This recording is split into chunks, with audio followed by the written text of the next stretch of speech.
Bridge Ward within. Bridge Ward within, so called of London Bridge, which bridge is a principal part of that ward, and beginneth at the stulps on the south end by Southwark, runneth along the bridge and north up Bridge Street, commonly called of the Fish Market, New Fish Street, from Fish Street Hill, up Grass Street, to the north corner of Grass Church.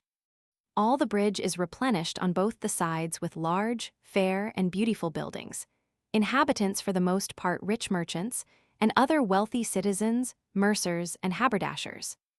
In New Fish Street be fishmongers and fair taverns on Fish Street Hill and Grass Street, men of divers trades, grocers and haberdashers. In Grass Street have ye one fair conduit of sweet water castellated with crest and vent, made by the appointment of Thomas Hill, Mayor, 1484, who gave by his testament 100 marks towards the conveyance of water to this place. It was begun by his executors in the year 1491, and finished of his goods whatsoever it cost. On the east side of this bridge ward have ye the fair parish church of St. Magnus, in the which church have been buried many men of good worship, whose monuments are now for the most part utterly defaced. I find John Blund, Mayor, 1307, Henry UL Freemason to Edward Roman III, Richard Roman II, and Henry Roman IV, who deceased 1400, his monument yet remaineth, William Brampton, John Mitchell, Mayor, 1436, John French, Baker, Yeoman of the Crown to Henry Roman VII. 1510, Robert Clark, Fishmonger, 1521, Richard Turk, one of the sheriffs, 1549, William Steed, Alderman, Richard Morgan, Knight, Chief Justice of the Common Pleas, 1556, Mauritius Griffith, Bishop of Rochester, 1559, Robert Blanche, Girdler, 1567, Robert Belgrave, Girdler, William Brame, John Cooper, Fishmonger, Alderman, who was put by his turn of mayoralty 1584.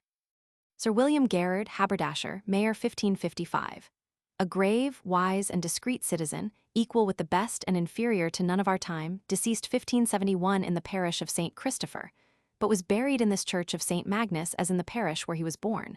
A fair monument is there raised on him. Robert Harding, Salter, one of the sheriffs, 1568. Simon Lowe, merchant tailor, Esquire, etc. Then is the parish church of St. Margaret on Fish Street Hill, a proper church, but monuments it hath none.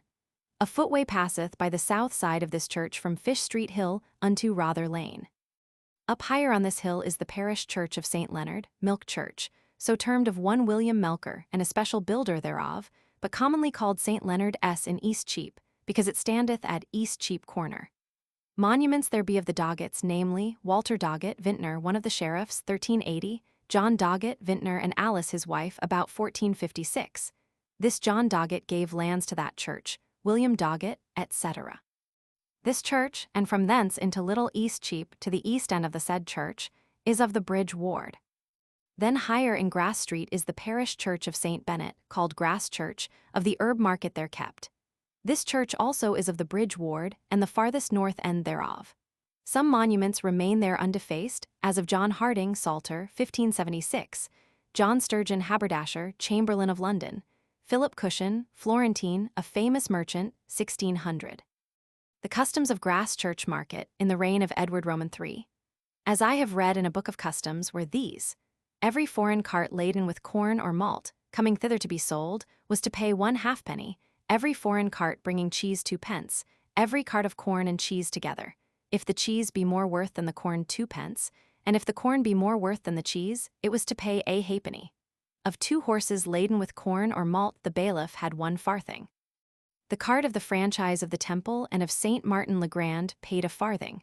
The cart of the hospital of St. John of Jerusalem paid nothing for their proper goods, and if the corn were brought by merchants to sell again, the load paid a halfpenny, etc.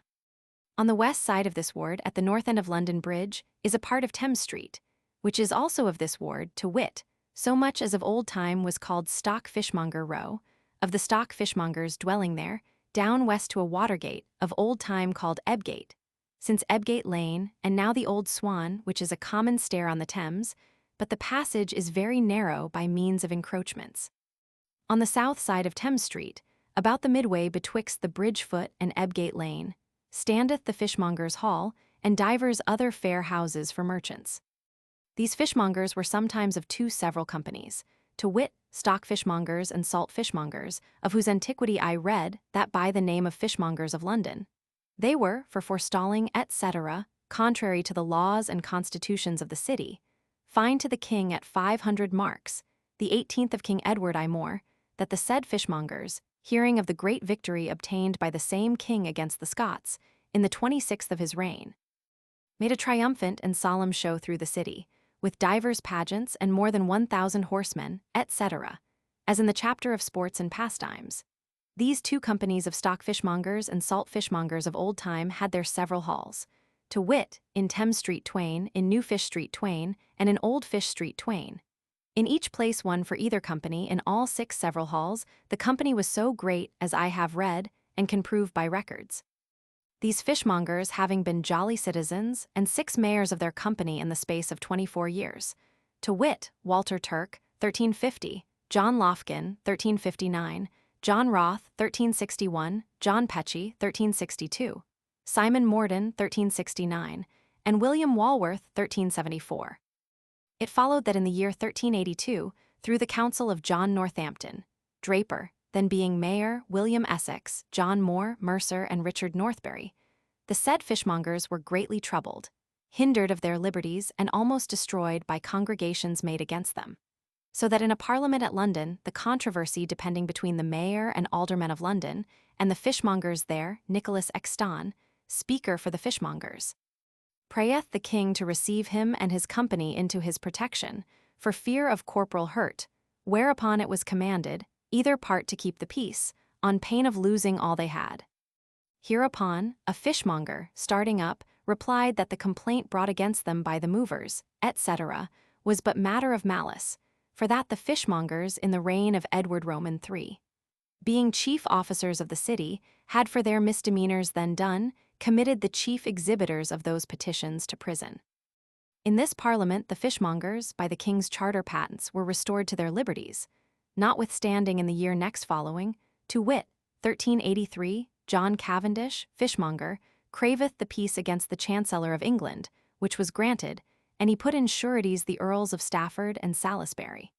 Cavendish challengeth the Chancellor for taking of a bribe of £10 for favour of his case, which the Chancellor by oath upon the sacrament avoideth. In further trial it was found that the Chancellor's man, without his master's privity, had taken it, whereupon Cavendish was adjudged to prison, and to pay the Chancellor 1,000 marks for slandering him. After this, many of the nobles assembled at Reading to suppress the seditious stirs of the said John Northampton, or Combarton, late mayor, that had attempted great and heinous enterprises, of the which he was convicted. And when he stood mute, nor would utter one word, it was decreed that he should be committed to perpetual prison, his goods confiscate to the king's use, and that he should not come within 100 miles of London during his life. He was therefore sent to the castle of Tintagel in the confines of Cornwall, and in the mean space the king's servants spoiled his goods. John Moore, Richard Northbury, and other were likewise there convicted, and condemned to perpetual prison, and their goods confiscate, for certain congregations by them made against the fishmongers in the city of London, as is aforesaid, but they obtained and had the king's pardon, in the 14th of his reign, as appeareth of record. And thus were all these troubles quieted. Those stock fishmongers and salt fishmongers were united in the year 1536, the 28th of Henry Roman VIII. Their hall to be but one, in the house given unto them by Sir John Cornwall, Lord Fanhope, and of Ampthal, in the parish of St. Michael in Crooked Lane, in the reign of Henry Roman VI. Thus much have I thought good to note of the fishmongers, men ignorant of their antiquities, not able to show a reason why, or when they were joined in amity with the goldsmiths, do give part of their arms, etc. neither, to say aught of Sir William Walworth, the glory of their company, more than that he slew Jack Straw, which is a mere fable, for the said Straw was after overthrowing of the rebels, taken, and by judgment of the mayor beheaded, whose confession at the gallows is extant in my annals, where also is set down the most valiant and praiseworthy act of William Walworth against the principal rebel Walter Tigler. As in reproof of Walworth's monument in St. Michael's Church, I have declared, and wish to be reformed there, as in other places. On that south side of Thames Street have ye Drinkwater Wharf and Fish Wharf, in the parish of St. Magnus. On the north side of Thames Street is St. Martin's Lane. a part of which lane is also of this ward, to wit, on the one side to a well of water, and on the other side as far up as against the said well. Then is St. Michael's Lane, part whereof is also of this ward up to a well there. Etc. Then at the upper end of New Fish Street is a lane turning towards St. Michael's Lane, and is called Crooked Lane, of the crooked windings thereof. Above this lane's end, upon Fish Street Hill, is one great house, for the most part built of stone, which pertained sometime to Edward the Black Prince, son to Edward Roman III, who was in his lifetime lodged there. It is now altered to a common hostelry, having the Black Bell for a sign. Above this house, at the top of Fish Street Hill, is a turning into Great Eastcheap, and so to the corner of Lombard Street, over against the northwest corner of Grass Church.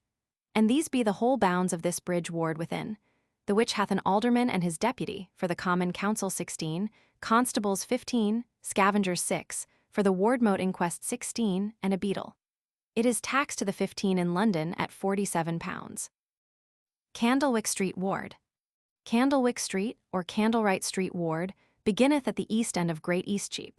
It passeth west through Eastcheap to Candlewright Street, and through the same, down to the north end of Suffolk Lane on the south side, and down that lane by the west end of St. Lawrence Churchyard, which is the farthest west part of that ward. The street of Great Eastcheap is so called of the market there kept in the east part of the city, as Westcheap is a market so called of being in the west. This Eastcheap is now a flesh market of butchers there dwelling on both sides of the street. It had sometime also cooks mixed amongst the butchers, and such other as sold victuals ready dressed of all sorts. For of old time, when friends did meet, and were disposed to be merry, they went not to dine and sup in taverns, but to the cooks, where they called for meat what they liked, which they always found ready dressed at a reasonable rate, as I have before showed. In the year 1410, the 11th of Henry Roman IV, upon the even of St. John Baptist, the king's sons, Thomas and John, being in Eastcheap at supper, or rather at breakfast, for it was after the watch was broken up, betwixt 2 and 3 of the clock after midnight, a great debate happened between their men and other of the court, which lasted 1 hour, till the mayor and sheriffs with other citizens appeased the same. For the which afterwards the said mayor, aldermen, and sheriffs were called to answer before the king, his sons, and divers lords, being highly moved against the city. At which time William Gascoigne, Chief Justice, required the mayor and aldermen for the citizens to put them in the king's grace, whereunto they answered that they had not offended, but according to the law had done their best in stinting debate and maintaining of the peace. Upon which answer the king remitted all his ire, and dismissed them. And to prove this Eastcheap to be a place replenished with cooks, it may appear by a song called London Lickapenny, made by Lydgate, a monk of Bury, in the reign of Henry V., in the person of a countryman coming to London and travelling through the same. In Westcheap, saith the song, he was called on to buy fine lawn, Paris thread, cotton umble, and other linen clothes, and such like he speaketh of no silks in Cornhill to buy old apparel and household stuff, where he was forced to buy his own hood, which he had lost in Westminster Hall. In Candlewright Street drapers proffered him cheap cloth. In Eastcheap the cooks cried hot ribs of beef roasted, pies well baked, and other victuals. There was clattering of pewter pots, harp, pipe, and psaltery, yea by cock, nay by cock, for greater oaths were spared. Some sang of Jenkin and Julian, etc. All which melody liked well the passenger, but he wanted money to abide by it, and therefore gat him into Gravesend barge, and home into Kent. Candlewright, so called in old records of the Guildhall, of St. Marie Overwise, and other, or Candlewick Street, took that name, as may be supposed, either of chandlers or makers of candles, both of wax and tallow. For Candlewright is a maker of candles, or of wick, which is the cotton or yarn thereof, or otherwise wyke, which is the place where they used to work them, as scalding wyke by the stocks market was called of the poulterers scalding and dressing their poultry there. And in divers countries, dairy houses or cottages, wherein they make butter and cheese, are usually called wicks. There dwelt also of old time divers weavers of woolen clothes, brought in by Edward Roman III. For I read that in the 44th of his reign, the weavers, brought out of Flanders, were appointed their meetings to be in the churchyard of St. Lawrence Pulteney, and the weavers of Brabant in the churchyard of St. Mary Somerset. There were then in this city weavers of divers sorts, to wit, of drapery or tapery and napery. These weavers of Candlewright Street being in short time worn out, their place is now possessed by rich drapers, sellers of woolen cloth, etc. On the north side of this ward, at the west end of East Cheape, have ye St. Clement's Lane, a part whereof on both sides is of Candlewick Street Ward, to wit, somewhat north beyond the parish church of St. Clement in East Cheape. This is a small church, void of monuments, other than of Francis Barnum, alderman who deceased 1575, and of Benedict Barnum, his son, alderman also, 1598. William Chartney and William Overy founded a chantry there. Next is St. Nicholas Lane, for the most part on both sides of this ward, almost to St. Nicholas Church. Then is Abchurch Lane, which is on both the sides almost wholly of this ward, the parish church there, called of St. Marie Abchurch, Apechurch, or Upchurch as I have read it, standeth somewhat near unto the south end thereof, on a rising ground. It is a fair church. Simon de Winchcombe founded a chantry there the 19th of Richard Roman II. John Littleton founded another, and Thomas Hondon another, and hath the monuments of J. Long, Esquire, of Bedfordshire, 1442, William Wykinson, Alderman, 1519, William Jodrell Taylor, 1440, Sir James Hawes, Mayor, 1574, Sir John Branch, Mayor, 1580, John Miners, William Kettle, etc. On the south side of this ward, beginning again at the east, is St. Michael's Lane, which lane is almost wholly of this ward, on both sides down towards Thames Street, to a well or pump there. On the east side of this lane is Crooked Lane aforesaid, by St. Michael's Church, towards Newfish Street. The most ancient house in this lane is called the Leaden Porch, and belonged sometime to Sir John Merston, Knight, the first of Edward Roman IV. It is now called the Swan in Crooked Lane, possessed of strangers, and selling of Rhenish wine. The parish church of this St. Michael's was sometime but a small and homely thing, standing upon part of that ground wherein now standeth the parsonage house, and the ground thereabout was a filthy plot, by reason of the butchers in East Cheape, who made the same their laystall. William de Burgo gave 2 messuages to that church in Candlewick Street, 1317. John Lofkin, stockfishmonger, 4 times mayor, built in the same ground this fair church of St. Michael, and was buried there in the choir, under a fair tomb, with the images of him and his wife in alabaster. The said church hath been since increased with a new choir, and side chapels by Sir William Walworth, stockfishmonger, mayor, sometimes servant to the said John Lofkin. Also the tomb of Lofkin was removed, and a flat stone of grey marble garnished with plates of copper laid on him, as it yet remaineth in the body of the church. This William Walworth is reported to have slain Jack Straw, but Jack Straw being afterward taken, was first adjudged by the said mayor, and then executed by the loss of his head in Smithfield. True it is that this William Walworth, being a man wise, learned, and of an incomparable manhood, arrested Wat Tyler, a presumptuous rebel, upon whom no man durst lay hand, whereby he delivered the king and kingdom from most wicked tyranny of traitors.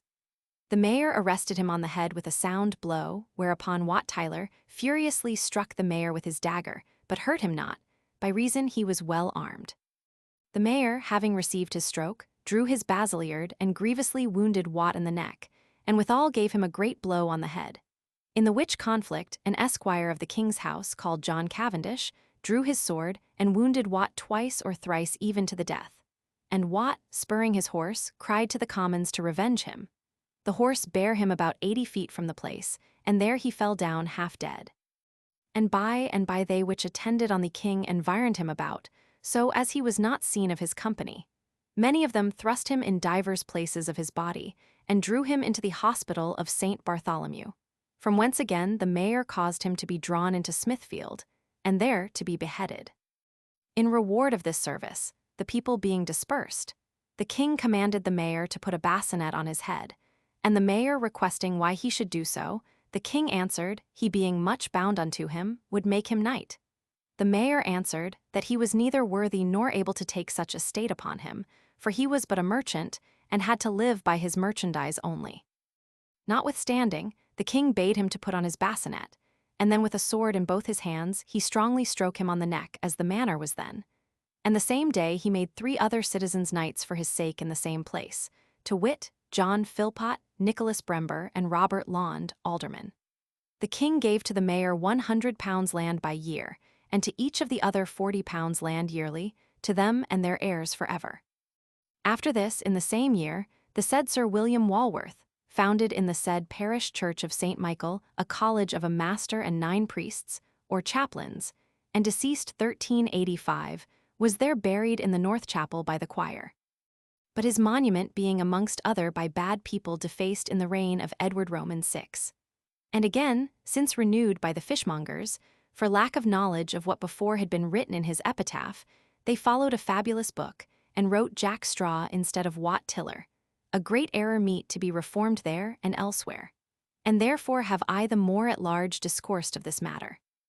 It hath also been, and is now grown to a common opinion, that in reward of this service done by the said William Walworth against the rebel, King Richard added to the arms of this city, which was argent, a plain cross gules, a sword or dagger, for so they term it, whereof I have read no such record, but to the contrary. I find that in the 4th year of Richard Roman II, in a full assembly made in the upper chamber of the Guildhall, summoned by this William Walworth, then mayor, as well of aldermen as of the common council, in every ward for certain affairs concerning the king, it was there by common consent agreed and ordained, that the old seal of the office of the mayoralty of the city being very small, old, unapt, and uncomely for the honor of the city, should be broken, and one other new should be had. Which the said mayor commanded to be made artificially, and honorable for the exercise of the said office thereafter, in place of the other.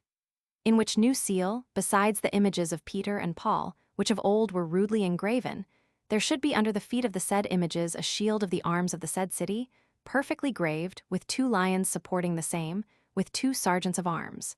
Another part, 1 and 2 tabernacles, in which above should stand 2 angels. Between whom, above the said images of Peter and Paul, shall be set the glorious Virgin. This being done, the old seal of the office was delivered to Richard Odiham, chamberlain, who brake it, and in place thereof was delivered the new seal to the said mayor, to use in his office of mayoralty, as occasion should require. This new seal seemeth to be made before William Walworth was knighted, for he is not here entitled sir, as afterwards he was. And certain it is that the same new seal then made is now in use, and none other in that office of the mayoralty, which may suffice to answer the former fable, without showing of any evidence sealed with the old seal, which was the cross and sword of St. Paul, and not the dagger of William Walworth. Now of other monuments in that church. Simon Morden, Mayor 1368, was buried there. John Alney, Mayor 1446. Robert March, stockfishmonger, gave 2 pieces of ground to be a churchyard. John Radwell, stockfishmonger, buried 1415. George Gower, Esquire, son to Edward Gower, stockfishmonger, Esquire, 1470. Alexander Perpont, stockfishmonger, 1373. Andrew Burrell, gentleman of Gray's Inn, 1487. John Shrow, stockfishmonger, 1487, with this epitaph. Farewell, my friends, the tide abideth no man, I am departed hence, and so shall ye. But in this passage the best song that I can, is Requiem Aeternam, now Jesus grant it me, when I have ended all mine adversity. Grant me in paradise to have a mansion, that sheddest thy blood for my redemption. John Finkel, one of the sheriffs 1487, was knighted, and gave £40 to this church, the 1/2 for his monument. John Pattesley, Mayor 1441, Thomas Ewan, grocer, bare half the charges in building of the steeple and was buried 1501. William Coombs, gentleman of Stoke, by Guildford in Surrey 1502. Sir John Brudge, Mayor 1530, gave £50 for a house called the College in Crooked Lane. He lieth buried in St. Nicholas Hacken. Walter Fairford, Robert Barr, Alexander Haben, John Mott, John Gramstone, John Brampton, John Wood, stockfishmonger, 1531. Sir Henry Amcotts, Mayor 1548, etc. hard by this St. Michael's Church, on the south side thereof in the year 1560 on the 5th of July. Through the shooting of a gun, which brake in the house of one Adrian Arton, a Dutchman, and set fire on a firkin and barrel of gunpowder. 4 houses were blown up, and divers other sore shattered, 11 men and women were slain, and 16 so hurt and bruised that they hardly escaped with life. West from this St. Michael's Lane is St. Martin Orger Lane, by Candlewick Street, which lane is on both sides down to a well, replenished with fair and large houses for merchants, and it is of this ward, one of which houses was sometime called Beauchamp's Inn, as pertaining unto them of that family. Thomas Arundel, Archbishop of Canterbury, commonly for his time was lodged there. The parish church of St. Martin Orger is a small thing. William Cromer Mayor built a proper chapel on the south side thereof, and was buried there 1533. John Matthew Mayor 1490. Sir William Hewitt Mayor 1559 with his lady and daughter, wife to Sir Edward Osborne. Ralph Tabenham Alderman, Alice wife to Thomas Winslow, Thoruden, Benedict Redang, Thomas Harding, James Smith, Richard Gainford, Esquire, John Bold, etc. Then is there one other lane called St. Lawrence, of the parish church there. This lane, down to the south side of the churchyard, is of Candlewick Street Ward. The parish church of St. Lawrence was increased with a chapel of Jesus by Thomas Cole, for a master and chaplain. The which chapel and parish church was made a college of Jesus and of Corpus Christi, for a master and 7 chaplains by John Pulteney, mayor, and was confirmed by Edward Roman III. The 20th of his reign, of him was this church called St. Lawrence Pulteney in Candlewick Street, which college was valued at 7917 pounds, 11d, and was surrendered in the reign of Edward Roman VI. Robert Ratcliffe, Earl of Essex, and Henry Ratcliffe, Earl of Sussex, was buried there. Alderman Bassings was buried there, John Olive, Alderman Robert Brown, and others. Thus much for this ward and the antiquities thereof. It hath now an alderman, his deputy, common councillors 8, constables 8, scavengers 6, ward-mote inquest men 12, and a beadle. It is taxed to the 15 at 16 pounds. Walbrook Ward. Walbrook Ward beginneth at the west end of Candlewick Street Ward. It runneth down Candlewick Street west towards Budge Row. It hath on the north side thereof St. Swithin's Lane, so called of St. Swithin, a parish church by London Stone. This lane is replenished on both the sides with fair built houses, and is wholly of Walbrook Ward. The said parish church of St. Swithin standeth at the southwest corner of this lane. License was procured to new build and increase the said church and steeple in the year 1420. Sir John Hend, Draper Mayor, was an especial benefactor thereunto, as appeareth by his arms in the glass windows, even in the tops of them, which is in a field silver, a chief azure, a lion passant silver, a chevron azure, 3 escallops silver. He lieth buried in the body of this church with a fair stone laid on him, but the plates and inscriptions are defaced. Roger Defam, Alderman Thomas Aylesburg, William Neve, and Matilda Caxton founded chantries and were buried there. John Butler, Draper, one of the sheriffs, 1420. Ralph Jacqueline, Mayor, a benefactor, buried in a fair tomb. William White, Draper, one of the sheriffs, 1482, and other. On the north side of this church and churchyard is one fair and large built house, sometime pertaining to the Prior of Tordington in Sussex, since to the Earls of Oxford, and now to Sir John Hart, Alderman, which house hath a fair garden belonging thereunto, lying on the west side thereof. On the back side of 2 other fair houses in Walbrook in the reign of Henry Roman VII. Sir Richard Empson, Knight, Chancellor of the Duchy of Lancaster, dwelt in the one of them, and Edmund Dudley, Esquire, in the other. Either of them had a door of intercourse into this garden, wherein they met and consulted of matters at their pleasures. In this Oxford place Sir Ambrose Nicholas kept his mayoralty, and since him the said Sir John Hart.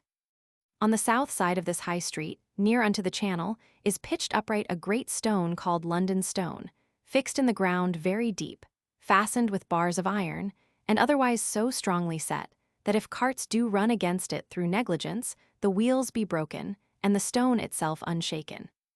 The cause why this stone was set there, the time when or other memory hereof, is none, but that the same hath long continued there is manifest, namely, since, or rather before the conquest.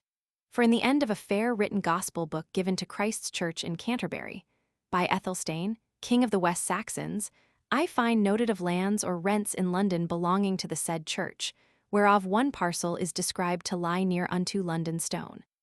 Of later time we read, that in the year of Christ 1135, the first of King Stephen, a fire, which began in the house of one Aylward, near unto London Stone, consumed all east to Aldgate, in the which fire the priory of the Holy Trinity was burnt, and west to St. Erkenwald's shrine in Paul's church.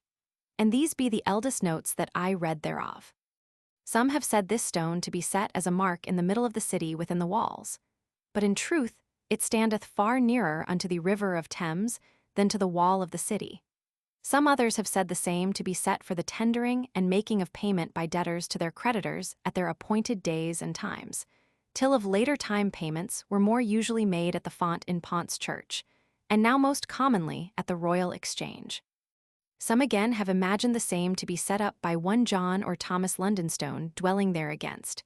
But more likely it is that such men have taken name of the stone than the stone of them, as did John at Noke, Thomas at Stile, William at Wall, or at Well, etc.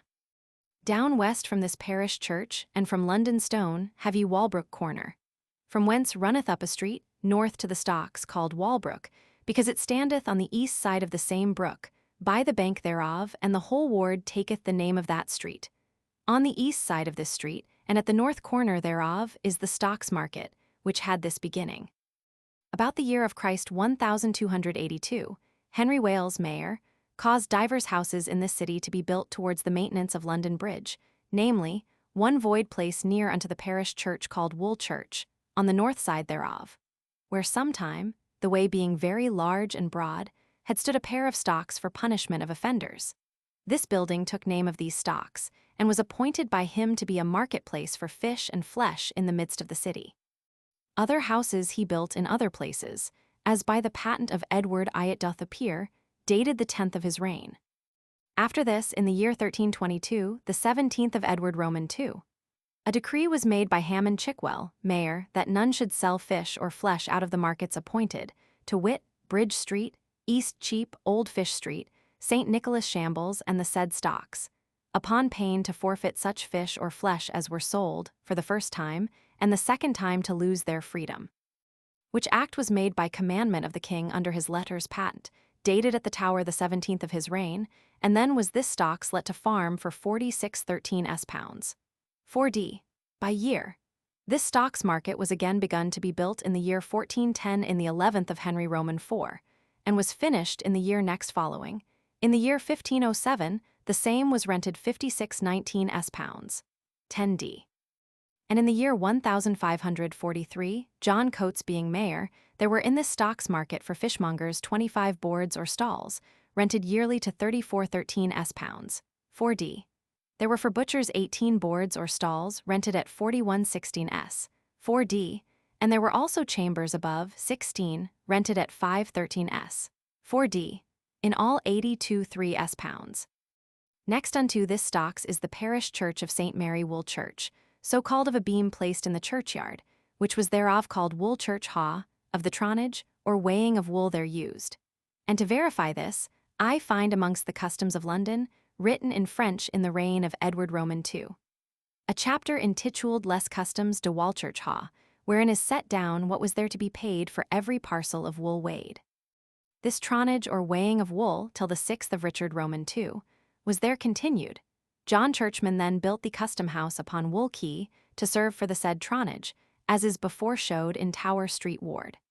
This church is reasonable fair and large, and was lately new built by license granted in the 20th of Henry Roman VI, with condition to be built 15 foot from the stocks market, for sparing of light to the same stocks.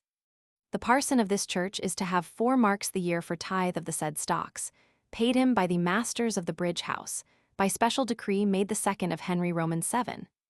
John Wynyar, grocer, mayor 1504, was a great helper to the building of this church, and was there buried 1505. He gave unto it by his testament 2 large basins of silver and 20 pounds in money. Also Richard Shore Draper, one of the sheriffs 1505, was a great benefactor in his life, and by his testament gave 20 pounds to make a porch at the west end thereof, and was there buried. Richard Hatfield of Steplamorden in Cambridgeshire lieth entombed there, 1467. Edward Diali, Esquire, 1467. John Hanford, grocer, made the font of that church, very curiously wrought, painted, and gilded, and was there buried. John Archer, fishmonger, 1487. Anne Cowode founded a chantry there, etc. From the stocks market and this parish church east up into Lombard Street, some 4 or 5 houses on a side, and also on the south side of Wool Church, have ye Bearbinder Lane, a part whereof is of this Walbrook Ward. Then lower down in the street called Walbrook is one other fair church of St. Stephen, lately built on the east side thereof, for the old church stood on the west side, in place where now standeth the parsonage house, and therefore so much nearer the brook, even on the bank. Robert Chichley, mayor in the year 1428, the 6th of Henry Roman VI. gave to this parish of St. Stephen one plot of ground, containing 208 feet and a half in length and 66 feet in breadth, thereupon to build their new church, and for their churchyard, and in the 7th of Henry Roman 6. The said Robert, one of the founders, laid the first stone for himself, the second for William Stodden, mayor, with whose goods the ground that the church standeth on, and the housing, with the ground of the churchyard, was bought by the said Chichley for 200 marks from the grocers, which had been letten before for 26 marks the year.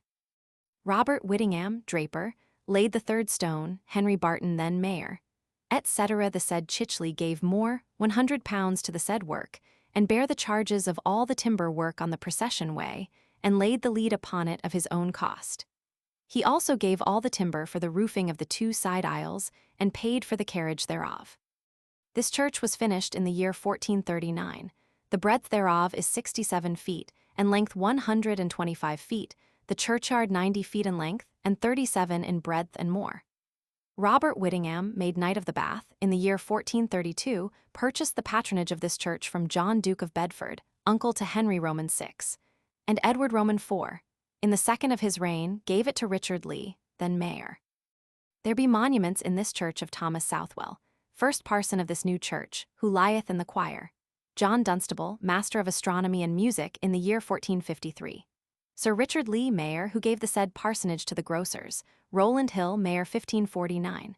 Sir Thomas Pope, first treasurer of the augmentations, with his wife Dame Margaret, Sir John Cootes, mayor 1542. Sir John York, knight, merchant tailor, 1549. Edward Jackman, sheriff 1564, Richard Achley, grocer, Dr. Owen, physician to King Henry Roman 8, John Kirby, grocer, 1578, and others. Lower down from this parish church be divers fair houses, namely, one wherein of late Sir Richard Baker, a knight of Kent, was lodged, and wherein dwelt Master Thomas Gore, a merchant famous for hospitality. On the west side of this Walbrook Street, over against the Stocks Market, is a part of the High Street called the Poultry. On the south side west till over against St. Mildred's Church, and the Scalding Wyke is of this ward. Then down again Walbrook Street some small distance, is Bucklesbury, a street so called of Buckle, that sometime was owner thereof, part of which street on both sides, 3 or 4 houses to the course of the brook, is of this ward, and so down Walbrook Street to the south corner. From thence west down Budge Row some small distance, to an alley, and through that alley south by the west end of St. John's Church upon Walbrook, by the south side and east end of the same again to Walbrook Corner. This parish church is called St. John upon Walbrook, because the west end thereof is on the very bank of Walbrook, by Horseshoe Bridge, in Horseshoe Bridge Street. This church was also lately new built. For about the year 1412, license was granted by the mayor and commonalty to the parson and parish, for enlarging thereof, with a piece of ground on the north part of the choir, 21 feet in length, 17 feet and 3 inches in breadth, and on the south side of the choir 1 foot of the common soil. There be no monuments in this church of any account, only I have learned William Cobarton, Skinner, who gave lands to that church, was there buried 1410, and John Stone, tailor, one of the sheriffs 1464, was likewise buried there. On the south side of Walbrook Ward, from Candlewick Street, in the midway betwixt London Stone and Walbrook Corner, is a little lane with a turnpike in the midst thereof, and in the same a proper parish church, called St. Mary Botha, or Bodyha by the Erber. This church being near unto the Downegate on the river of Thames, hath the addition of Botha or Boat-ha, of near adjoining to a ha or yard, wherein of old-time boats were made, and landed from Downegate to be mended, as may be supposed. For other reason I find none why it should be so called. Within this church, and the small cloister adjoining, divers noblemen and persons of worship have been buried, as appeareth by arms in the windows, the defaced tombs and print of plates torn up and carried away. There remain only of John West, Esquire, buried in the year 1408, Thomas Hithe, Esquire 1539, but his monument is defaced since, Lancelot Bathurst, etc. The Erbar is an ancient place so called, but not of Walbrook Ward, and therefore out of that lane to Walbrook Corner, and then down till over against the south corner of St. John's Church upon Walbrook. And this is all that I can say of Walbrook Ward. It hath an alderman, and his deputy, common councillors 11, constables 9, scavengers 6, for the wardmote inquest 13, and a beadle. It is taxed to the 15 in London to 33.5 pounds. Downegate Ward. Downegate Ward beginneth at the south end of Walbrook Ward over against the east corner of St. John's Church upon Walbrook, and descendeth on both the sides to Downegate on the Thames, and is so called of that down going or descending thereunto. And of this Downgate the ward taketh name. This ward turneth into Thames Street westward, some 10 houses on a side to the course of Walbrook, but east in Thames Street on both sides to Ebgate Lane or Old Swan, the land side whereof hath many lanes turning up, as shall be shown when I come to them.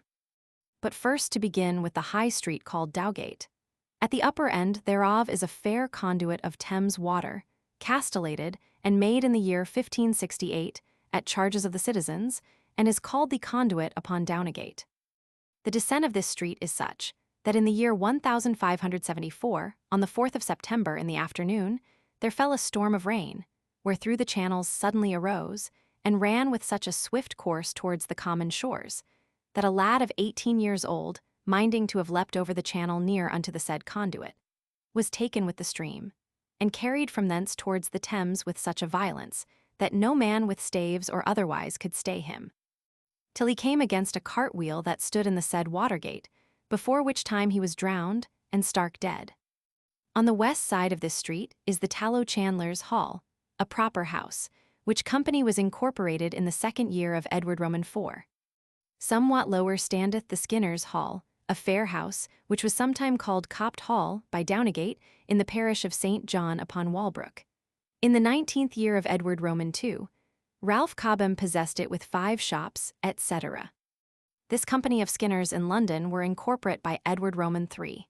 In the first of his reign, they had 2 brotherhoods of Corpus Christi, viz., one at St. Mary Spittal, the other at St. Mary Bethlem without Bishopsgate.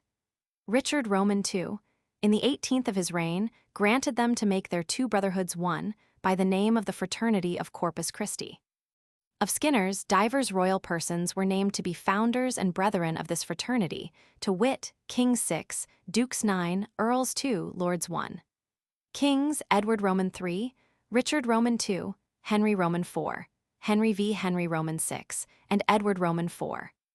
This fraternity had also once every year, on Corpus Christi Day afternoon, a procession passed through the principal streets of the city, wherein was borne more than 100 torches of wax, costly garnished, burning light, and above 200 clerks and priests, in surplices and copes, singing. After the which were the sheriffs, servants, the clerks of the compters, chaplains for the sheriffs, the mayor's sergeants, the council of the city, the mayor and aldermen in scarlet, and then the Skinners in their best liveries. Thus much to stop the tongues of unthankful men, such as used to ask, "Why have ye not noted this or that?" and give no thanks for what is done. Then lower down was a challenge of priests, called Jesus Commons, a house well furnished with brass, pewter, napery, plate, etc., besides a fair library well stored with books, all which of old time was given to a number of priests that should keep commons there. And as one left his place, by death or otherwise, another should be admitted into his room. But this order within this 30 years being discontinued, the said house was dissolved and turned to tenements. Down lower have ye Elbow Lane, and at the corner thereof was one great stone house, called Oldie Hall. It is now taken down, and divers fair houses of timber placed there. This was sometime pertaining to William de Pont la Arche, and by him given to the priory of St. Mary over Wye in Southwark. In the reign of Henry I in this Elbow Lane is the Inholders' Hall, and other fair houses. This lane runneth west, and suddenly turneth south into Thames Street, and therefore of that bending is called Elbow Lane. On the east side of this Downegate Street is the great old house before spoken of, called the Erber, near to the church of St. Mary Botha. Geoffrey Scroop held it by the gift of Edward Roman III.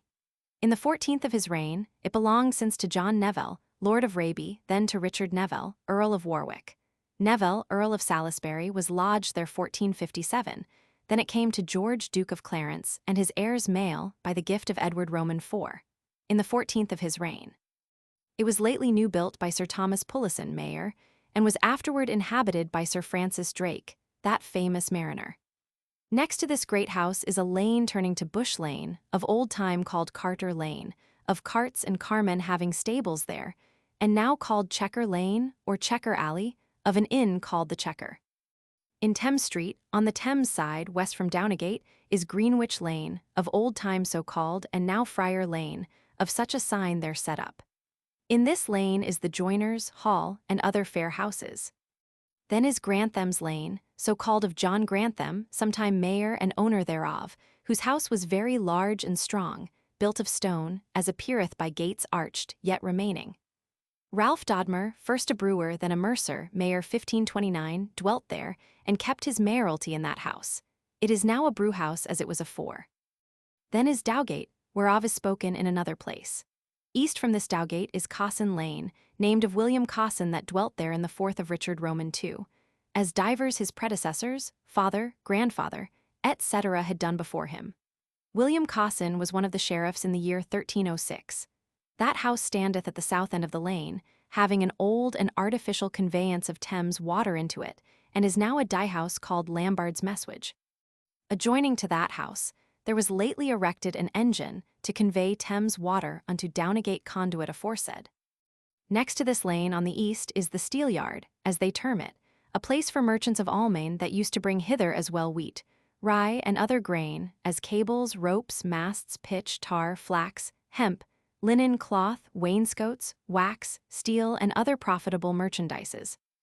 Unto these merchants, in the year 1259, Henry Roman III, at the request of his brother Richard, Earl of Cornwall, King of Almain, granted that all and singular the merchants, having a house in the city of London, commonly called Gilda alla Theutnicorum, should be maintained and upholden through the whole realm, by all such freedoms and free usages or liberties, as by the king and his noble progenitors' time they had and enjoyed. Etc. Edward I renewed, and confirmed that charter of liberties granted by his father.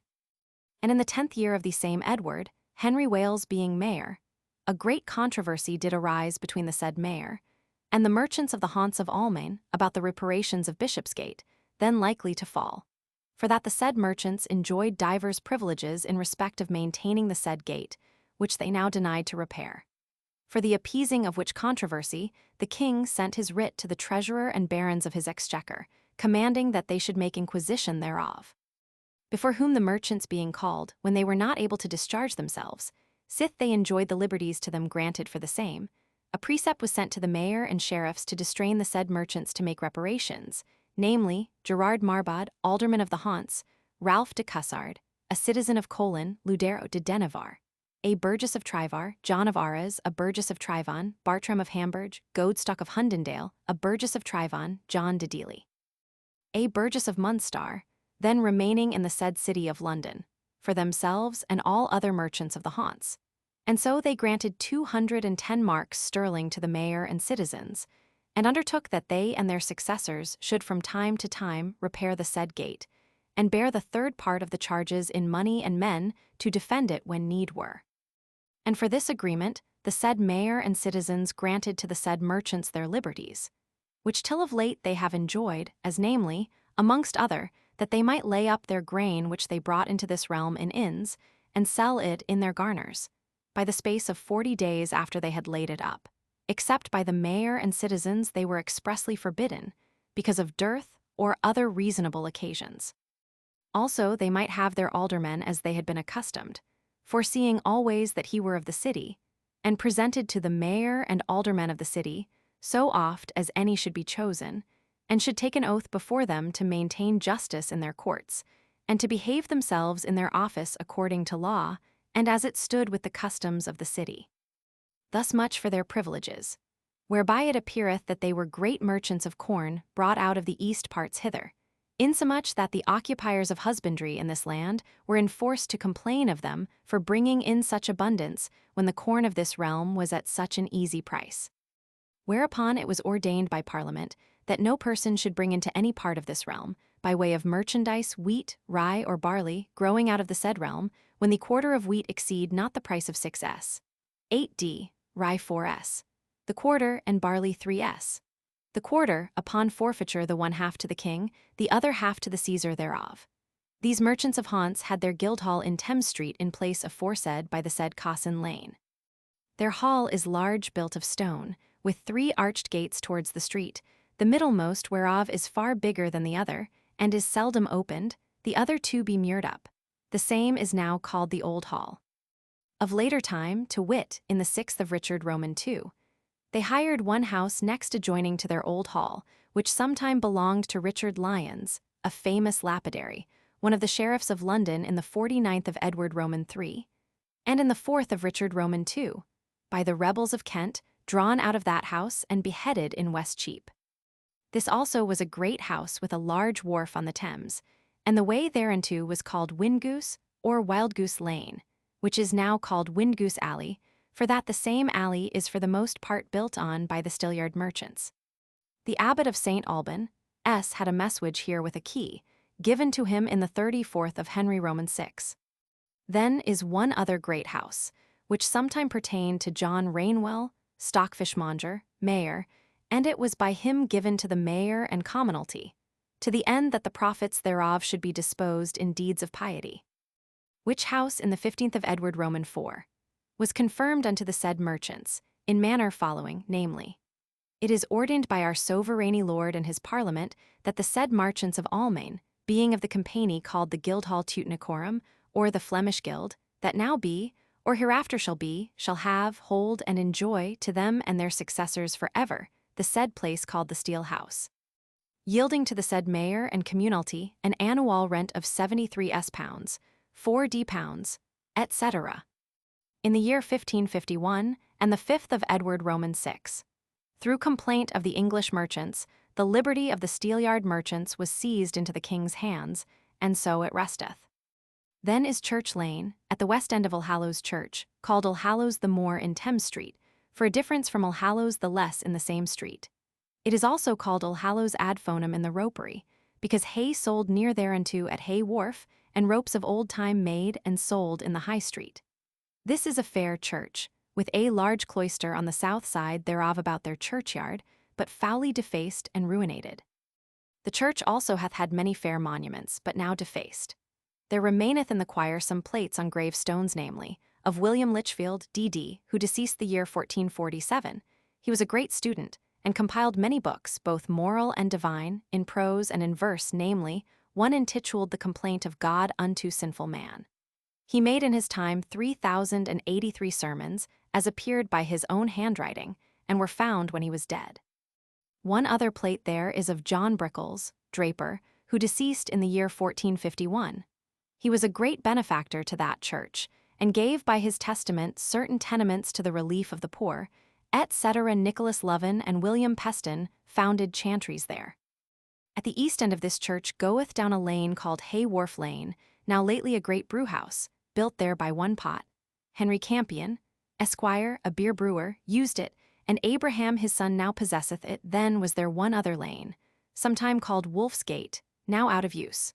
For the lower part thereof upon the bank of Thames is built by the late Earl of Shrewsbury, and the other end is built on and stopped up by the Chamberlain of London. John Butler, draper, one of the sheriffs in the year 1420, dwelt there. He appointed his house to be sold, and the price thereof to be given to the poor. It was of Allhallows parish the Less. Then is there the said parish church of Allhallows called the Less, and by some Allhallows on the cellars, for it standeth on vaults. It is said to be built by Sir John Pulteney, sometime mayor. The steeple and choir of this church standeth on an arched gate, being the entry to a great house called Cold Harbour. The choir of late being fallen down, is now again at length, in the year 1594, by the parishioners new built. Touching this Cold Harbour, I find that in the 13th of Edward Roman II, Sir John Abel, knight, demised or led unto Henry Stow, draper, all that his capital messuage called the Cold Harbour in the parish of All Saints ad Fonum, and all the appurtenances within the gate, with the key which Robert Hartford, citizen, son to William Hartford, had and ought. And the foresaid Robert paid for it the rent of 33 shillings the year.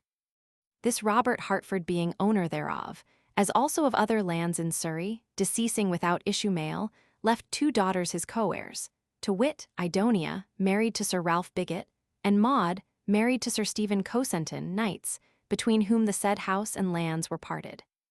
After the which, John Bigot, son to the said Sir Ralph, and Sir John Cosenton, did sell their moieties of Cold Harbour unto John Pulteney, son of Adam Pulteney, the 8th of Edward Roman III. This Sir John Pulteney dwelling in this house, and being 4 times mayor, the said house took the name of Pulteney's Inn. Notwithstanding this, Sir John Pulteney, the 21st of Edward Roman III, by his charter gave and confirmed to Humphrey de Bohun, Earl of Hereford and Essex, his whole tenement called Cold Harbour, with all the tenements and quay adjoining, and appurtenances sometime pertaining to Robert de Hereford, on the way called Hay Wharf Lane, etc., for 1 rose at midsummer, to him and to his heirs for all services, if the same were demanded. This Sir John Pulteney, deceased 1349, and left issue, by Margaret his wife, William Pulteney, who died without issue, and Margaret his mother was married to Sir Nicholas Lovell, Knight, etc. Philip S. Clear gave 2 mess wages pertaining to this Cold Harbour and the ropery, towards the enlarging of the parish church and churchyard of All Saints, called the Less, in the 20th of Richard Roman II. In the year 1397, the 21st of Richard Roman II, John Holland, Earl of Huntingdon, was lodged there, and Richard Roman II, his brother, dined with him.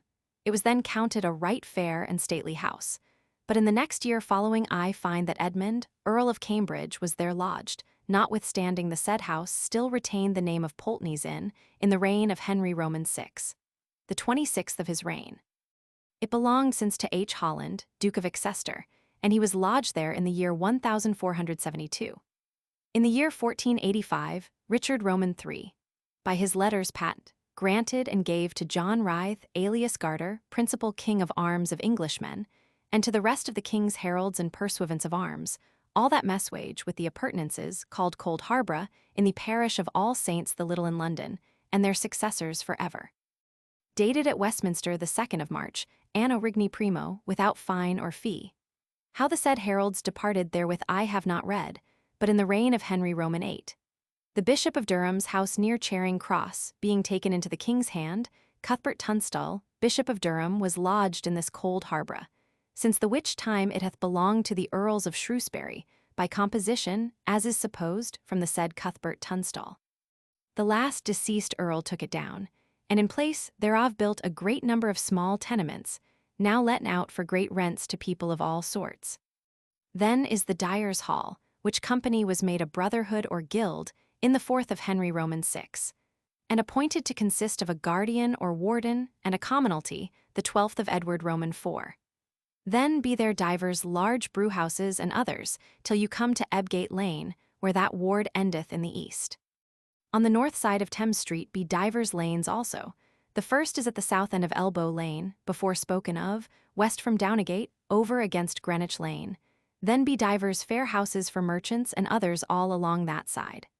The next lane east from Downegate is called Bush Lane, which turneth up to Candlewick Street, and is of Downegate Ward. Next is Suffolk Lane, likewise turning up to Candlewick Street. In this lane is one notable grammar school, founded in the year 1561 by the master, wardens, and assistants of the merchant tailors in the parish of St. Lawrence Pulteney. Richard Hills, sometime master of that company, having before given 500 towards the purchase of a house, called the Manor of the Rose, sometime belonging to the Duke of Buckingham, wherein the said school is kept.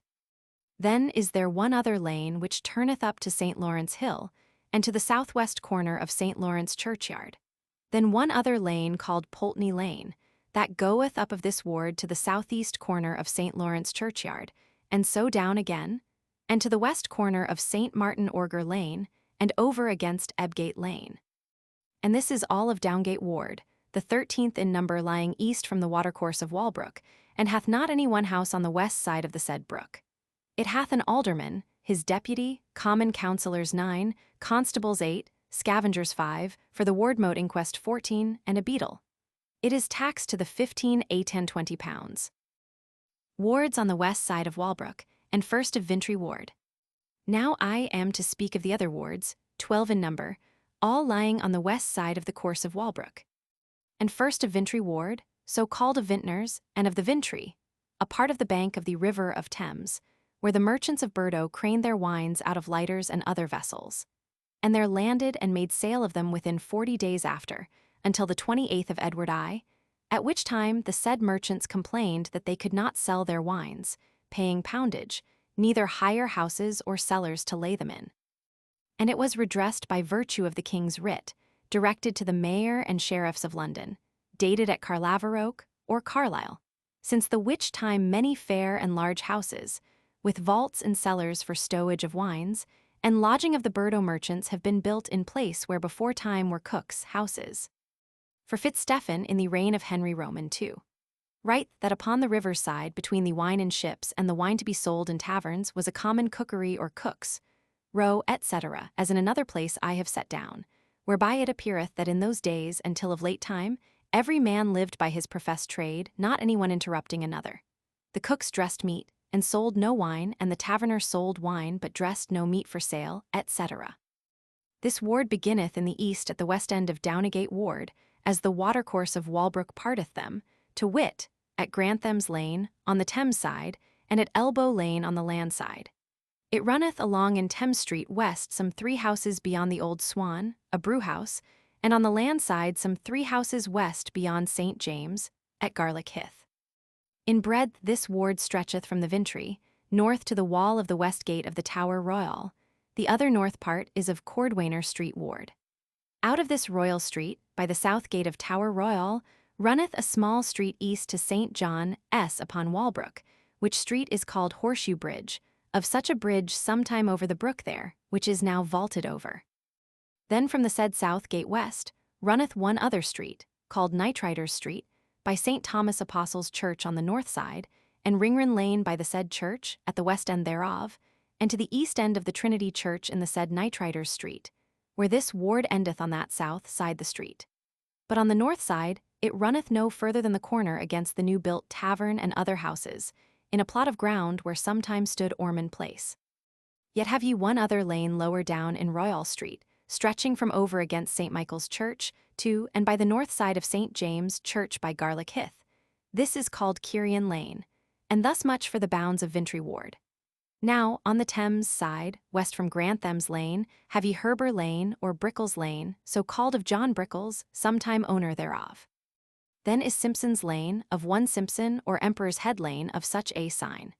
Then the 3 Cranes Lane, so called not only of a sign of 3 cranes at a tavern door, but rather of 3 strong cranes of timber placed on the Vintry wharf by the Thames side, to crane up wines there, as is aforeshowed. This lane was of old time, to wit, the 9th of Richard Roman II, called the Painted Tavern Lane, of the tavern being painted. Then next over against St. Martin's Church is a large house built of stone and timber, with vaults for the stowage of wines, and is called the Vintry. There dwelt John Gysers, vintner, mayor of London, and constable of the Tower, and then was Henry Picard, vintner, mayor. In this house Henry Picard feasted 4 kings in one day, as in my summary I have showed. Then next is Vanner's Lane, so called of one Vanner that was owner thereof. It is now called Church Lane, of the coming up from the wharf to St. Martin's Church. Next is Broad Lane, for that the same is broader for the passage of carts from the Vintry Wharf than be the other lanes. At the northwest corner of this lane is the parish clerk's hall, lately by them purchased, since they lost their old hall in Bishopsgate Street. Next is Spittle Lane, of old time so called, since Stodie's Lane, of the owner thereof named Stodie. Sir John Stodie, vintner, mayor in the year 1357, gave it with all the quadrant wherein Vintner's Hall now standeth, with the tenements round about unto the vintners. The vintners built for themselves a fair hall, and also 13 alms houses there for 13 poor people, which are kept of charity rent-free. The vintners in London were of old time called merchant vintners of Gascon, and so I read them in the records of Edward Roman II, the 11th year, and Edward Roman III, the 9th year. They were as well Englishmen as strangers born beyond the seas, but then subjects to the kings of England, great Burdo merchants of Gascon and French wines. Divers of them were mayors of this city, namely John Adrian, vintner, Reginald at Conduit, John Oxenford hen. Picard, that feasted the kings of England, France, Scotland, and Sippers, John Stodie, that gave Stodie's Lane to the vintners, which 4 last named were mayors in the reign of Edward Roman III.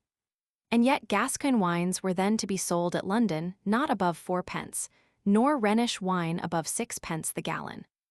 I read of sweet wines, that in the 50th of Edward Roman III, John Peachy, fishmonger, was accused, for that he procured a license for the only sale of them in London, which notwithstanding he justified by law, he was imprisoned and fined.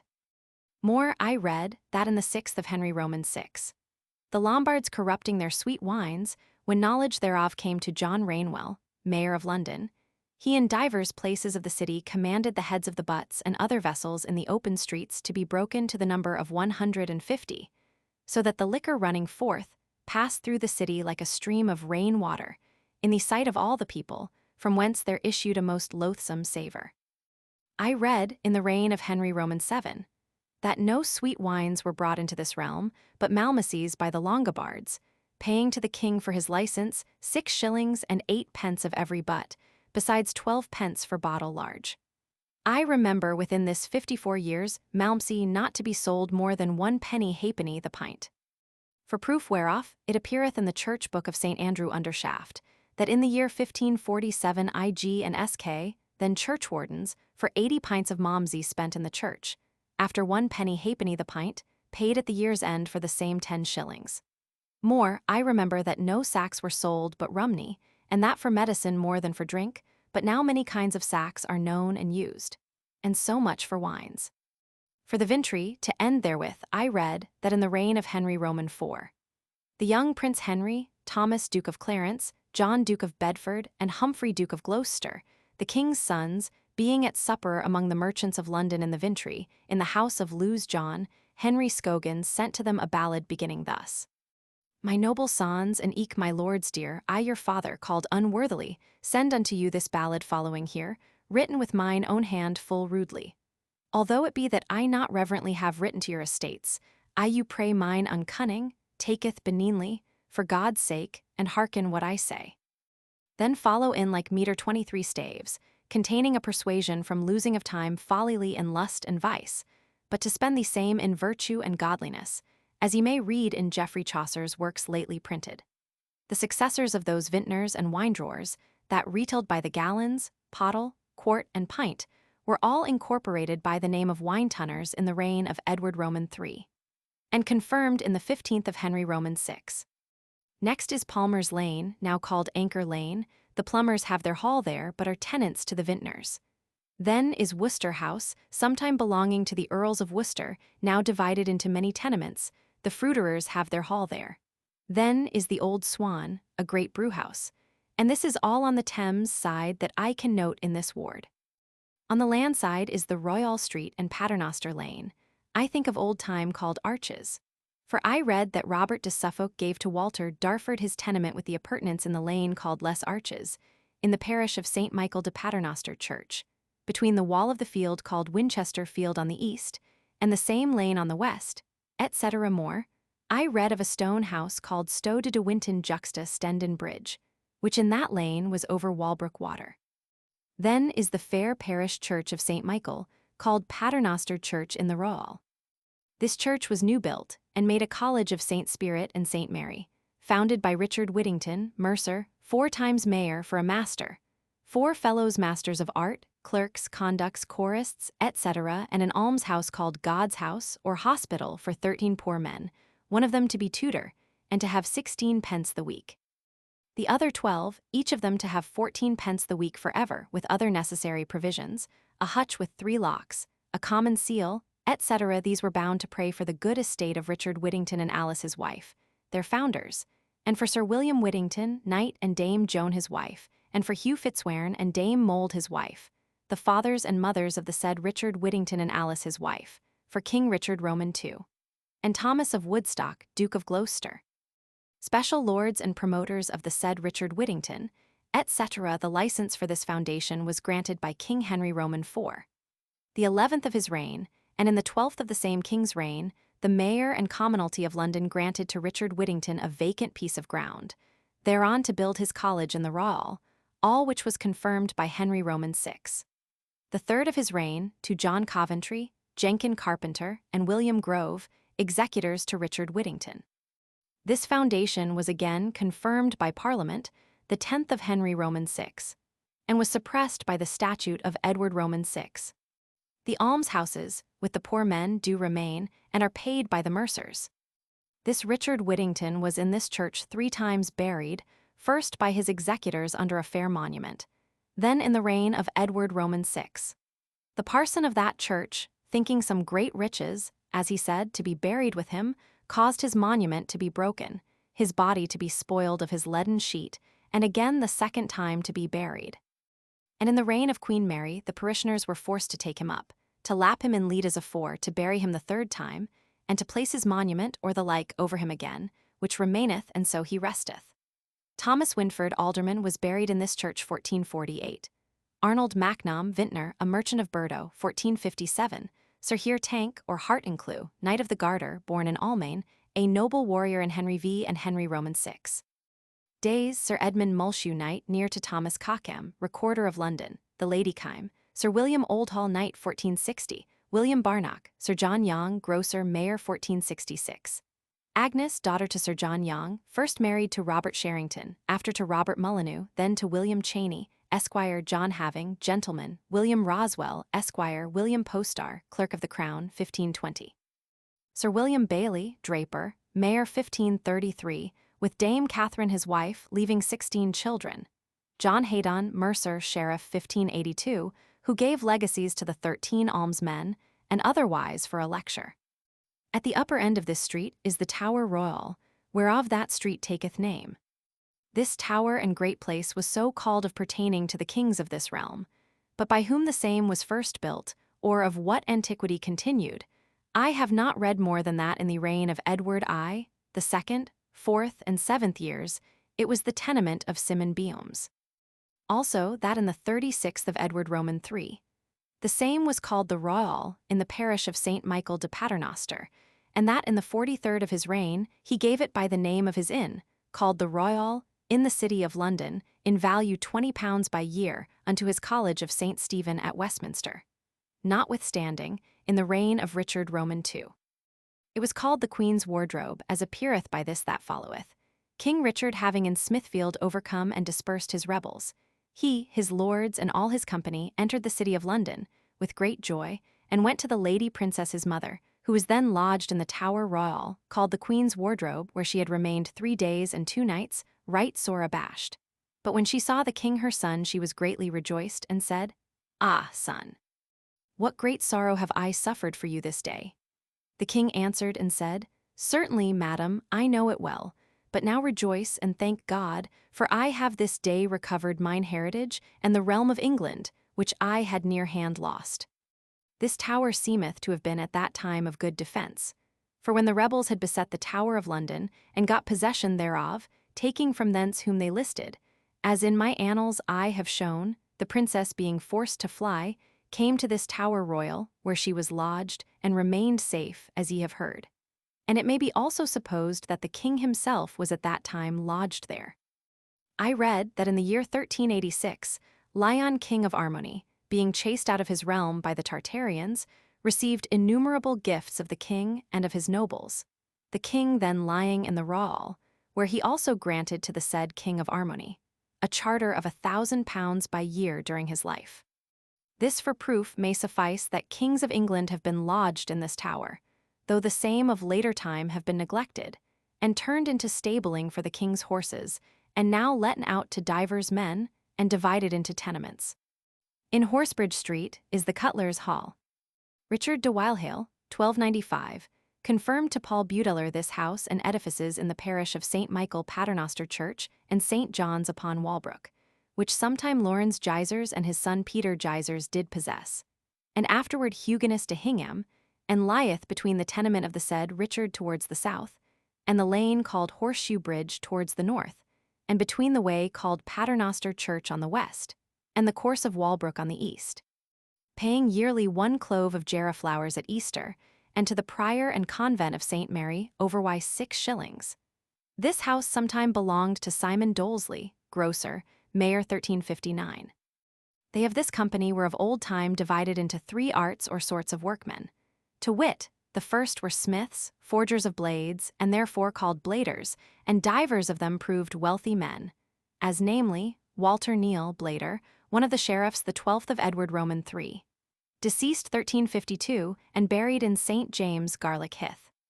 He left lands to the mending of highways about London, betwixt Newgate and Wickham, Aldgate and Chelmsford, Bishopsgate and Ware, Southwark and Rochester, etc. The second were makers of hafts, and otherwise garnishers of blades. The third sort were sheath makers, for swords, daggers, and knives. In the 10th of Henry Roman IV. Certain ordinances were made betwixt the bladers and the other cutlers, and in the 4th of Henry Roman 6. They were all 3 companies, drawn into one fraternity or brotherhood, by the name of cutlers. Then is Knightriders Street, so called, as is supposed of knights well armed and mounted at the Tower Royal, riding from thence through that street west to Creed Lane, and so out at Ludgate towards Smithfield, when they were there to tourney, joust, or otherwise to show activities before the king and states of the realm. In this street is the parish church of St. Thomas Apostle, by Ringrun Lane, a proper church, but monuments of antiquity be there none, except some arms in the windows, as also in the stonework, which some suppose to be of John Barnes, mercer, mayor of London in the year 1371, a great builder thereof. H. Costin, merchant, was a benefactor, and had a chantry there about 1396. T. Roman, mayor 1310, had also a chantry there 1319. Fitzwilliams, also a benefactor, had a chantry there. More Sir William Littlesbury, alias Horn, for King Edward Roman IV. So named him, because he was a most excellent blower in a horn. He was a salter and merchant of the Staple, mayor of London in the year 1487, and was buried in this church, having appointed by his testament the bells to be changed for 4 new bells of good tune and sound, but that was not performed. He gave 500 marks to the repairing of highways betwixt London and Cambridge. His dwelling house, with a garden and appurtenances in the said parish to be sold, and bestowed in charitable actions, as his executors would answer before God. His house, called the George in Bread Street, he gave to the Salters, they to find a priest in the said church, to have 613 pounds.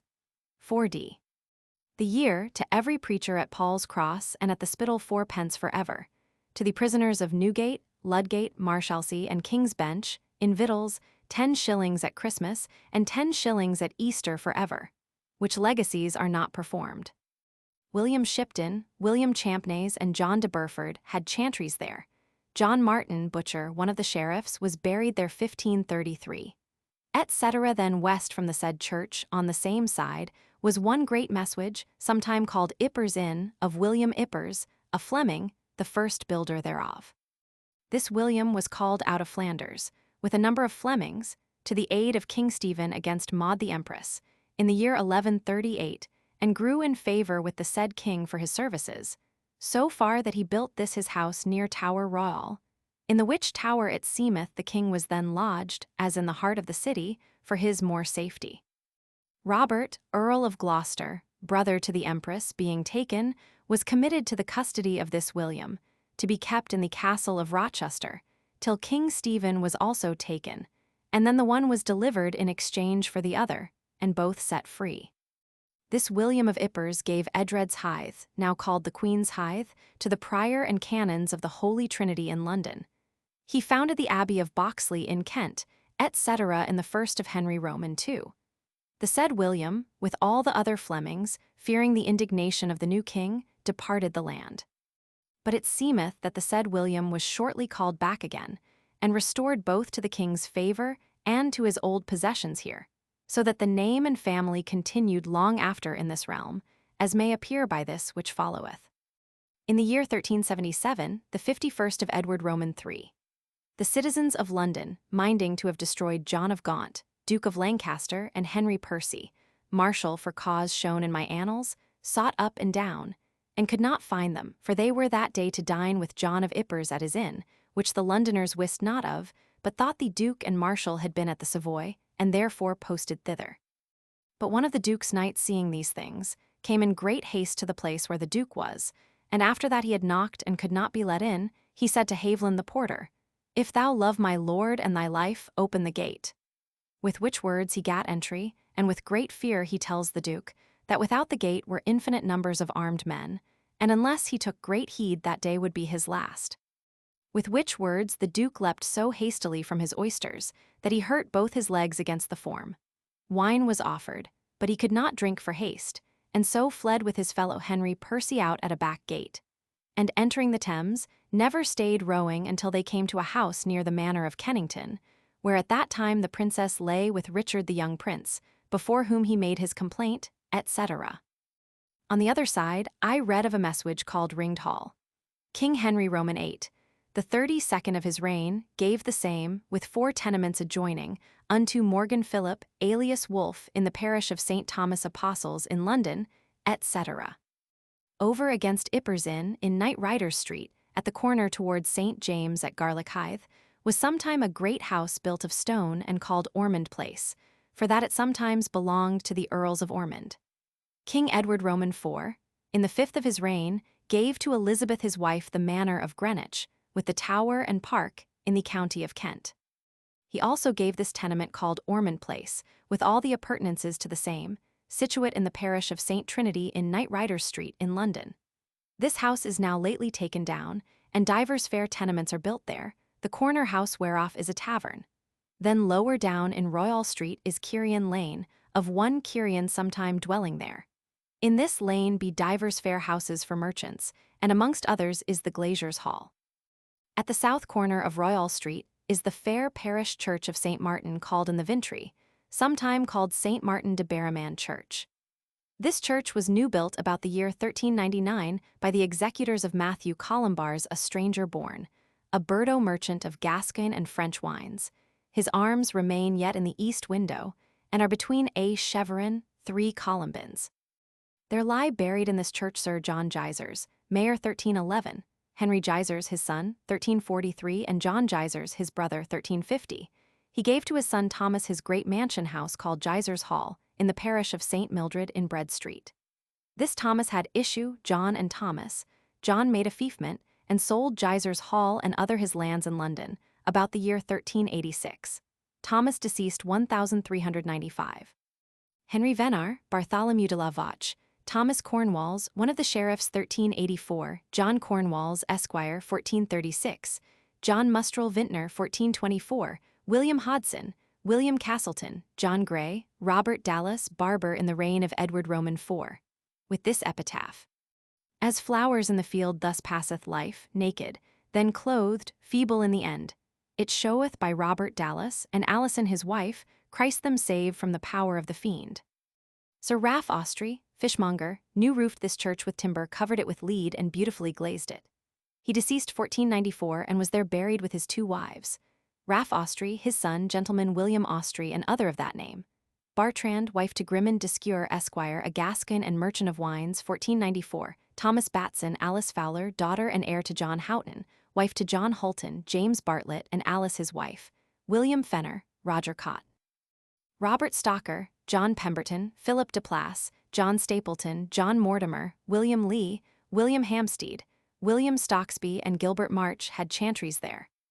Then is the parish church of St. James, called at Garlick Hithe or Garlick Hive.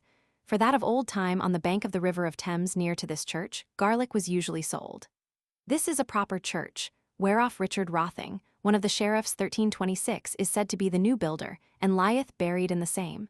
So was Walter Neal Blader, one of the sheriffs 1337, John of Oxenford Vintner, Mayor 1341. I read in the first of Edward Roman III, that this John of Oxenford gave to the Priory of the Holy Trinity in London 2 toffs of land, 1 mill, 50 acres of land, 2 acres of wood, with the appurtenances in Kentish town, in value 20s. 3d. by year. Richard Goodcheap, John de Cressingham, and John Whitthorne, and before them Galfred Monkley, 1281, founded a chantry there. Monuments remaining there: Robert Gabbiter, Esquire, Mayor of Newcastle upon Tyne, 1310, John Gysers, William Tillingham, John Stanley Lord Strange, eldest son of the Earl of Derby, 1503, Nicholas Statham, Robert de Luton, 1361, Richard Lyons, a famous merchant of wines, and A. Lapidary, sometime one of the sheriffs, beheaded in Cheape by Wat Tyler and other rebels in the year 1381. His picture on his gravestone, very fair and large, is with his hair rounded by his ears and curled, a little beard forked. A gown, girt to him down to his feet, of branched damask, wrought with the likeness of flowers. A large purse on his right side, hanging in a belt from his left shoulder. A plain hood about his neck covering his shoulders and hanging back behind him. Sir John Roch, fishmonger, Mayor 1361, deceased 1407. Thomas Stannard of Oxfordshire, John Bromer, fishmonger, Alderman 1474. The Lady Stanley, mother to the Lord Strange. The Countess of Huntingdon, the Lady Harbert, Sir George Stanley. Gilbert Bovett, 1398. A Countess of Worcester and one of her children, William Moore Vintner, Mayor 1395, William Venner Grocer, Mayor 1389. Robert Chichley, Mayor 1421, James Spencer, Vintner, Mayor 1543. Richard Platt Brewer founded a free school there 1601. And thus an end of Vintry Ward, which hath an alderman, with a deputy, common councillors 9, constables 9, scavengers 4, wardmote inquest 14, and a beadle. It is taxed to the 15 at 613s, 4d. Cordwainer Street Ward. The next is Cordwainer Street Ward, taking that name of cordwainers, or shoemakers, curriers, and workers of leather, dwelling there, for it appeareth in the records of Henry Roman 6. The 9th of his reign, that an order was taken then for cordwainers and curriers in Corney Street and Sopars Lane. This ward beginneth in the east, on the west side of Walbrook, and turneth west through Budge Row, a street so called of the Budge Fir, and of Skinners dwelling there, then up by St. Anthony's Church through Etheling or Noble Street, as Leland termeth it, commonly called Watling Street, to the Red Lion, a place so called of a great lion of timber placed there at a gate, entering a large court, wherein are divers fair and large shops, well furnished with broadcloths and other draperies of all sorts, to be sold. And this is the farthest west part of this ward. On the south side of this street from Budge Row lieth a lane turning down by the west gate of the Tower Royal, and to the south end of the stone wall beyond the said gate is of this ward, and is accounted a part of the Royal Street. Against this west gate of the Tower Royal is one other lane that runneth west to Cordwainer Street, and this is called Turnebase Lane. On the south side, whereof is a piece of Ringrin Lane, to the northwest corner of St. Thomas Church the Apostle. Then again out of the High Street called Watling is one other street which runneth thwart the same, and this is Cordwainer Street, whereof the whole ward taketh name. This street beginneth by West Cheape, and St. Mary Bow Church is the head thereof on the west side, and it runneth down south through that part which of later time was called Hosier Lane, now Bow Lane, and then by the west end of Aldmary Church to the new built houses, in place of Ormond House, and so to Garlick Hill, or Hithe, to St. James Church. The upper part of this street towards Cheape was called Hosier Lane, of hosiers dwelling there in place of shoemakers, but now those hosiers being worn out by men of other trades, as the hosiers had worn out the shoemakers, the same is called Bow Lane of Bow Church. On the west side of Cordwainer Street is Bassing Lane, right over against Turnebase Lane. This Bassing Lane west to the back gate of the Red Lion, in Watling Street, is of this Cordwainer Street Ward. Now again, on the north side of the High Street in Budge Row, by the east end of St. Anthony's Church, have ye St. Scythes Lane, so called of St. Scythes Church, which standeth against the north end of that lane, and this is wholly of Cordwainer Street Ward. Also the south side of Needler's Lane, which reacheth from the north end of St. Scythes Lane west to Sopars Lane. Then west from St. Anthony's Church is the south end of Sopars Lane, which lane took that name, not of soap-making, as some have supposed, but of Alan le Sopar, in the 9th of Edward Roman II. I have not read or heard of soap-making in this city till within this 80 years. That John Lame, dwelling in Grass Street, set up a boiling house for this city of former time, was served of white soap in hard cakes, called Cassel soap, and other, from beyond the seas, and of grey soap, speckled with white, very sweet and good, from Bristow, sold here for a penny the pound, and never above a penny farthing, and black soap for a halfpenny the pound. Then in Bow Lane, as they now call it, is Goose Lane by Bow Church. William Essex, mercer, had tenements there in the 26th of Edward Roman III. Then from the south end of Bow Lane, by Watling Street, till over against the Red Lion, and these be the bounds of Cordwainer Street Ward. Touching monuments therein, first you have the fair parish church of St. Anthony's in Budge Row, on the north side thereof.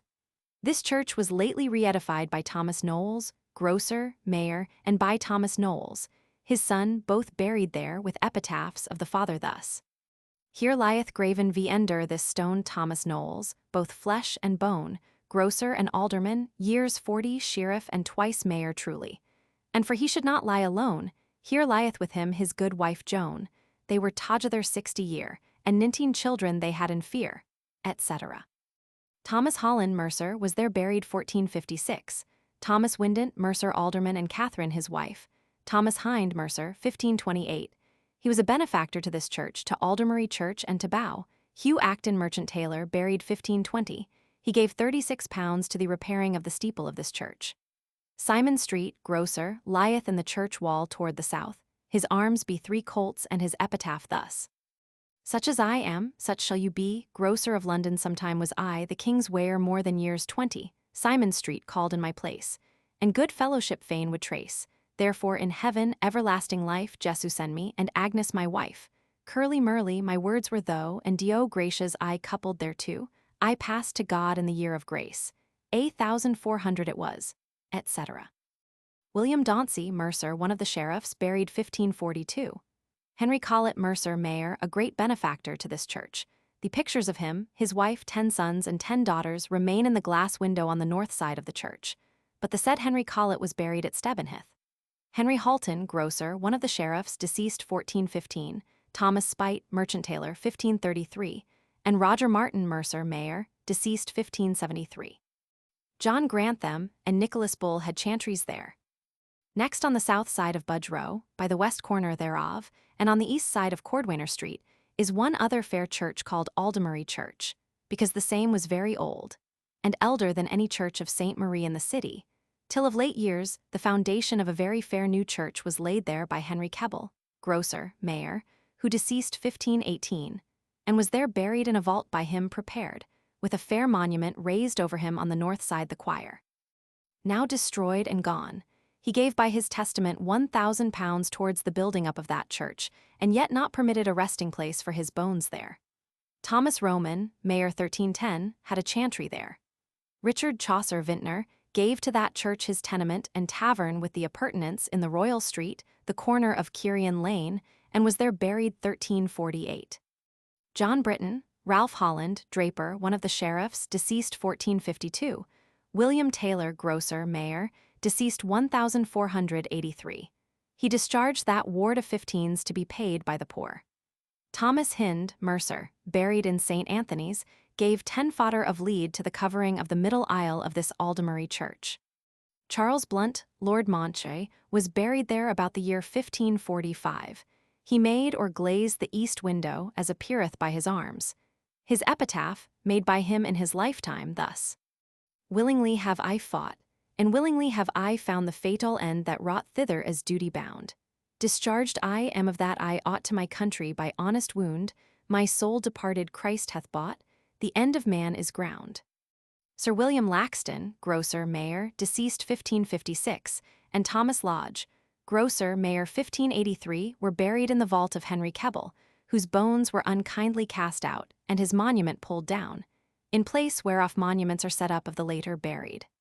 William Blunt, Lord Mountjoy, buried there 1594, etc.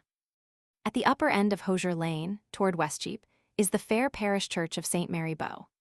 This church, in the reign of William Conqueror, being the first in the city built on arches of stone, was therefore called New Marie Church of St. Marie de Arquebus or Le Bow in West Cheaping, as Stratford Bridge being the first built by Madel de the Queen, wife to Henry I with arches of stone, was called Stratford Le Bow, which names to the said church and bridge remaineth till this day.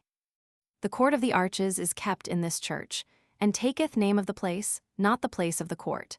But of what antiquity or continuation that court hath their continued I cannot learn. This church is of Cordwainer Street Ward, and for divers accidents happening there, hath been made more famous than any other parish church of the whole city or suburbs. First, we read that in the year 1090 and the 3rd of William Rufus, by tempest of wind, the roof of the church of St. Marie Bow in Cheape was overturned, wherewith some persons were slain, and 4 of the rafters of 26 feet in length, with such violence were pitched in the ground of the High Street, that scantly 4 feet of them remained above ground, which were fain to be cut even with the ground, because they could not be plucked out, for the city of London was not then paved. And a marish ground. In the year 1196, William Fitz Osbert, a seditious tailor, took the steeple of Bow and fortified it with munitions and victuals, but it was assaulted, and William with his accomplices were taken, though not without bloodshed, for he was forced by fire and smoke to forsake the church. And then, by the judges condemned, he was by the heels drawn to the elms in Smithfield, and there hanged with 9 of his fellows. Where, because his favourers came not to deliver him, he forsook Mary's son, as he termed Christ our Saviour, and called upon the devil to help and deliver him. Such was the end of this deceiver, a man of an evil life, a secret murderer, a filthy fornicator, a polluter of concubines, and amongst other his detestable facts, a false accuser of his elder brother, who had in his youth brought him up in learning and done many things for his preferment. In the year 1271, a great part of the steeple of Bow fell down, and slew many people, men and women.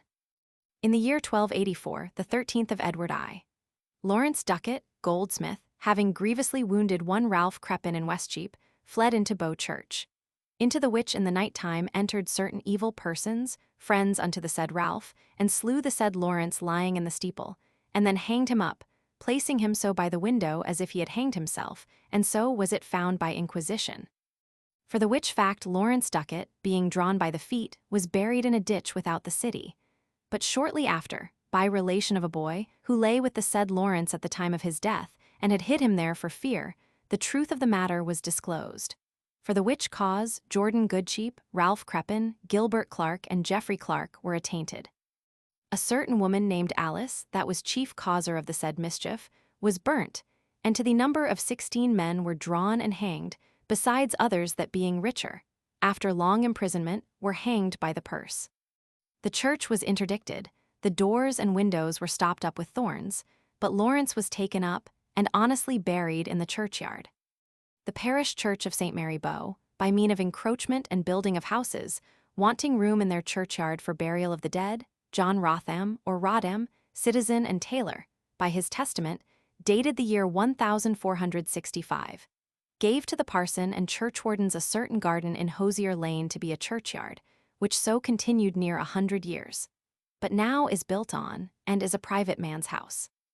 The old steeple of this church was by little and little re-edified, and new built up, at the least so much as was fallen down, many men giving sums of money to the furtherance thereof. So that at length, to wit, in the year 1469, it was ordained by a common council that the Bow bell should be nightly rung at 9 of the clock. Shortly after, John Donne, mercer, by his testament, dated 1472, according to the trust of Reginald Longden, gave to the parson and churchwardens of St. Mary Bow 2 tenements, with the appurtenances, since made into one in Hosier Lane, then so called, to the maintenance of Bow bell, the same to be rung as aforesaid, and other things to be observed, as by the will appeareth. This bell being usually rung somewhat late, as seemed to the young men, prentices, and other in Cheape, they made and set up a rhyme against the clerk, as followeth. Clerk of the Bow bell with the yellow locks, for thy late ringing thy head shall have knocks. Whereunto the clerk replying, wrote, Children of Cheape, hold you all still, for you shall have the Bow bell rung at your will. Robert Harding, goldsmith, one of the sheriffs 1478, gave to the new work of that steeple £40. John Haw, mercer, £10, Dr. Allen, £4, Thomas Baldry, £4, and other gave other sums, so that the said work of the steeple was finished in the year 1512. The arches or bows thereupon, with the lanthorns, 5 in number, to wit, 1 at each corner, and 1 on the top in the middle upon the arches, were also afterward finished of stone, brought from Queene in Normandy, delivered at the customer's key for 4s. 8d. The ton William Copeland, tailor, the king's merchant, and Andrew Fuller, mercer, being churchwardens 1515 and 1516. It is said that this Copeland gave the great bell, which made the 5th in the ring, to be rung nightly at 9 of the clock. This bell was first rung as a knell at the burial of the same Copeland. It appeareth that the lanthorns on the top of this steeple were meant to have been glazed, and lights in them placed nightly in the winter, whereby travellers to the city might have the better sight thereof, and not to miss of their ways. In this parish also was a grammar school, by commandment of King Henry Roman VI, which school was of old time kept in a house for that purpose prepared in the churchyard. But that school being decayed, as others about this city, the schoolhouse was let out for rent, in the reign of Henry Roman VIII, for 4 shillings the year, a cellar for 2 shillings the year, and 2 vaults under the church for 15 shillings both. The monuments in this church be these, namely of Sir John Coventry, mercer, Mayor 1425, Richard Lambert, alderman, Nicholas Alwine, mercer, Mayor 1499, Robert Harding, goldsmith, one of the sheriffs 1478, John Loke, one of the sheriffs 1461, Edward Banks, alderman, haberdasher 1566, John Ward, William Pearson, scrivener and attorney in the Common Pleas. In a proper chapel on the south side the church standeth a tomb, elevated and arched. A dead Dubuque hatter glazed the chapel and most part of the church, and was there buried. All other monuments be defaced. Hawley and Southam had chantries there. Without the north side of this church of St. Mary Bow, towards West Cheape, standeth one fair building of stone, called in record seldom a shed, which greatly darkeneth the said church. For by means thereof all the windows and doors on that side are stopped up. King Edward Roman III, upon occasion, as shall be shown in the ward of Cheape, caused this sild or shed to be made, and to be strongly built of stone, for himself, the Queen, and other estates to stand in, there to behold the joustings and other shows at their pleasures. And this house for a long time after served to that use, namely, in the reign of Edward Roman III, and Richard Roman II.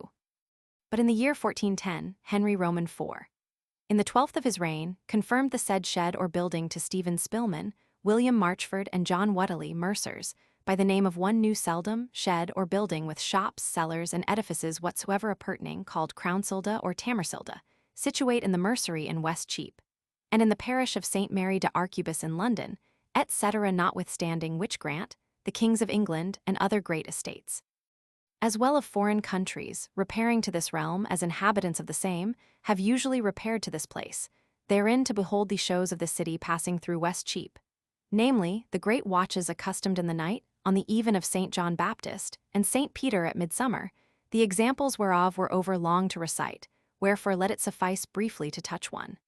In the year 1510, on St. John's even at night, King Henry Roman VIII came to this place, then called the King's Head in Cheape, in the livery of a yeoman of the guard, with an halbert on his shoulder, and there beholding the watch, departed privily when the watch was done, and was not known to any but to whom it pleased him. But on St. Peter's night next following, he and the Queen came royally riding to the said place, and there with their nobles beheld the watch of the city, and returned in the morning. This church of St. Mary, with the said shed of stone, all the housing in or about Bow Churchyard, and without on that side the high street of Cheape to the Standard, be of Cordwainer Street Ward. These houses were of old time but sheds, for I read of no housing otherwise on that side the street, but of divers sheds from Soppars Lane to the Standard, etc. Amongst other, I read of 3 shops or sheds by Soppars Lane, pertaining to the Priory of the Holy Trinity within Aldgate. The one was let out for 28 shillings, one other for 20 shillings, and the third for 12 shillings by the year. Moreover, that Richard Goodchepe, mercer, and Marjorie his wife, son to Jordan Goodchepe, did let to John Dalinges the younger, mercer, their shed and chamber in West Cheape, in the parish of St. Mary de Arches for 3 shillings and 4 pence by the year. Also the men of Bread Street Ward contended with the men of Cordwainer Street Ward for a celd or shed opposite to the Standard, on the south side, and it was found to be of Cordwainer Street Ward, W. Waldron being then mayor, the first of Henry Roman VI. Thus much for Cordwainer Street Ward, which hath an alderman, his deputy, common councillors 8, constables 8, scavengers 8, wardmote inquest men 14, and a beadle. It standeth taxed to the 15 in London at 52.16 s. In the Exchequer at 52.6 s. Cheape Ward. Next adjoining is Cheape Ward, and taketh name of the market there kept, called West Cheaping. This ward also beginneth in the east, on the course of Walbrook in Bucklesbury, and runneth up on both the sides to the great conduit in Cheape. Also on the south side of Bucklesbury, a lane turning up by St. Sithes Church, and by St. Pancrate's Church, through Needler's Lane on the north side thereof, and then through a piece of Soppars Lane, on both sides up to Cheape, be all of Cheape Ward.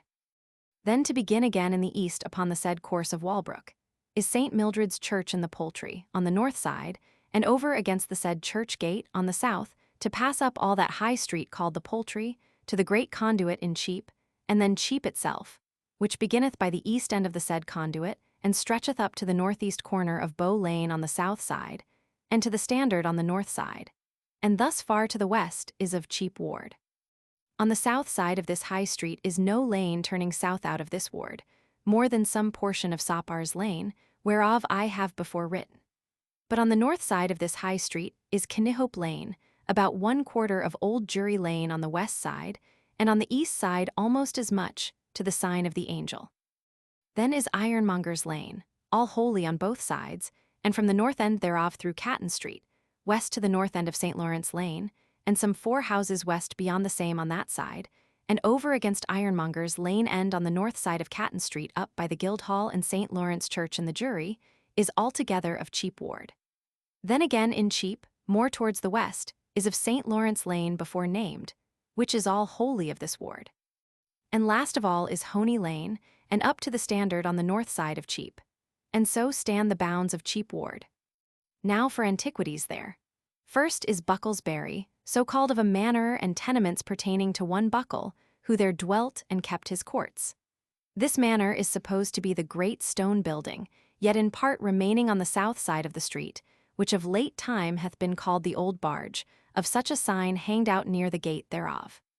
This manor or great house hath of long time been divided and letten out into many tenements. And it hath been a common speech, that when Walbrook did lie open, barges were rowed out of the Thames, or towed up so far, and therefore the place hath ever since been called the Old Barge. Also on the north side of this street, directly over against the said Bucklesbury, was one ancient and strong tower of stone, the which tower King Edward Roman III, in the 18th of his reign, by the name of the King's House, called Cornet Stower in London, did appoint to be his exchange of money there to be kept. In the 29th he granted it to Fridas Gynesane and Landus Bartle, merchants of Luke, for £20 the year. And in the 32nd he gave the same tower to his college, or free chapel, of St. Stephen at Westminster, by the name of Cernet's Tower at Bucklesbury in London. This tower of late years was taken down by one Buckle, a grocer, meaning in place thereof to have set up and built a goodly frame of timber. But the said Buckle greedily labouring to pull down the old tower, a part thereof fell upon him, which so sore bruised him that his life was thereby shortened, and another that married his widow set up the new prepared frame of timber, and finished the work. This whole street called Bucklesbury on both the sides throughout is possessed of grocers and apothecaries towards the west end thereof. On the south side breaketh out one other short lane, called in records Pennerich Street. It reacheth but to St. Scythe's Lane, and St. Scythe's Church is the farthest part thereof, for by the west end of the said church beginneth Needler's Lane, which reacheth to Sopar's Lane, as is aforesaid. This small parish church of St. Scythe hath also an addition of Bennet Shorn, or Shrog, or Shorehog, for by all these names have I read it, but the most ancient is Shorn, wherefore it seemeth to take that name of one Benedict Shorn, sometime a citizen and stockfishmonger of London, a new builder, repairer, or benefactor thereof in the reign of Edward Roman II. So that Shorn is but corruptly called Shrog, and more corruptly Shorehog. There lie buried in this church John Froish Mercer, Mayor 1394, John Rockford and Robert Rockford, John Hold, Alderman, Henry Frowick Mercer, Mayor 1435, Edward Warrington, John Morris, John Huntley Richard Lincoln, Fellmonger, 1546, Sir Ralph Warren Mercer, Mayor 1553, Sir John Lyon, Grocer, Mayor 1554. These two last have monuments, the rest are all defaced. Edward Hall, gentleman of Gray's Inn, common sergeant of this city, and then under-sheriff of the same, he wrote the large chronicles from Richard Roman II, till the end of Henry Roman VIII, and was buried in this church. Then in Needler's Lane have ye the parish church of St. Pancrate, a proper small church, but divers rich parishioners therein, and hath had of old time many liberal benefactors, but of late such as, not regarding the order taken by her Majesty, the least bell in their church being broken, have rather sold the same for half the value than put the parish to charge with new casting. Late experience hath proved this to be true, besides the spoil of monuments there. In this church are buried Sir Acre, John Barons Mercer, Mayor 1370, John Baston and his wife, Robert Rayland, John Hamber, John Gage, John Rowley, John Lamb, John Hadley, Grocer, Mayor 1379, Richard Gardner Mercer, Mayor 1478, John Stockton Mercer, Mayor 1470, John Dane Mercer, John Parker Robert Marshall, Alderman 1439, Robert Corshaford, Robert Hatfielda and Robert Hatfield, Nicholas Wilfilda, and Thomas his son, the monuments of all which be defaced and gone. There do remain of Robert Burleigh, 1360, Richard Wilson, 1525, Robert Packington Mercer, slain with a gun shot at him in a morning, as he was going to morrow mass from his house in Cheape to St. Thomas of Acars, in the year 1536. The murderer was never discovered, but by his own confession made when he came to the gallows at Banbury to be hanged for felony. T. Wardbury haberdasher, 1545. James Hewish, grocer, 1590. Ambrose Smith, etc. Then is a part of Soper's Lane turning up to Cheape. By the assent of Stephen Abundon, Mayor, the peppers in Soper's Lane were admitted to sell all such spices and other wares as grocers now used to sell, retaining the old name of pepperers in Soper's Lane, till at length, in the reign of Henry Roman VI. The same Soper's Lane was inhabited by cordwainers and curriers. After that the pepperers or grocers had seated themselves in a more open street, to wit, in Bucklesbury, where they yet remain. Thus much for the south wing of Cheape Ward. Now to begin again on the bank of the said Walbrook, at the east end of the High Street called the Poultry, on the north side thereof, is the proper parish church of St. Mildred, which church was new built upon Walbrook in the year 1457. John Saxton, their parson, gave £32 towards the building of the new choir, which now standeth upon the course of Walbrook. Lovell and Pury, and Richard Keston, have their arms in the east window as benefactors. The roofing of that church is garnished with the arms of Thomas R. Chehel, one of the churchwardens in the year 1455, who was there buried. Thomas Morsted, Esquire and chirurgeon to King Henry Roman IV, v. and Roman VI. One of the Sheriff S. of London in the year 1436, gave unto this church a parcel of ground, containing in length from the course of Walbrook toward the west 45 feet, and in breadth from the church toward the north 35 feet, being within the gate called Scaldingwyke, in the said parish, to make a churchyard wherein to bury their dead. Richard Shore, draper, one of the sheriffs 1505, gave £15 for making a porch to this church. Salomon Lanware had a chantry there in the 14th of Edward Roman II. Hugh Game had one other. Buried here as appeareth by monuments John Hildy Poulter 1416, John Kendall 1468, John Garland 1476, Robert Boys 1485 and Simon Lee Poulters 1487, Thomas Lee of Essex, gentleman, William Hallingridge, Christopher Felliock 1494, Robert Drayton Skinner 1484, John Christopherson, Doctor of Physic 1524, William Turner Skinner 1536, Blase White Grocer 1558, Thomas Hobson Haberdasher 1559, William Hobson Haberdasher 1581, Thomas Tusser 1580 with this epitaph. Here Thomas Tusser, clad in earth, doth lie, that sometime made the points of husbandry. By him then learn thou mayest, here learn we must. When all is done we sleep and turn to dust. And yet through Christ to heaven we hope to go, who reads his books shall find his faith was so. On the north side of the churchyard remain 2 tombs of marble, but not known of whom, or otherwise than by tradition it is said, they were of Thomas Monchamp and William, brothers, about 1547, etc. Some 4 houses west from this parish church of St. Mildred is a prison house pertaining to one of the sheriffs of London, and is called the Compter in the Poultry. This hath been there kept and continued time out of mind, for I have not read of the original thereof. West from this Compter was a proper chapel, called of Corpus Christi, and St. Mary, at Kinnihope Lane End, in the parish of St. Mildred, founded by one named Ian Urruns, a citizen of London, in the reign of Edward Roman III, in which chapel was a guild or fraternity that might dispend in lands better than £20 by year. It was suppressed by Henry Roman VIII, and purchased by one Thomas Hobson, haberdasher. He turned this chapel into a fair warehouse and shops towards the street, with lodgings over them.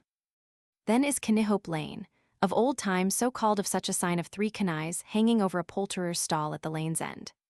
Within this lane standeth the Grocers' Hall, which company being of old time called Pepperers, were first incorporated by the name of grocers in the year 1345, at which time they elected for custos, or guardian, of their fraternity, Richard Oswin and Lawrence Halliwell, and 20 brethren were then taken in to be of their society. In the year 1411, the custos, or guardian, and the brethren of this company purchased of the Lord Rowe, Fitzwater's 1 plot of ground, with the building thereupon, in the said Kinnihope Lane, for 320 marks, and then laid the foundation of their new common hall. About the year 1429, the grocers had license to purchase 500 marks land, since the which time, near adjoining unto the Grocers' Hall, the said company had built 7 proper houses for 7 aged poor alms people. Thomas Knowles, grocer, mayor, gave his tenement in St. Anthony's churchyard to the grocers, towards the relief of the poor brethren in that company. Also H. Keble, grocer mayor, gave to the 7 almspeople 6d. the piece weekly forever, which pension is now increased by the masters, to some of them 2 shillings the piece weekly, and to some of them less, etc. Henry 80, grocer, 1563, gave 1,000 marks to the grocers to purchase lands. And Sir John Petchy, knight banneret, free of that company, gave them £500 to certain uses. He built almshouses at Ludingstone in Kent, and was there buried. West from this Kinnihope Lane is the Old Jury, whereof some portion is of Cheape Ward, as afore is showed. At the south end of this lane is the parish church of St. Mary Colechurch, named of one Cole that built it. This church is built upon a wall above ground, so that men are forced to go to ascend up thereunto by certain steps. I find no monuments of this church, more than that Henry Roman 4. Granted license to William Marshall and others to found a brotherhood of St. Catherine therein, because Thomas Becket and St. Edmund, the archbishop, were baptized there. More, I read of Bordhangley Lane to be in that parish, and thus much for the north side of the Poultry.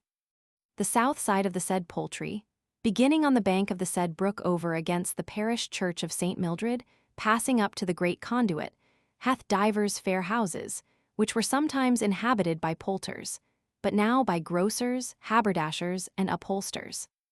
At the west end of this Poultry, and also of Bucklesbury, beginneth the large street of West Cheaping, a market-place so called, which street stretcheth west till ye come to the little conduit by Paul's Gate, but not all of Cheape Ward. In the east part of this street standeth the great conduit of sweet water, conveyed by pipes of lead underground from Paddington for the service of this city, castellated with stone, and cisterned in lead, about the year 1285, and again new built and enlarged by Thomas Illam, one of the sheriffs, 1479. About the midst of this street is the standard in Cheape, of what antiquity the first foundation I have not read, but Henry Roman 6. By his patent dated at Windsor the 21st of his reign, which patent was confirmed by Parliament 1442, granted license to Thomas Knowles, John Chichel, and other executors to John Wells, grocer, sometime mayor of London, with his goods to make new the highway which leadeth from the city of London towards the palace of Westminster, before and nigh the manor of Savoy, parcel of the Duchy of Lancaster, a way then very ruinous, and the pavement broken, to the hurt and mischief of the subjects, which old pavement then remaining in that way within the length of 500 feet, and all the breadth of the same before and nigh the site of the manor aforesaid, they to break up, and with stone, gravel, and other stuff, one other good and sufficient way there to make for the commodity of the subjects. And further that the standard in Cheape, where divers executions of the law before time had been performed, which standard at the present was very ruinous with age, in which there was a conduit should be taken down, and another competent standard of stone, together with a conduit in the same of new, strongly to be built, for the commodity and honor of the city, with the goods of the said testator, without interruption, etc. Of executions at the standard in Cheape, we read that in the year 1293 3 men had their right hands smitten off there, for rescuing of a prisoner arrested by an officer of the city. In the year 1326, the burgesses of London caused Walter Stapleton, Bishop of Exeter treasurer to Edward Roman II, and other to be beheaded at the standard in Cheape, but this was by Paul's Gate. In the year 1351, the 26th of Edward Roman III, 2 fishmongers were beheaded at the standard in Cheape, but I read not of their offence. 1381, Wat Tyler beheaded Richard Lyons and other there. In the year 1399, Henry Roman IV caused the Blanche charters made by Richard Roman II to be burnt there. In the year 1450, Jack Cade, captain of the Kentish rebels, beheaded the Lord Say there. In the year 1461, John Davy had his hands stricken off there, because he had stricken a man before the judges at Westminster, etc. Then next is a great cross in West Cheape, which cross was there erected in the year 1290 by Edward I upon occasion thus: Queen Eleanor his wife died at Hardaby, a town near unto the city of Lincoln. Her body was brought from thence to Westminster. And the king, in memory of her, caused in every place where her body rested in the way, a stately cross of stone to be erected, with the queen's image and arms upon it. as at Grantham, Wobbourne, Northampton, Stony Stratford, Dunstable, St. Albans, Waltham, West Cheape, and at Charing, from whence she was conveyed to Westminster and there buried. This cross in West Cheape being like to those other which remain to this day, and being by length of time decayed, John Hatherley, Mayor of London, procured, in the year 1441, license of King Henry Roman VI, to re-edify the same in more beautiful manner for the honour of the city, and had license also to take up 200 fodder of lead for the building thereof of certain conduits, and a common garnery. This cross was then curiously wrought at the charges of divers citizens. John Fisher, mercer, gave 600 marks toward it. The same was begun to be set up 1484, and finished 1486, the second of Henry Roman VII. It was new gilt over in the year 1522, against the coming of Charles V, Emperor. In the year 1553, against the coronation of Queen Anne, new burnished against the coronation of Edward Roman VI. And again new gilt 1554, against the coming in of King Philip. Since the which time the said cross having been presented by divers juries, or inquests of wardmote, to stand in the high way to the let of carriages, as they alleged, but could not have it removed, it followed that in the year 1581, the 21st of June in the night, the lowest images round about the said cross, being of Christ's resurrection, of the Virgin Mary, King Edward the Confessor, and such like were broken and defaced, proclamation was made that whoso would bewray the doers should have 40 crowns, but nothing came to light. The image of the Blessed Virgin at that time robbed of her son, and her arms broken, by which she stayed him on her knees, her whole body also was haled with ropes, and left likely to fall. But in the year 1595 was again fastened and repaired, and in the year next following a new misshapen son, as born out of time, all naked, was laid in her arms, the other images remaining broke as afore. But on the east side of the same cross, the steps taken thence, under the image of Christ's resurrection defaced, was then set up a curiously wrought tabernacle of grey marble, and in the same an image alabaster of Diana, and water conveyed from the Thames prilling from her naked breast for a time, but now decayed.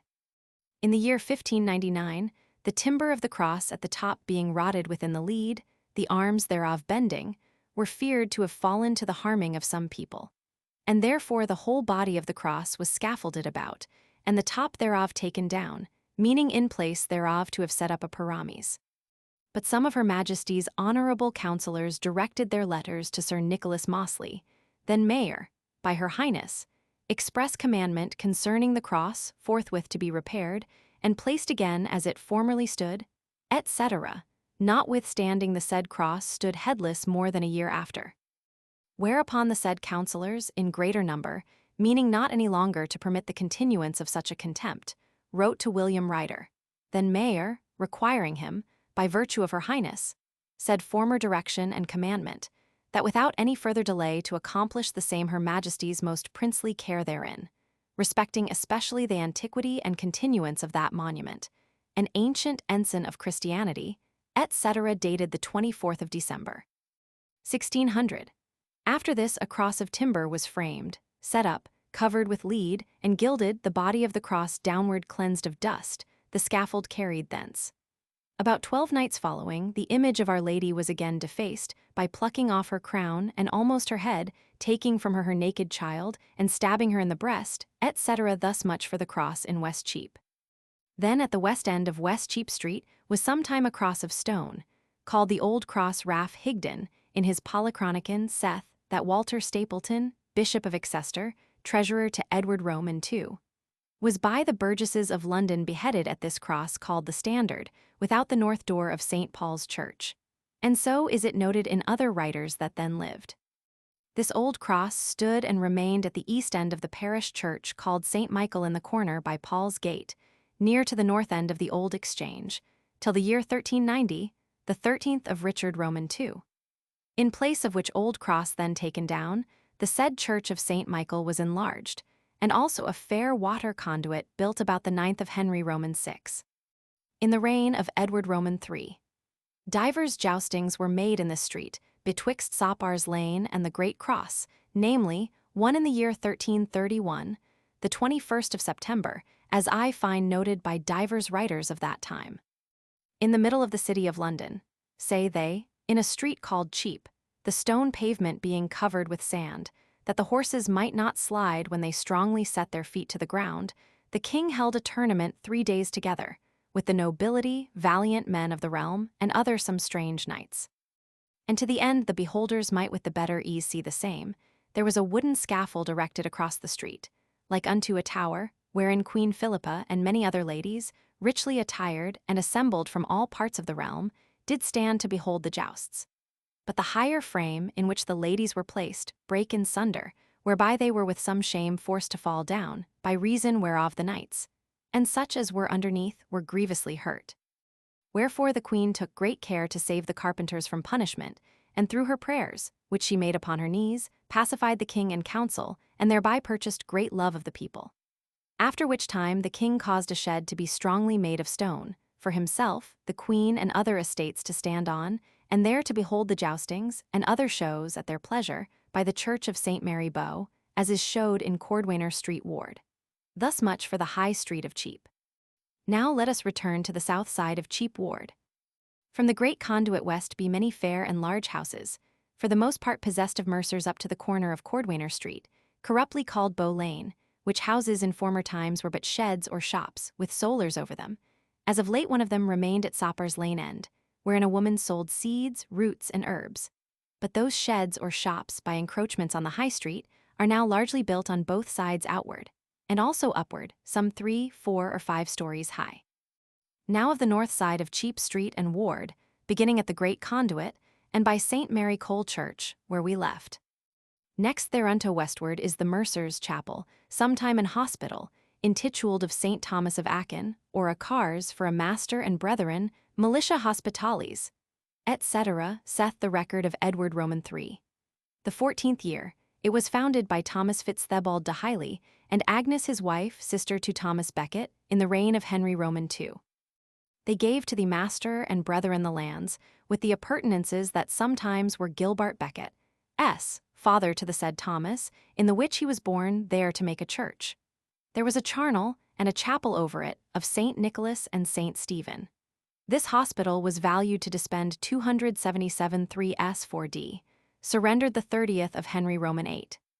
The 21st of October, and was since purchased by the Mercers by means of Sir Richard Gresham, and was again set open on the eve of St. Michael, 1541, the 33rd of Henry Roman VIII. It is now called the Mercer's Chapel. Therein is kept a free grammar school, as of old time had been accustomed, commanded by Parliament. Here be many monuments remaining, but more have been defaced. James Butler, Earl of Ormond, and Dame Joan his Countess, 1428. John Norton, Esquire, Stephen Cavendish, Draper, Mayor 1362, Thomas Cavendish, William Cavendish, Thomas Gannon called Pike, one of the sheriffs 1410, Hungate of Yorkshire, Ambrose Cressacker, John Chester, Draper, John Trusbutt, Mercer 1437, Though Norland, Sheriff 1483.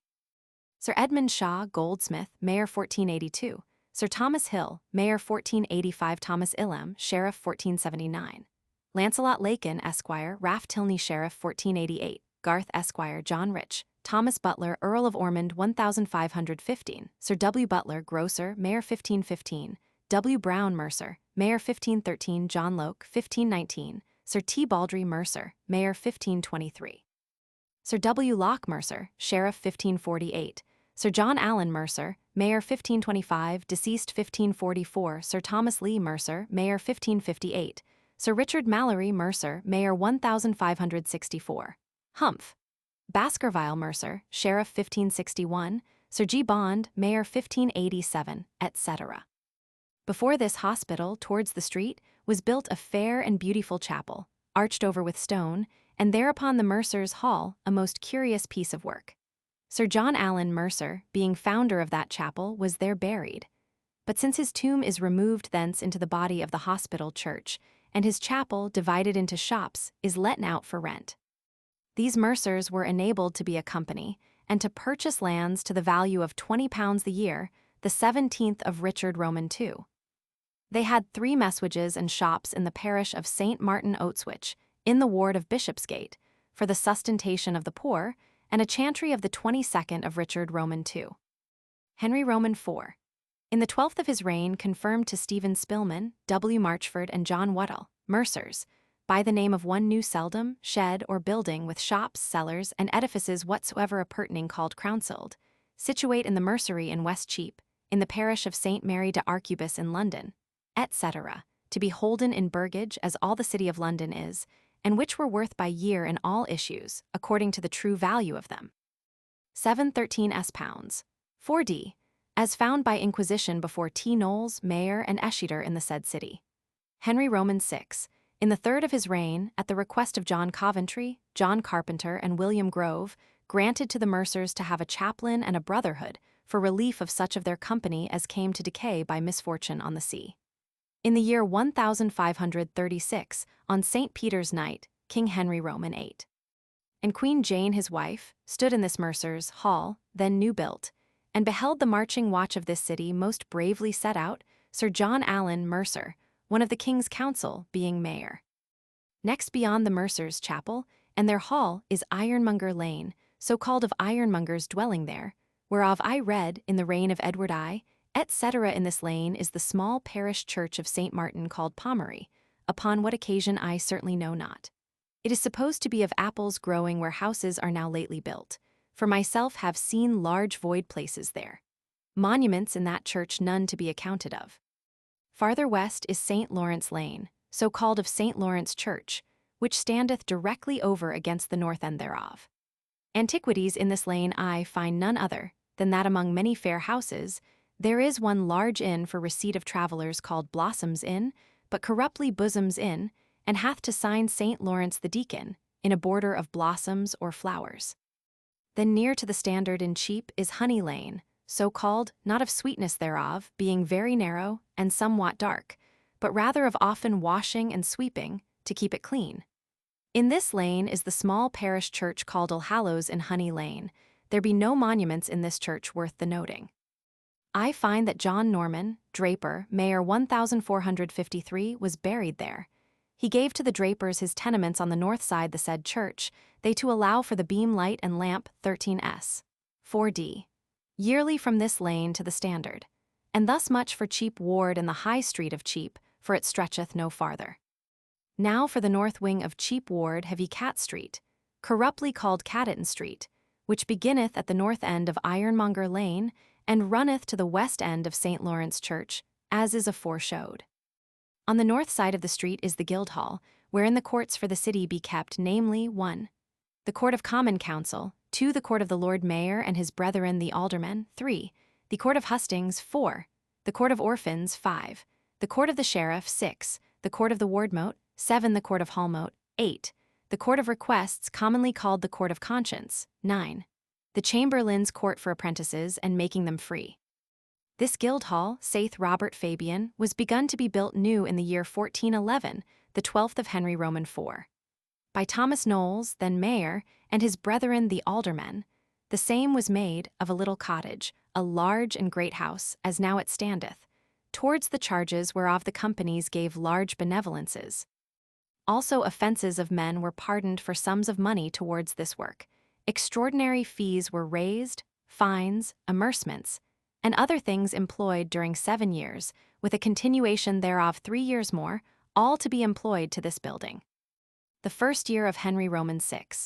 John Coventry and John Carpenter, executors to Richard Whittington, gave towards the paving of this great hall £20, and the next year £15 more, to the said pavement, with hard stone of Purbeck. They also glazed some windows thereof, and of the mayor's court, on every which windows the arms of Richard Whittington are placed. The foundation of the mayor's court was laid in the 3rd year of the reign of Henry Roman VI, and of the porch on the south side of the mayor's court in the 4th of the said king. Then was built the mayor's chamber, and the council chamber with other rooms above the stairs. Last of all, a stately porch entering the great hall was erected, the front thereof towards the south being beautified with images of stone, such as is showed by these verses following, made about some 30 years since by William Elderton, at that time an attorney in the sheriff's courts there. Though most of the images be pulled down, and none be thought remain in town, I am sure there be in London yet 7 images in such and in such a place, and few or none I think will hit, yet every day they show their face, and thousands see them every year. But few I think can tell me where Jesu Christ aloft doth stand, law and learning on either hand, discipline in the devil's neck, and hard by her are three direct, there justice, fortitude, and temperance stand, where find ye the like in all this land. Divers aldermen glaze the great hall and other courts, as appeareth by their arms in each window. William Harriot, draper, Mayor 1481, gave £40 to the making of 2 louvers in the said Guildhall, and towards the glazing thereof. The kitchens and other houses of office adjoining to this Guildhall were built of later time, to wit, about the year 1501, by procurement of Sir John Shaw, goldsmith, mayor, who was the first that kept his feast there. Towards the charges of which work the mayor had of the fellowships of the city, by their own agreement, certain sums of money, as of the mercers £40, the grocers £20, the drapers £30, and so of the other fellowships through the city, as they were of power. Also widows and other well-disposed persons gave certain sums of money, as the Lady Hill £10, the Lady Austry £10, and so of many other, till the work was finished, since the which time the mayor's feasts have been yearly kept there, which before time had been kept in the tailor's hall, and in the grocer's hall. Nicholas Alwyn, grocer, Mayor 1499, deceased 1505, gave by his testament for a hanging of tapestry, to serve for principal days in the Guildhall, 73/6 pounds. 8d pounds. How this gift was performed I have not heard, for executors of our time having no conscience, I speak of my own knowledge, prove more testaments than they perform. Now for the chapel or college of Our Lady Mary Magdalene, and of All Saints by the Guildhall called London College, I read that the same was built about the year 1299, and that Peter Fainlor, Adam Francis, and Henry Frowick, citizens, gave one message, with the appurtenances in the parish of St. Fostar, to William Brampton, custos of the chantry, by them founded in the said chapel with 4 chaplains, and one other house in the parish of St. Giles without Cripplegate. In the 27th of Edward Roman III, was given to them.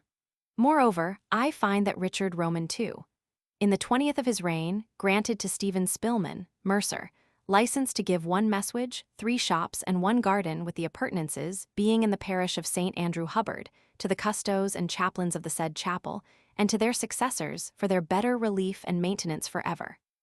King Henry Roman VI, in the 8th of his reign, gave license to John Barnard, custos, and the chaplains, to build of new the said chapel or college of Guildhall, and the same Henry Roman VI.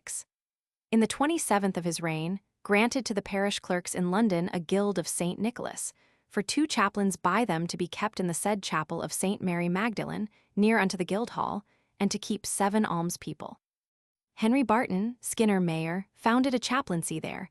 Roger de Pham, mercer, and Sir William Langford, knight, had also chaplaincies there. This chapel or college had a custos, 7 chaplains, 3 clerks, and 4 choristers. Monuments there have been sundry, as appeareth by the tombs of marble yet remaining, 7 in number, but all defaced. The uppermost in the choir, on the south side thereof, above the revestry door, was the tomb of John Wells, grocer, Mayor 1451. The likeness of Wells are graven on the tomb on the revestry door, and other places on that side the choir. Also in the glass window over this tomb, and in the east window, is the likeness of Wells, with hands elevated out of the same Wells, holding scrolls, wherein is written, Mercy. The writing in the east window being broken, yet remaineth Wells. I found his arms also in the south glass window, all which do show that the east end and south side the choir of this chapel, and the revestry, were by him both built and glazed. On the north side the choir the tomb of Thomas Nesworth, fishmonger, Mayor 1505, who deceased 1515, was defaced, and within these 44 years again renewed by the fishmongers. 2 other tombs lower there are, the one of a draper, the other of a haberdasher, their names not known. Richard Stamine is written in the window by the haberdasher. Under flat stones do lie divers custos of the chapel, chaplains and officers to the chamber. Amongst others, John Clipstone, priest sometime custos of the library of the Guildhall, 1457. Another of Edmund Allison, priest, one of the custos of the library, 1510, etc. Sir John Langley, goldsmith, Mayor 1576, lieth buried in the vault, under the tomb of John Wells before named. This chapel or college valued to dispend 15/8 pounds. 9d pounds. By the year was surrendered amongst other. The chapel remaineth to the mayor and commonalty, wherein they have service weekly, as also at the election of the mayor, and at the mayor's feast, etc. Adjoining to this chapel on the south side was sometime a fair and large library, furnished with books, pertaining to the Guildhall and College. These books, as it is said, were in the reign of Edward Roman VI, sent for by Edward, Duke of Somerset, Lord Protector, with promise to be restored. Men laded from thence 3 carries with them, but they were never returned. This library was built by the executors of Richard Whittington and by William Barry. The arms of Whittington are placed on the one side in the stone work, and 2 letters, to wit, W and B, for William Barry, on the other side. It is now lofted through and made a storehouse for clothes. Southwest from this Guildhall is the fair parish church of St. Lawrence, called in the jury, because of old time many Jews inhabited thereabout. This church is fair and large, and hath some monuments, as shall be shown. I myself, more than 70 years since, have seen in this church the shank bone of a man as it is taken, and also a tooth of a very great bigness, hanged up for show in chains of iron, upon a pillar of stone. The tooth, being about the bigness of a man's fist, is long since conveyed from thence. The thigh or shank bone, of 25 inches in length by the rule, remaineth yet fastened to a post of timber, and is not so much to be noted for the length as for the thickness, hardness, and strength thereof. For when it was hanged on the stone pillar, it fretted with moving the said pillar, and was not itself fretted, nor, as seemeth, is not yet lightened by remaining dry. But where or when this bone was first found or discovered I have not heard, and therefore, rejecting the fables of some late writers, I overpass them. Walter Blundell had a chantry there, the 14th of Edward Roman II. There lie buried in this church Elizabeth, wife to John Fortescue, Catherine Stoketon, John Stratt, Philip Albert, John Fleming, Philip Agmundesham, William Skywith, John Norlong, John Baker, Thomas Allen, William Barton Mercer, 1410, William Melrith Mercer, one of the sheriffs, 1425, Simon Bartlett Mercer, 1428, Walter Chartsey Draper, one of the sheriffs, 1430.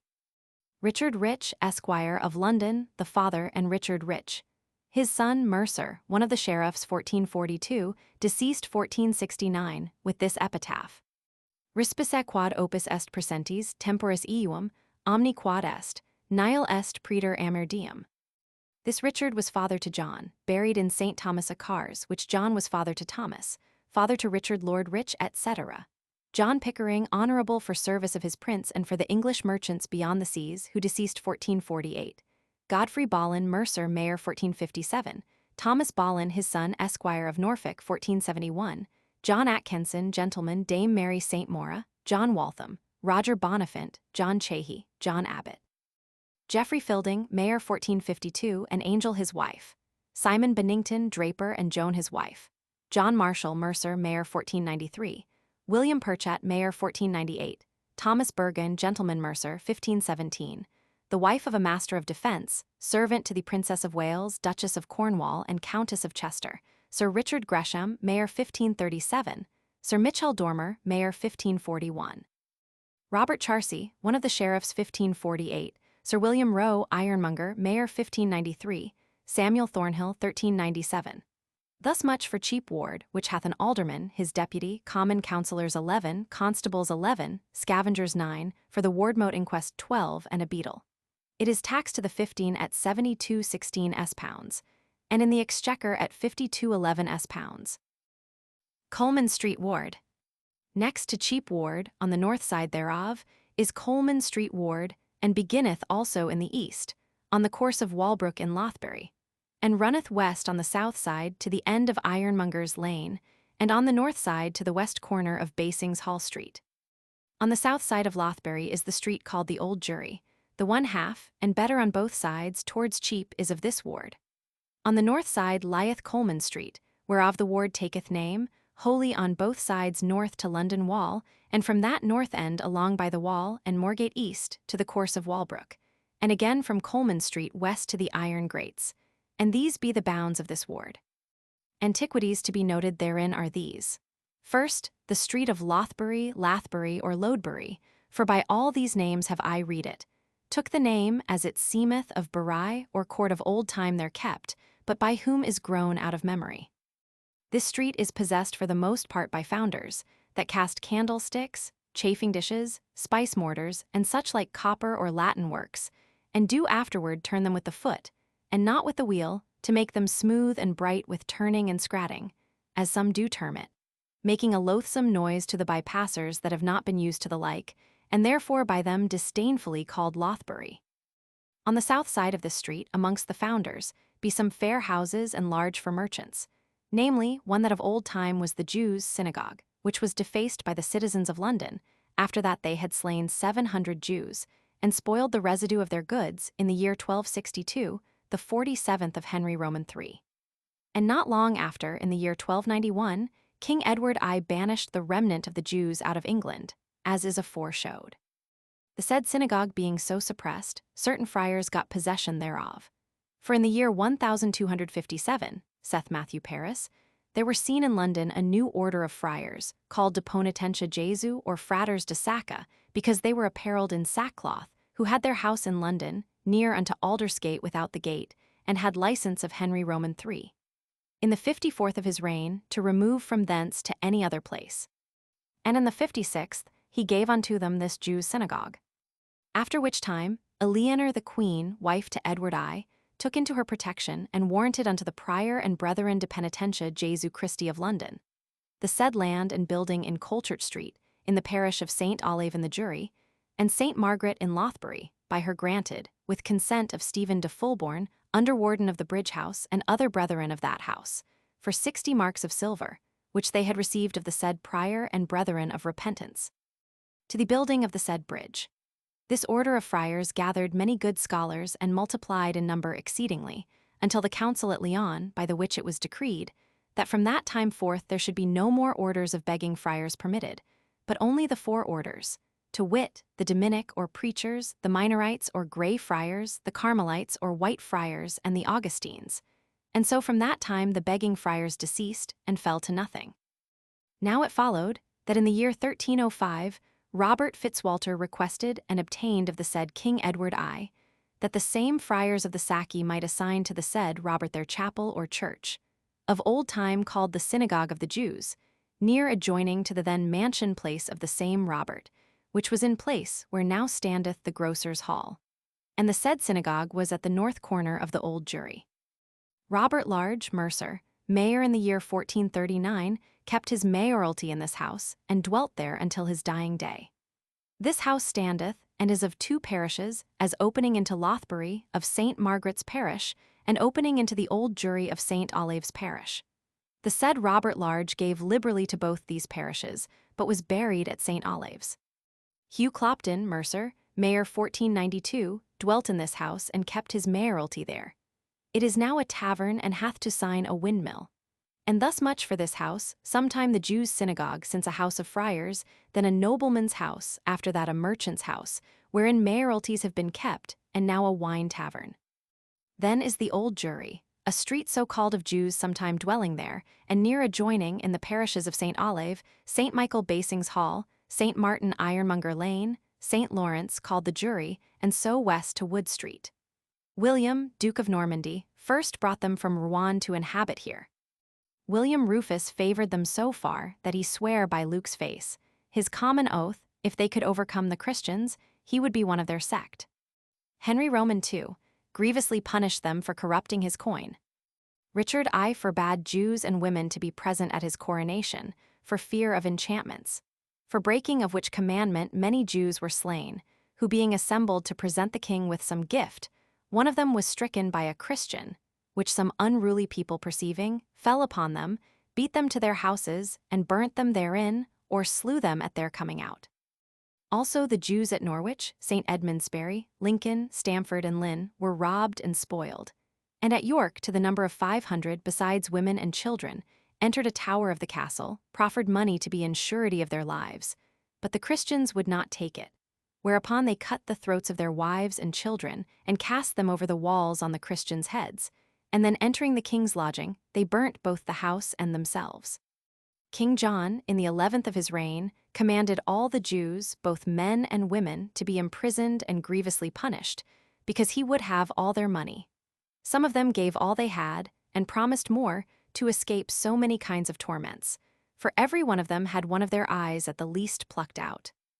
Amongst whom there was one, which being tormented many ways, would not ransom himself, till the king had caused every day one of his great teeth to be plucked out by the space of 7 days, and then gave the king 10,000 marks of silver, to the end they should pull out no more. The said king at that time spoiled the Jews of 66,000 marks. The 17th of this king, the barons brake into the Jews' houses, rifled their coffers, and with the stone of their houses repaired the gates and walls of London. King Henry Roman III, in the 11th of his reign, granted to Semin, or Ballaster, the house of Benani Mitton the Jew, in the parish of St. Michael Bassinghaw, in which the said Benani dwelt, with the 4th part of all his land, in that parish which William Ely held of the fee of Hugh Neville, and all the land in Coleman Street belonging to the said Benani, and the 4th part of the land in the parish of St. Lawrence, which was the fee of T. Buckerel, and were escheated to the king for the murder which the said Benani committed in the city of London, to hold to the said Semin, and his heirs, of the king, paying at Easter a pair of gilt spurs, and to do the service thereof due unto the Lord's court. In like manner, and for like services, the king granted to Guso for his homage the other part of the lands of the said Bonani in St. Michael's parish, which lands that painter held, and was the king's escheat, and the lands of the said Bonani in the said parish, which Walter Turner held, and 15 feet of land, which Hugh Harman held with 15 iron ells of land, and half in the front of Ironmonger Lane, in the parish of St. Martin, which were the said Bonanis of the fee of the hospital of St. Giles, and which Adam the smith held with 2 stone houses, which were Moses, the Jew of Canterbury, in the parish of St. Olave, and which are of the fee of Arnold Larouze, and are the king's escheats as before said. The 16th of the said Henry, the Jews in London built a synagogue, but the king commanded it should be dedicated to our Blessed Lady, and after gave it to the brethren of St. Anthony of Vienna, and so was it called St. Anthony's Hospital. This Henry founded a church and house for converted Jews in New Street, by the Temple, whereby it came to pass that in short time there was gathered a great number of converts. The 20th of this Henry, 7 Jews were brought from Norwich, which had stolen a christened child, had circumcised, and minded to have crucified him at Easter, wherefore their bodies and goods were at the king's pleasure. The 26th, the Jews were constrained to pay to the king 20,000 marks, at 2 terms in the year, or else to be kept in perpetual prison. The 35th, he taketh inestimable sums of money of all rich men, namely, of Aaron, a Jew, born at York, 14,000 marks for himself and 10,000 marks for the queen. And before he had taken of the same Jew as much as in all amounted to 30,000 marks of silver, and 200 marks of gold to the queen. In the 40th, were brought up to Westminster 202 Jews from Lincoln, for crucifying of a child named Hugh. 18 of them were hanged. The 43rd, a Jew at Tewkesbury fell into a privy on the Saturday, and would not that day be taken out for reverence of his Sabbath, wherefore Richard Clare, Earl of Gloucester, kept him there till Monday, that he was dead. The 47th, the barons slew the Jews at London 700. The rest were spoiled, and their synagogue defaced, because one Jew would have forced a Christian to have paid more than 2 pence for the loan of 20 shillings a week. The 3rd of Edward I, in a parliament at London, usury was forbidden to the Jews, and that all usurers might be known, the king commanded that every usurer should wear a table on his breast, the breadth of a pavline, or else to avoid the realm. The 6th of the said King Edward A reformation was made for clipping of the king's coin, for which offence 267 Jews were drawn and hanged. 3 were English Christians, and other were English Jews. The same year the Jews crucified a child at Northampton, for the which fact many Jews at London were drawn at Horsdales and hanged. The 11th of Edward I, John Perkham, Archbishop of Canterbury, commanded the Bishop of London to destroy all the Jews' synagogues in his diocese. The 16th of the said Edward, all the Jews in England were in one day apprehended by precept from the king, but they redeemed themselves for 12,000 pounds of silver. Notwithstanding, in the 19th of his reign, he banished them all out of England, giving them only to bear their charge, till they were out of his realm. The number of Jews then expulsed were 15,060 persons. The king made a mighty mass of money of their houses, which he sold, and yet the Commons of England had granted and gave him a 15th of all their goods to banish them, and thus much for the Jews. In this said street, called the Old Jury, is a proper parish church of St. Olave Upwell, so called in record 1320. John Bryan, parson of St. Olave Upwell in the Jury, founded there a chantry, and gave 2 messwages to that parish, the 16th of Edward Roman II, and was by the said king confirmed. In this church, to the commendation of the parsons and parishioners, the monuments of the dead remain less defaced than in many other. First, of William Dickman, Foreno or Ironmonger, one of the sheriffs of London 1367, Robert Havelock, Ironmonger 1390, John Organ Mercer, one of the sheriffs 1385, John Forrest, vicar of St. Olave S., and of St. Stephen, at that time as a chapel annexed to St. Olave 1399. H. Friol Taylor 1400, T. Morsted, Esquire, chirurgeon to Henry Roman IV, V. and Roman VI, one of the sheriffs 1436. He built a fair new aisle to the enlargement of this church on the north side thereof, wherein he lieth buried 1450, Adam Breakspear, chaplain 1411, William Kirkby Mercer 1465, Robert Large Mercer, mayor 1440. He gave to that church £200. John Belwine, founder 1467, Gabriel Rave Fuller 1511, Wentworth, Esquire 1510, Thomas Mitchell, Ironmonger 1527, Giles Dews, servant to Henry Roman VII, and to Henry Roman VIII, clerk of their libraries and schoolmaster for the French tongue to Prince Arthur and to the Lady Mary, 1535, Richard Chamberlain, Ironmonger, one of the sheriffs, 1562, Edmund Burleigh Mercer, 1583, John Bryan, etc. From this parish church of St. Olave, to the north end of the Old Jury, and from thence west to the north end of Ironmonger's Lane, and from the said corner into Ironmonger's Lane, almost to the parish church of St. Martin, was of old time one large building of stone, very ancient, made in place of Jews' houses, but of what antiquity, or by whom the same was built, or for what use, I have not learnt, more than that King Henry Roman VI, in the 16th of his reign, gave the office of being porter or keeper thereof unto John Stent for term of his life, by the name of his principal palace in the Old Jury. This was in my youth called the Old Wardrobe, but of later time the outward stone wall hath been by little and little taken down, and divers fair houses built thereupon, even round about. Now for the north side of this Lothbury, beginning again at the east end thereof, upon the watercourse of Walbrook, have ye a proper parish church called St. Margaret, which seemeth to be newly re-edified and built about the year 1440. For Robert Large gave to the choir of that church 100 shillings and £20 for ornaments. More, to the vaulting over the watercourse of Walbrook by the said church, for the enlarging thereof 200 marks. There be monuments in this church of Reginald Coleman, son to Robert Coleman, buried there 1483. This said Robert Coleman may be supposed the first builder or owner of Coleman Street, and that St. Stephen's Church, then built in Coleman Street, was but a chapel belonging to the parish church of St. Olave in the Jury. For we read, as afore, that John Forrest, vicar of St. Olave S., and of the chapel annexed of St. Stephen, deceased in the year 1399. Hugh Clopton, Mercer, mayor, deceased 1496. John Dimmock, Anselmy Becker, John Julian, and William Ilford, chantries there. Sir Brian Tuke, knight, treasurer of the chamber to King Henry Roman VIII. And Dame Griselda his wife, that deceased after him, were there buried 1536. John Fetta Place, draper, Esquire, 1464, and Joan his wife. Sir Hugh Witch, Mercer, mayor, son to Richard Witch, entombed there 1466. He gave to his third wife £3,000, and to maids, marriages 500 marks. Sir John Lee, 1564, with this epitaph: no wealth, no praise, no bright renown, no skill, no force, no fame, no prince's low, no toil, though for any land by trial search ye will, no faithful Ceruus of the country soil, can life prolong 1 minute of an hour, but death at length will execute his power.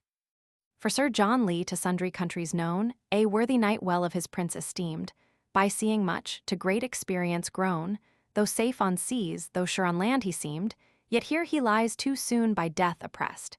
His fame yet lius, his soul in Hoen doth rest. By the west end of this parish church have ye a fair water conduit, built at the charges of the city in the year 1546.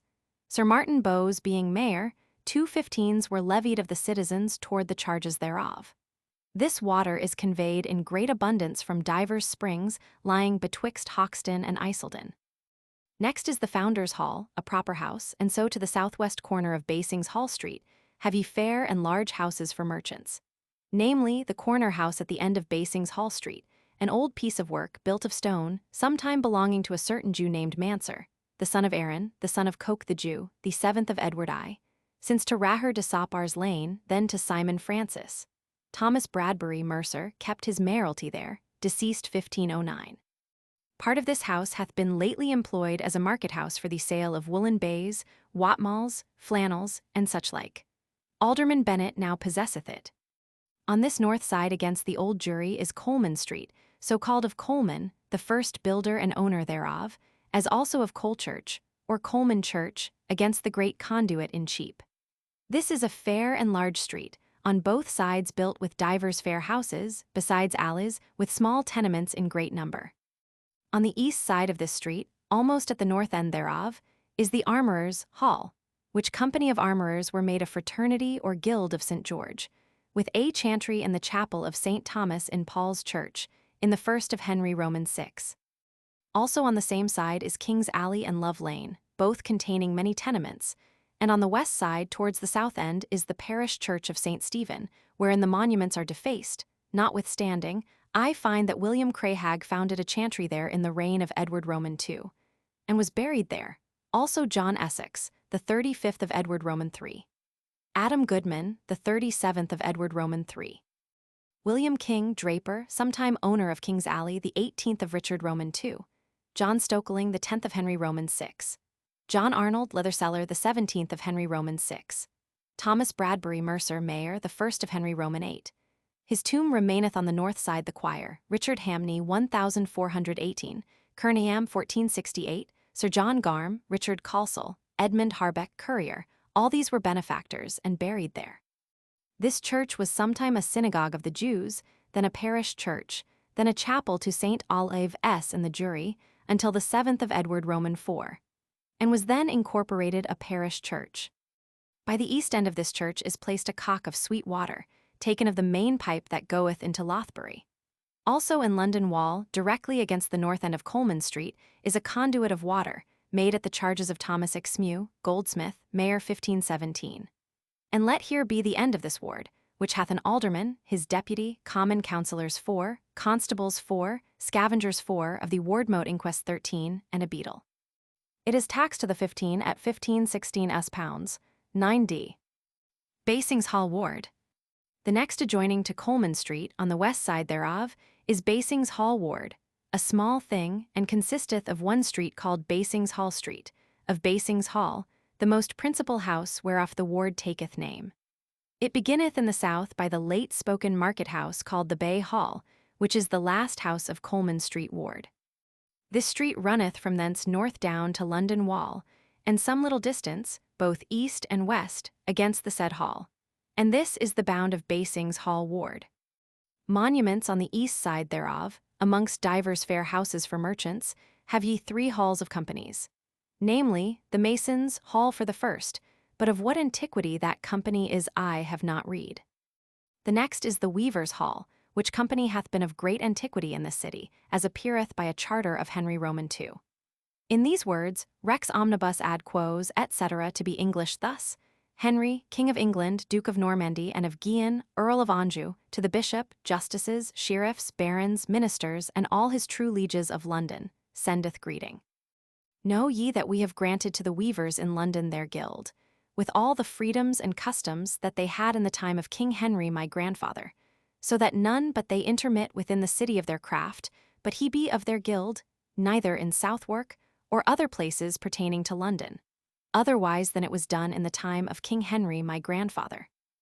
Wherefore I will and straitly command that over all lawfully they may treat, and have all aforesaid, as well in peace, free, worshipful, and holy, as they had it, freer, better, worshipfulier, and holier than in the time of King Henry my grandfather, so that they yield yearly to me 2 marks of gold at the feast of St. Michael. And I forbid that any man to them do any unright or disize, upon pain of £10. Witness Thomas of Canterbury, Warwick Philly Gar, Chamberlain at Winchester. Also I read that the same Henry Roman II, in the 31st of his reign, made a confirmation to the weavers that had a guild or fraternity in London, wherein it appeareth that the said weavers made woolen cloth, and that they had the correction thereof. But amongst other articles in that patent, it was decreed that if any man made cloth of Spanish wool, mixed with English wool, the Portgrave or principal magistrate of London, ought to burn it, etc. Moreover, in the year 1197, King Richard I, at the instance of Hubert, Archbishop of Canterbury and Justiciar of England, ordained that the woolen cloths in every part of this realm should be in breadth 2 yards within the lists, and as good in the midst as in the sides, etc. King Henry Roman III. Granted that they should not be vexed, for the bureaus, or cloth listed, according to the constitution made for breadth of cloth the 9th of his reign, etc. Richard Roman II. In the 3rd of his reign, granted an order of agreement between the weavers of London, Englishmen, and aliens or strangers born, brought in by Edward Roman III. Lower down is the Girdlers' Hall, and this is all touching the east side of this ward. On the west side, almost at the south end thereof, is Bakewell Hall, corruptly called Blackwall Hall. Concerning the original whereof I have heard divers opinions, which I overpass as fables without colour of truth. For though the same seemed a building of great antiquity, yet in mine opinion the foundation thereof was first laid since the conquest of William, Duke of Normandy. For the same was built upon vaults of stone, which stone was brought from Caen in Normandy, the like of that of Paul's Church, built by Mauritius and his successors, bishops of London. But that this house hath been a temple or Jewish synagogue, as some have fantasied, I allow not, seeing that it had no such form of roundness or other likeness, neither had it the form of a church, for the assembly of Christians, which are built east and west. But contrariwise the same was built north and south, and in form of a nobleman's house. And therefore the best opinion in my judgment is, that it was of old time belonging to the family of the Bassings, which was in this realm a name of great antiquity and renown, and that it bare also the name of that family, and was called therefore Bassings Ha, or Hall. Whereunto I am the rather induced, for that the arms of that family were of old times so abundantly placed in sundry parts of that house, even in the stonework, but more especially on the walls of the hall, which carried a continual painting of them on every side, so close together as one escutcheon could be placed by another, which I myself have often seen and noted before the old building was taken down. These arms were a gyrani of 12 points, gold and azure. Of the Bassinges, therefore, builders of this house and owners of the ground near adjoining, that ward taketh the name, as Coleman Street Ward of Coleman, and Faringdon Ward of William and Nicholas Faringdon, men that were principal owners of those places. And of old time the most noble persons that inhabited this city were appointed to be principal magistrates there, as was Godfrey de Magon, or Magnavile, Portgrave, or Sheriff, in the reign of William Conqueror, and of William Rufus, Hugh de Butch in the reign of Henry I, Aubrey de Vere, Earl of Oxford. After him, Gilbert Becket in the reign of King Stephen.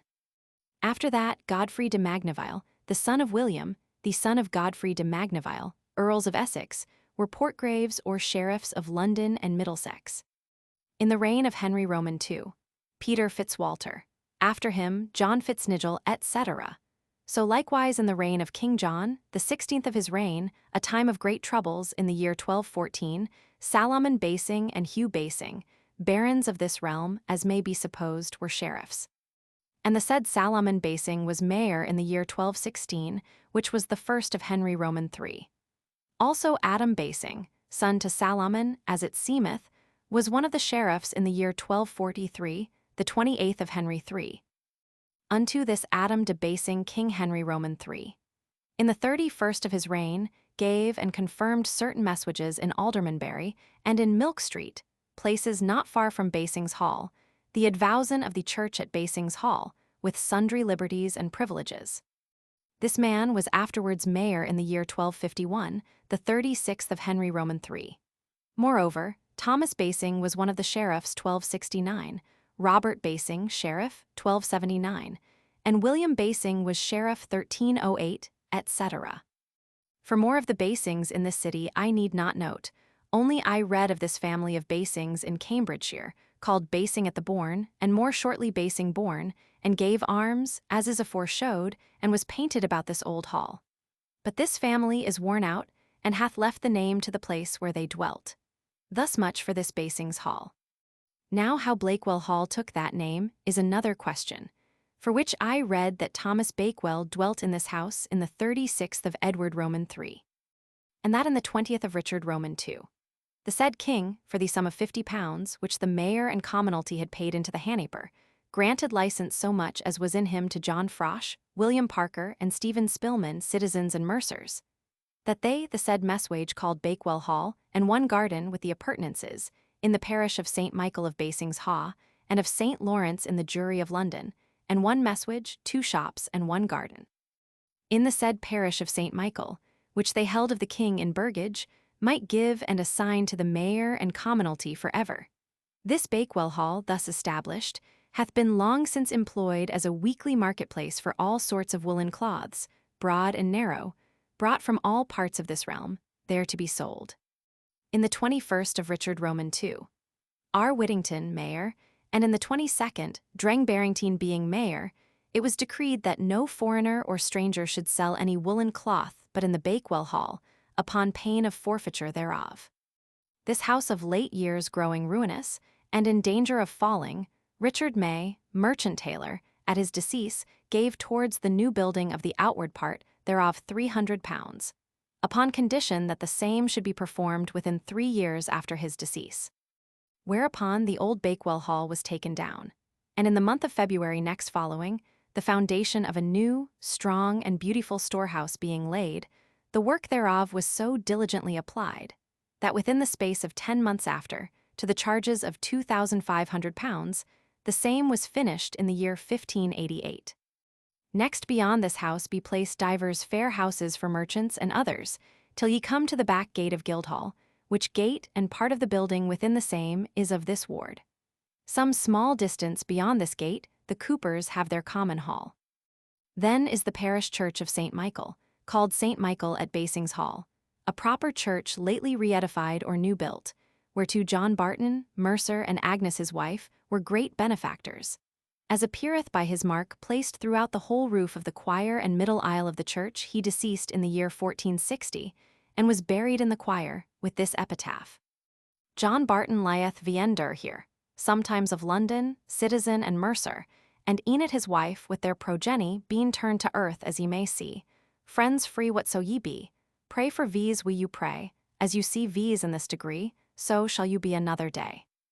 Francis Cook, John Martin, Edward Bromflet, Esquire of Warwickshire 1460, Richard Barnes, Sir Roger Rowe, Roger Veldon 1479, Sir James Yarford, mercer, mayor, deceased 1526, buried under a fair tomb with his lady in a special chapel by him built on the north side of the choir. Sir John Gresham, mercer, mayor, deceased 1554. Sir John Alife, chirurgeon, then a grocer, one of the sheriffs 1548. Nicholas Backhurst, one of the sheriffs 1577. Walston Dixie, Skinner, mayor 1585, etc. Thus have you noted one parish church of St. Michael, Bakewell Hall, a marketplace for woolen cloths, the Masons' Hall, Weavers' Hall, Cordellers' Hall, and Coopers' Hall. And thus I end this ward, which hath an alderman, his deputy, for common council 4, constables 2, scavengers 2, for the wardmote inquest 17, and a beadle. It is taxed to the 15 in London at £7, and likewise in the Exchequer at £7. Cripplesgate Ward. The next ward is called of Cripplesgate, and consisteth of divers streets and lanes, lying as well without the gate and wall of the city as within.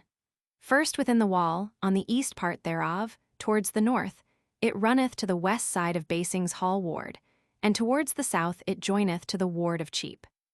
It beginneth at the west end of St. Lawrence Church in the Jury, on the north side, and runneth west to a pump, where sometime was a well with 2 buckets, at the south corner of Aldermanbury Street, which street runneth down north to Gaspur Lane, and so to London Wall, which street and lane are wholly on both sides of this ward, and so be some few houses on both the sides from Gaspur Lane, by and against the wall of the city, east to the grates made for the watercourse of the channels, and west to Cripplesgate. Now on the south side, from over against the west end of St. Lawrence Church to the pump, and then by Milk Street south unto Cheape, which Milk Street is wholly on both the sides of Cripplesgate Ward, as also without the south end of Milk Street, a part of West Cheape, to wit, from the Standard to the Cross, is all of Cripplesgate Ward. Then down Great Wood Street, which is wholly of this ward on both the sides thereof, so is Little Wood Street, which runneth down to Cripplegate. Out of this Wood Street be divers lanes, namely, on the east side is Lad Lane, which runneth east to Milk Street corner. Down lower in Wood Street is Love Lane, which lieth by the south side of St. Albans Church in Wood Street, and runneth down to the conduit in Aldermanbury Street. Lower down in Wood Street is Addle Street, out of the which runneth Philip Lane down to London Wall. These be the lanes on the east side. On the west side of Wood Street is Huggan Lane, by the south side of St. Michael's Church, and goeth through to Guthuron's Lane. Then lower is Maiden Lane, which runneth west to the north end of Guthuron's Lane, and up the said lane on the east side thereof, till against Curry Lane and back again. Then the said Maiden Lane on the north side goeth up to Staining Lane, and up a part thereof on the east side to the farthest north part of Haberdashers' Hall, and back again to Wood Street. And there lower down to Silver Street, which is of this ward, till ye come to the east end of St. Olave's Church, on the south side, and to Monk's Well Street on the north side. Then down the said Monk's Well Street on the east side thereof, and so to Cripplegate, do make the bounds of this ward within the walls. Without Cripplegate, 4 Street runneth thwart before the gate, from against the north side of St. Giles' Church, along to Moor Lane end, and to a postern lane end, that runneth betwixt the town ditch on the south, and certain gardens on the north, almost to Moorgate.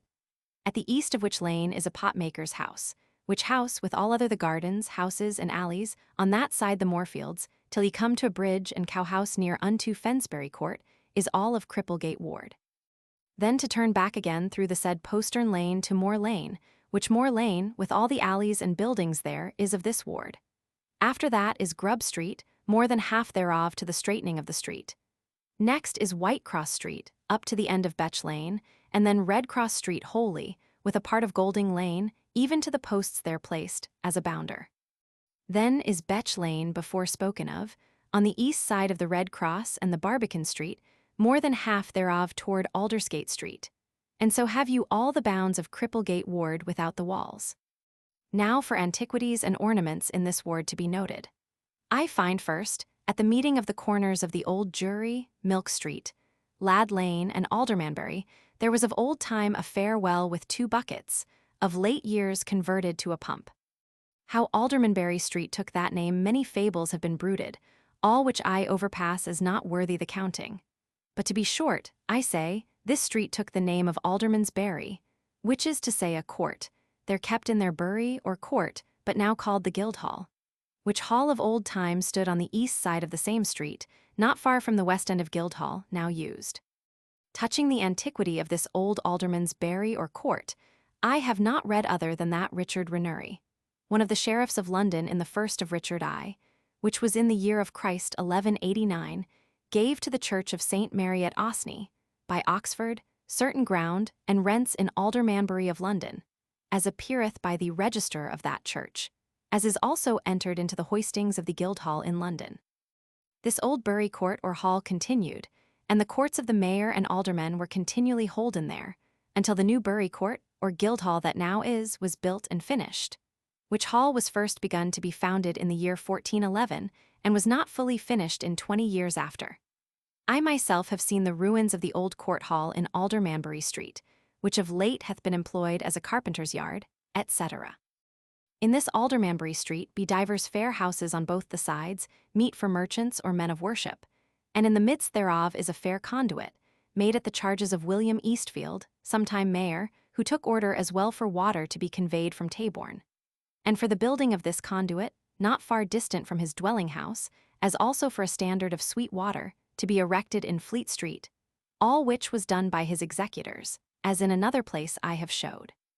Then is the parish church of St. Mary Aldermanbury, a fair church with a churchyard and cloister adjoining, in the which cloister is hanged and fastened a shank bone of a man, as is said, very great, and larger by 3 inches and a half than that which hangeth in St. Lawrence Church in the Jury, for it is in length 28 inches and a half of a size, but not so hard and steel-like as the other, for the same is light, and somewhat pory and spongy.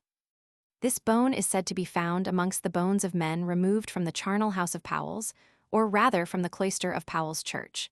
Of both which reports I doubt, for that the late Rain Wolf, stationer, who paid for the carriage of those bones from the charnel to the Moorfields, told me of some thousands of carry loads, and more to be conveyed, whereof he wondered, but never told me of any such bone in either place to be found. Neither would the same have been easily gotten from him if he had heard thereof, except he had reserved the like for himself, being the greatest preserver of antiquities in those parts for his time.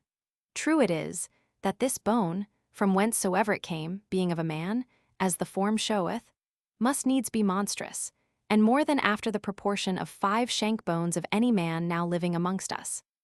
There lie buried in this church Simon Winchcombe, Esquire, 1391, Robert Combarton, 1422, John Wheatley, Mercer, 1428, Sir William Estfield, Knight of the Bath, Mayor, 1438, a great benefactor to that church under a fair monument. He also built their steeple, changed their old bells into 5 tunable bells, and gave £100 to other works of that church. Moreover, he caused the conduit in Aldermanbury, which he had begun, to be performed at his charges, and water to be conveyed by pipes of lead from Tyburn to Fleet Street, as I have said, and also from High Bury to the parish of St. Giles without Cripplegate, where the inhabitants of those parts encastellated the same in sufficient cisterns.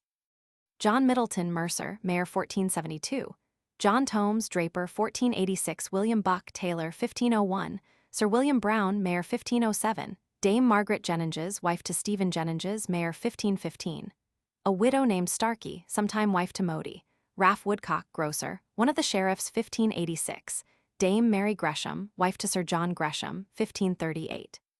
Thomas Godfrey, remembrancer of the office of the first fruits, 1577. Beneath this church have ye Gay Spur Lane, which runneth down to London Wall, as is aforeshowed. In this lane, at the north end thereof, was of old time a house of nuns, which house being in great decay, William Elsing, Mercer, in the year of Christ 1329, the 3rd of Edward Roman III, began in place thereof the foundation of an hospital for sustentation of 100 blind men, towards the erection whereof he gave his 2 houses in the parishes of St. Alphege, and our Blessed Lady in Aldermanbury, near Cripplegate. This house was after called a priory or hospital of St. Mary the Virgin, founded in the year 1332 by W. Elsing, for canons regular, the which William became the first prior there. Robert Elsing, son to the said William, gave to the hospital £12 by the year for the finding of 3 priests. He also gave 100 shillings towards the enclosing of the new churchyard without Aldgate, and 100 shillings to the enclosing of the new churchyard without Aldersgate. To Thomas Elsing, his son, £80, the rest of his goods to be sold and given to the poor. This house, valued 193.15 S. 5 D pounds, was surrendered the 11th of May, the 22nd of Henry Roman VIII.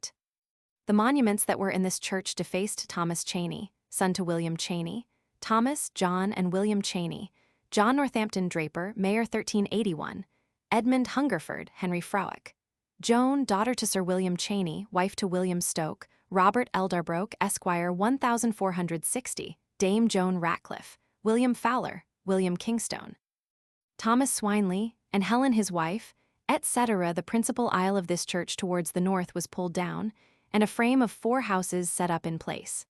The other part, from the steeple upward, was converted into a parish church of St. Alphege, and the parish church which stood near unto the wall of the city by Cripplesgate was pulled down, the plot thereof made a carpenter's yard, with sawpits.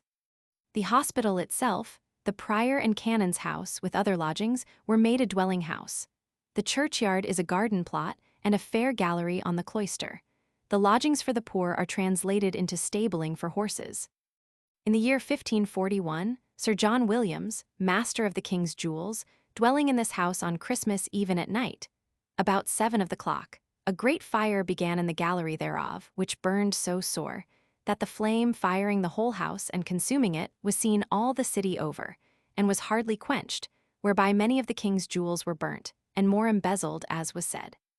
Sir Rowland Hayward, Mayor, dwelt in this spittle, and was buried there 1593. Richard Lay, alias Clarenceaux King of Arms, 1597. Now to return to Milk Street, so called of milk sold there be many fair houses for wealthy merchants and other. Amongst the which I read that Gregory Rokesley, chief assay master of the King's Mints, and Mayor of London in the year 1275, dwelt in this Milk Street, in a house belonging to the Priory of Lewes in Sussex, whereof he was tenant at will, paying 20 shillings by the year, without other charge, such were the rents of those times. In this Milk Street is a small parish church of St. Marie Magdalene, which hath of late years been repaired. William Brown, Mayor 1513, gave to this church £40 and was buried there. Thomas Exmew, Mayor 1528, gave £40 and was buried there. So was John Milford, one of the sheriffs, 1375, John Alney, Mayor 1475, Richard Rawson, one of the sheriffs, 1476, Henry Kelsey, Sir John Brown, Mayor 1497, Thomas Mushamp, one of the sheriffs, 1463. Sir William Cantillo, Knight Mercer, 1462, Henry Cantlow Mercer, merchant of the Staple, who built a chapel and was buried there 1495. John West, alderman, 1517, John Mashell, alderman, 1558, Thomas Skinner, clothworker, mayor, 1596. Then next is Wood Street, by what reason so called I know not. True it is, that of old time, according to a decree made in the reign of Richard I. The houses in London were built of stone for defense of fire, which kind of building was used for 200 years or more, but of later time for the winning of ground taken down, and houses of timber set up in place. It seemeth therefore that this street hath been of the latter building, all of timber, for not one house of stone hath been known there, and therefore called Wood Street. Otherwise it might take the name of some builder or owner thereof. Thomas Wood, one of the sheriffs in the year 1491, dwelt there. He was an especial benefactor towards the building of St. Peter's Church at Wood Street End. He also built the beautiful front of houses in Cheape over against Wood Street End, which is called Goldsmiths' Row, garnished with the likeness of woodmen. His predecessors might be the first builders, owners, and namers of this street after their own name. On the east side of this street is one of the prison houses pertaining to the sheriffs of London, and is called the Compter in Wood Street, which was prepared to be a prison house in the year 1555. And on the eve of St. Michael the Archangel, the prisoners that lay in the Compter in Bread Street were removed to this Compter in Wood Street. Beneath this Compter is Lad Lane, or Ladle Lane, for so I find it of record in the parish of St. Michael Wood Street, and beneath that is Love Lane, so called of Wantons. By this lane is the parish church of St. Alban, which hath the monuments of Sir Richard Illingworth, Baron of the Exchequer, Thomas Chatworth, grocer, Mayor 1443, John Woodcock, Mayor 1405, John Collett and Alice his wife, Ralph Thomas, Ralph and Richard, sons of Ralph Illingworth, which was son to Sir Richard Illingworth, Baron of the Exchequer Thomas, son of Sir Thomas Fitzwilliams, Thomas Halton, mercer, Mayor 1450. Thomas Ostrich, haberdasher, 1483, Richard Swettenham, Esquire, and William Dunthorne, town clerk of London, with this epitaph: Folix prima dies postquem mortalibus evi cesserit, hic morbis subit, ac repent senectus tum mors, qua nostrum Dunthorne cessitus whilmum. Hod cuiquem latuus rior, dignissimus inquam, artibus hic doctor, nec non celeberimus hugis, clericus urbis erat, primus nalique secundus moribus ingenio studio nil dixeris illi quin dederit natura boni, pius ips modestus, longanimus, solars, patiens, super omnia gratis, quic sub immenses curas variosque labors, anxious iterator vidi, dum carpserit auras, hoc tetro in tumulo, compostus pace quiescit. Simon Morsted, Thomas Pikehurst, Esquire, Richard Take, Robert Ashcombe, Thomas Lovett, Esquire, Sheriff of Northamptonshire, 1491, John Spare, Catherine, daughter to Sir Thomas Murley Knight, William Lynchdale Mercer, 1392, John Penny Mercer, 1450, John Thomas Mercer, 1485, Christopher Hawes Mercer, one of the sheriffs, 1503, William Scarborough Vintner, Simon de Birching. Sir John Cheeke, Knight Schoolmaster to King Edward Roman VI, deceased 1557, do lie here. Then is Adel Street, the reason of which name I know not, for at this present it is replenished with fair buildings on both sides, amongst the which there was sometime the Pinners' Hall, but that company being decayed, it is now the Plaisterers' Hall. Not far from thence is the Brewers' Hall, a fair house, which company of brewers was incorporated by King Henry Roman VI. In the 16th of his reign, confirmed by the name of St. Mary and St. Thomas the Martyr, the 19th of Edward Roman IV.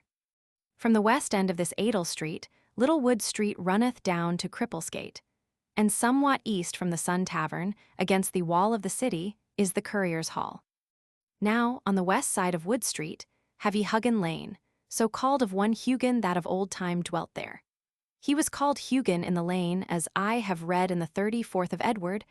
This lane runneth down by the south side of St. Michael's Church in Wood Street, and so growing very narrow, by means of late encroachments, to Guthuron's Lane. The parish church of St. Michael in Wood Street is a proper thing, and lately well repaired.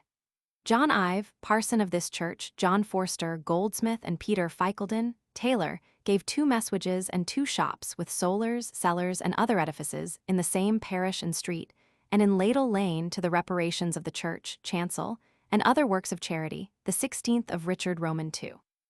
The monuments here be of William Bamborough, the son of Henry Bamborough of Scarborough, 1392, William Turner Waxchandler, 1400, John Peake Goldsmith, 1441, William Taverner Girdler, 1454, William Manser Ironmonger, 1465, John Nash, 1466, with an epitaph, John Allen Timbermonger, 1441, Robert Draper, 1500.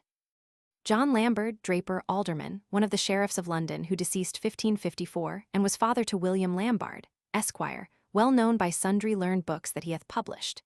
John Medley Chamberlain of London, John Marsh, Esquire, Mercer, and Common Sergeant of London, etc. There is also, but without any outward monument, the head of James, the 4th King of Scots of that name, slain at Flodden Field, and buried here by this occasion. After the battle, the body of the said king being found was enclosed in lead, and conveyed from thence to London, and so to the monastery of Sheen in Surrey, where it remained for a time, in what order I am not certain. But since the dissolution of that house, in the reign of Edward Roman VI, Henry Grey, Duke of Suffolk, being lodged and keeping house there, I have been shown the same body so lapped in lead, close to the head and body, thrown into a waste room amongst the old timber, lead, and other rubble.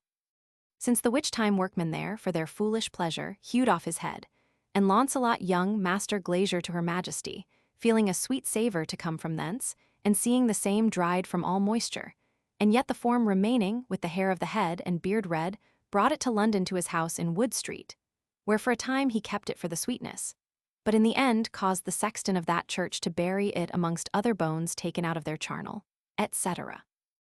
I read in divers records of a house in Wood Street, then called Black Hall, but no man at this day can tell thereof. On the north side of this St. Michael's Church is Maiden Lane, now so called, but of old time Ingene Lane or Ing Lane. In this lane the Waxchandlers have their common hall on the south side thereof, and the haberdashers have their like hall on the north side, at Staining Lane end. This company of the haberdashers, or hurrers of old time so called, were incorporated a brotherhood of St. Catherine, the 26th of Henry Roman VI, and so confirmed by Henry Roman VII. The 17th of his reign, the cappers and hat merchants, or hurrers, being one company of haberdashers. Down lower in Wood Street is Silver Street. I think of silversmiths dwelling there, in which be divers fair houses.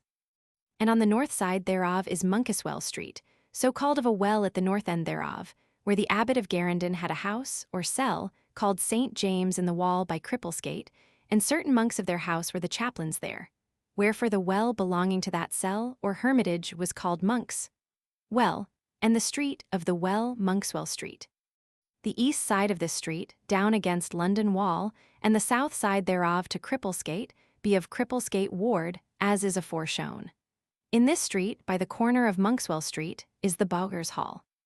On the east side of Monkswell Street be proper almshouses, 12 in number, founded by Sir Ambrose Nicholas, Salter, Mayor 1575, wherein be placed 12 poor and aged people rent-free, having each of them 7 pence the week, and once the year, each of them 5 sacks of charcoal, and 1/4 faggots of his gift for ever. Then, in Little Wood Street be 7 proper chambers in an alley on the west side, founded for 7 poor people therein to dwell rent-free, by Henry Barton, Skinner, Mayor 1416. Thus much for the monuments of this ward within the walls. Now, without the postern of Cripplesgate, first is the parish church of St. Giles, a very fair and large church, lately repaired, after that the same was burnt in the year 1545, the 37th of Henry Roman VIII.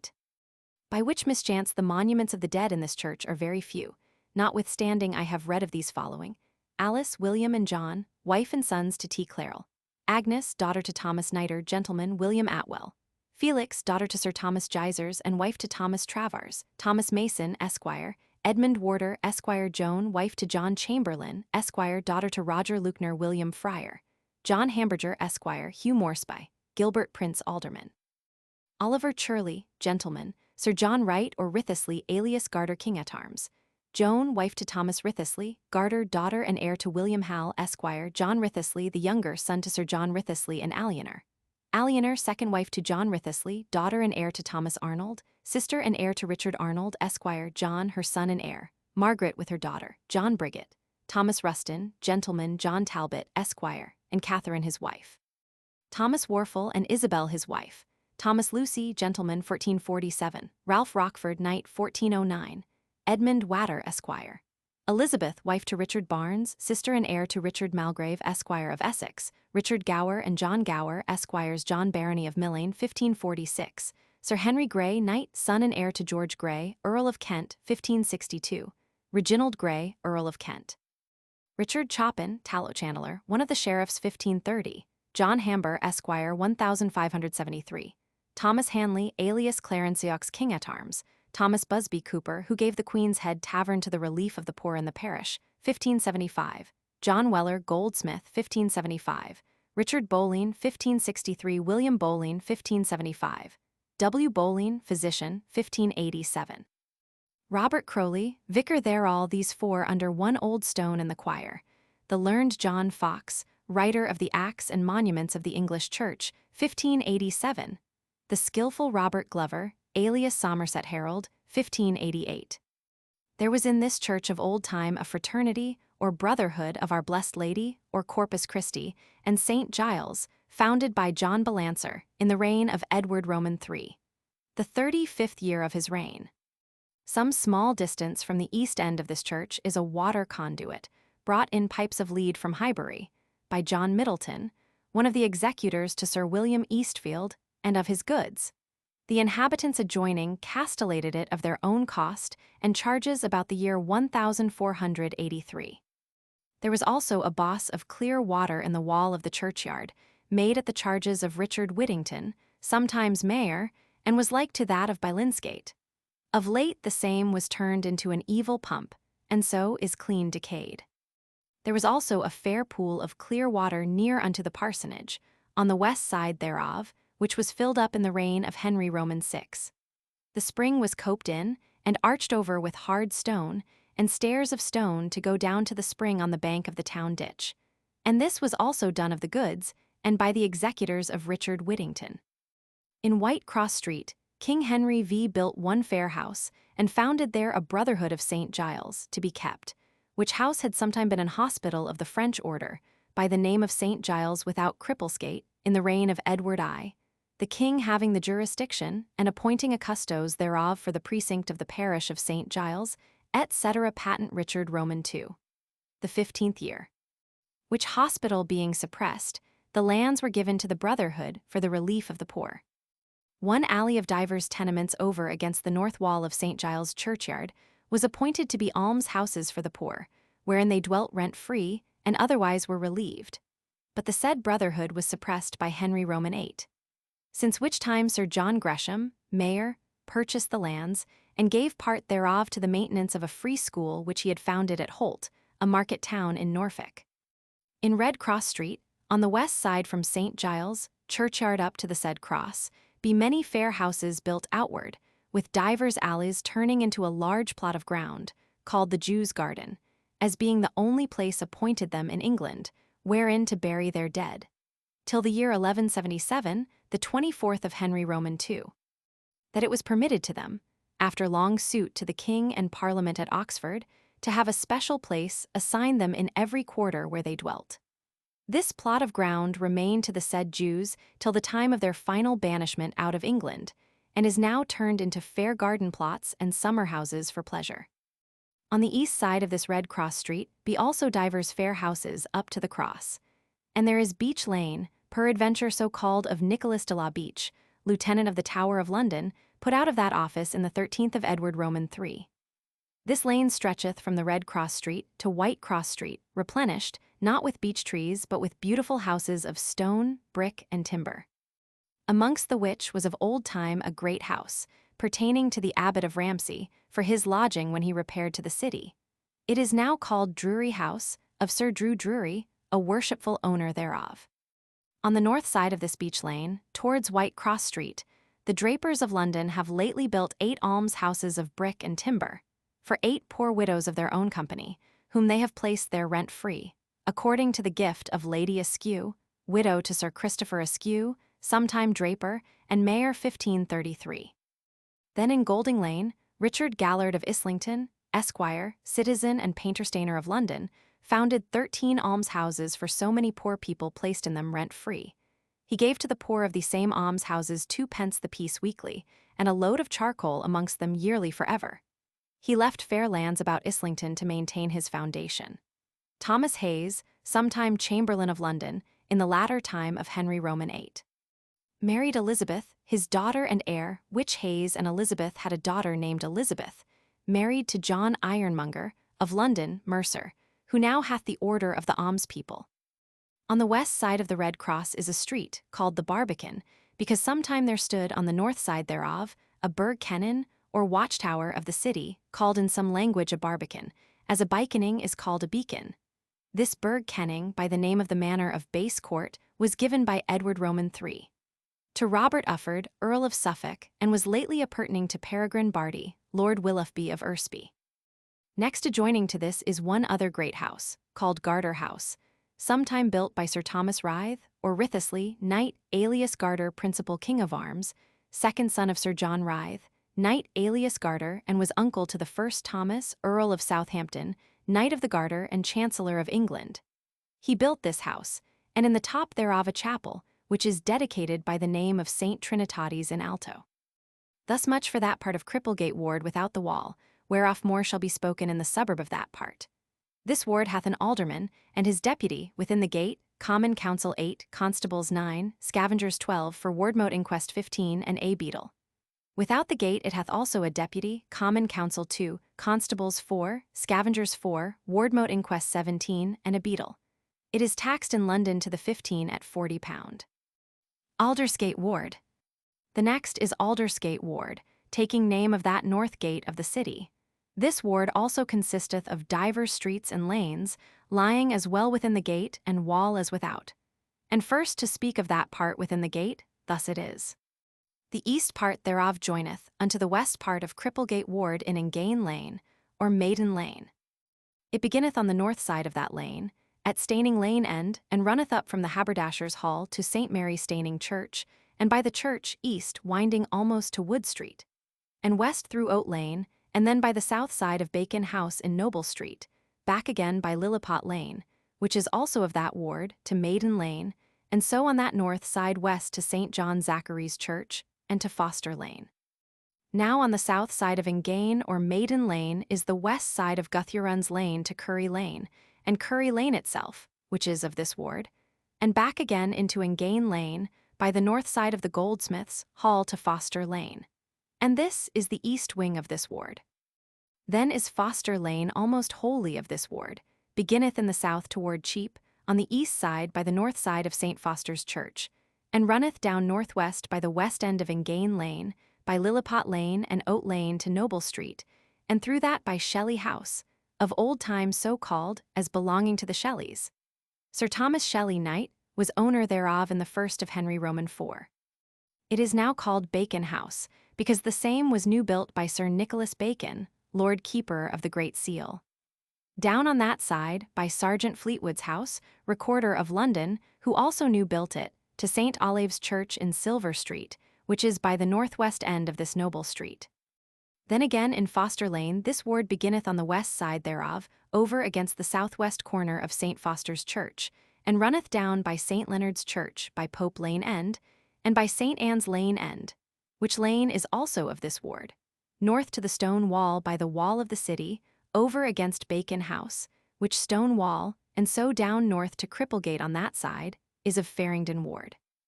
Then have ye the main street of this ward, which is called St. Martin's Lane, including St. Martin, on the east side thereof, and so down on both the sides to Aldersgate. And these be the bounds of this ward within the wall and gate. Without the gate, the main street called Aldersgate Street runneth up north on the east side to the west end of Hounds Ditch, or Barbican Street, a part of which street is also of this ward.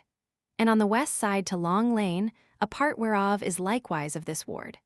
Beyond the which Aldersgate Street is Goswell Street up to the bars. And on this west side of Aldersgate Street, by St. Budulph's Church is Britton Street, which runneth west to a pump, and then north to the gate which entereth the churchyard, sometime pertaining to the Priory of St. Bartholomew on the east side, and on the west side towards St. Bartholomew's Spittle, to a pair of posts there fixed. And these be the bounds of this Aldersgate Ward without. The antiquities be these: first in Staining Lane, of old time so called, as may be supposed, of painter-stainers dwelling there.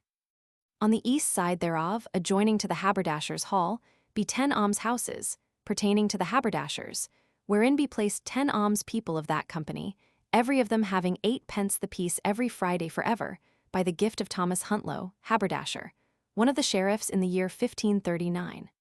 More, Sir George Barron gave them £10 by the year for ever. Then is the small parish church of St. Mary, called Staining, because it standeth at the north end of Staining Lane. In the which church, being but newly built, there remains no monument worth the noting. Then is Ingane Lane, or Maiden Lane, and at the northwest corner thereof the parish church of St. John Zachary, a fair church with the monuments well preserved of Thomas Lichfield, who founded a chantry there in the 14th of Edward Roman II. Of Sir Nicholas Twyford, goldsmith, Mayor 1388, and Dame Marjorie his wife, of whose goods the church was made and new built, with a tomb for them, and others of their race, 1390. Drugo Barentine, Mayor 1398. He gave fair lands to the goldsmiths. He dwelt right against the goldsmiths' hall. Between the which hall and his dwelling house he built a gallery thwarting the street, whereby he might go from one to the other. He was buried in this church, and Christian his wife, 1427, John Addies, goldsmith, 1400, and Margaret his wife, John Francis, goldsmith, Mayor 1400, and Elizabeth his wife, 1450. I Sutton, goldsmith, one of the sheriffs, 1413. Bartholomew Semin, goldbeater, master of the King's Mints within the Tower of London and the town of Calais, 1430. John Hewitt, Esquire, 1500. William Brakesper, goldsmith, 1461. Christopher Elliot, goldsmith, 1505. Bartholomew Reed, goldsmith, Mayor 1502, was buried in the Charterhouse and gave to this, his parish church, £100. His wife was buried here with a fair monument, her picture in habit of a widow. Thomas Keaton Lorimer, 1522, William Potkin, Esquire, 1537, John Cornish, with an epitaph, 1470, Robert Fenruther, goldsmith, one of the sheriffs in the year 1512. On the east side of this Foster Lane, at Ingane Lane End, is the Goldsmiths' Hall, a proper house, but not large. And therefore, to say that Bartholomew Reed, goldsmith, mayor in the year 1502, kept such a feast in this hall, as some have fabuled, is far incredible, and altogether impossible, considering the smallness of the hall and number of the guests, which, as they say, were more than 100 persons of great estate. For the messes and dishes of meats to them served, the paled park in the same hall furnished with fruitful trees, beasts of venery, and other circumstances of that pretended feast, well weighed, Westminster Hall would hardly have sufficed. And therefore I will overpass it, and note somewhat of principal goldsmiths. First I read that Leofstein, goldsmith, was provost of this city in the reign of Henry I also, that Henry Fitz Ulwin Fitz Leofstein, goldsmith, was mayor of London in the first of Richard I, and continued mayor 24 years. Also that Gregory Roxley, chief saymaster of all the King's Mints within England, and therefore by my conjecture a goldsmith, was mayor in the third of Edward I, and continued mayor 7 years together. Then William Faringdon, goldsmith, alderman of Faringdon Ward, one of the sheriffs 1281, the 9th of Edward I, who is a goldsmith, as appeareth in record, as shall be shown in Faringdon Ward. Then Nicholas Faringdon his son, goldsmith, alderman of Faringdon Ward, 4 times mayor in the reign of Edward Roman II. Etc. for the rest of latter time are more manifestly known, and therefore I leave them. The men of this mystery were incorporated or confirmed in the 16th of Richard Roman II. Then at the north end of Noble Street is the parish church of St. Olave in Silver Street, a small thing, and without any noteworthy monuments. On the west side of Foster Lane is the small parish church of St. Leonard, S., for them of St. Martin's le Grand, a number of tenements being lately built in place of the great collegiate church of St. Martin, that parish is mightily increased. In this church remain these monuments. First, without the church is graven in stone on the east end, John Broketwell, and a special reedifier, or new builder thereof. In the choir, graven in brass, Robert Perfit, grocer, 1507, Robert Trappies, goldsmith, 1526, with this epitaph: When the bells be merrily rung, and the mass devoutly sung, and the meat merrily eat, then shall Robert Trips, his wives and children be forgot. Then in Pope Lane, so called of one pope that was owner thereof, on the north side of the parish church of St. Anne in the Willows, so called, I know not upon what occasion, but some say of willows growing thereabouts. But now there is no such void place for willows to grow more than the churchyard, wherein do grow some high ash trees. This church, by casualty of fire in the year 1548, was burnt, so far as it was combustible, but since being newly repaired, there remain a few monuments of antiquity. Of Thomas Beckhenton, clerk of the pipe, was buried there 1499. Ralph Caldwell, gentleman of Gray's Inn, 1527. John Lord Sheffield, John Herndon, mercer, Esquire, 1572, these verses on an old stone. Can tristisi volstra, os guis tai roam near Uit H, San Chris mighty mula. William Gregory, Skinner, mayor of London in the year 1451, was there buried, and founded a chantry, but no monument of him remaineth.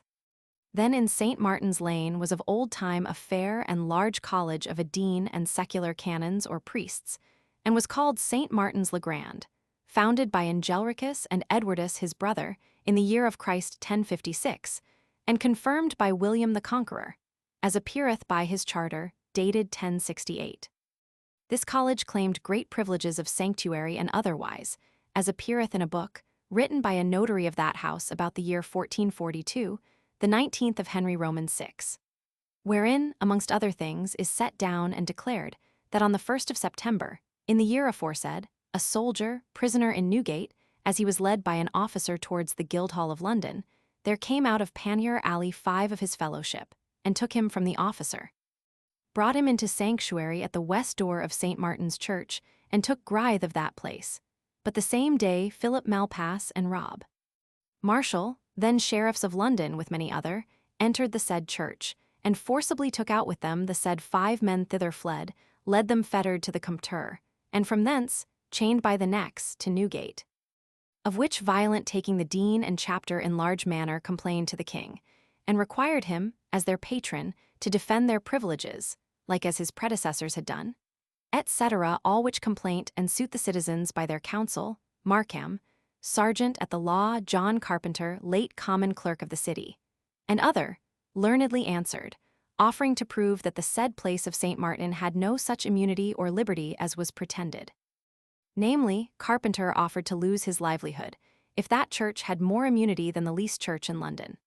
Notwithstanding, after long debating of this controversy, by the king's commandment, and assent of his council in the Starred Chamber, the Chancellor and Treasurer sent a writ unto the sheriffs of London, charging them to bring the said 5 persons with the cause of their taking and withholding afore the king in his chancery, on the vigil of All Hallows. On which day the said sheriffs, with the recorder and council of the city, brought and delivered them accordingly afore the said lords. Whereas the Chancellor, after he had declared the king's commandment, sent them to St. Martin, there to abide freely as in a place having franchises, whiles them liked, etc. Thus much out of that book have I noted concerning the privilege of that place challenged in these days, since the which time, to wit, in the year 1457, the 36th of the said Henry Roman VI. An ordinance was made by the king and his council concerning the said sanctuary men in St. Martin's le Grand, whereof the articles are set down in the Book of K, within the chamber of the Guildhall, in the lease 299. This college was surrendered to King Edward Roman VI, the second of his reign in the year of Christ 1548. And the same year the college church being pulled down, in the east part thereof a large wine tavern was built, and withal down to the west, and throughout the whole precinct of that college, many other houses were built and highly prized, letten to strangers born, and other such, as their claimed benefit of privileges granted to the canons serving God day and night, for so be the words in the charter of William the Conqueror.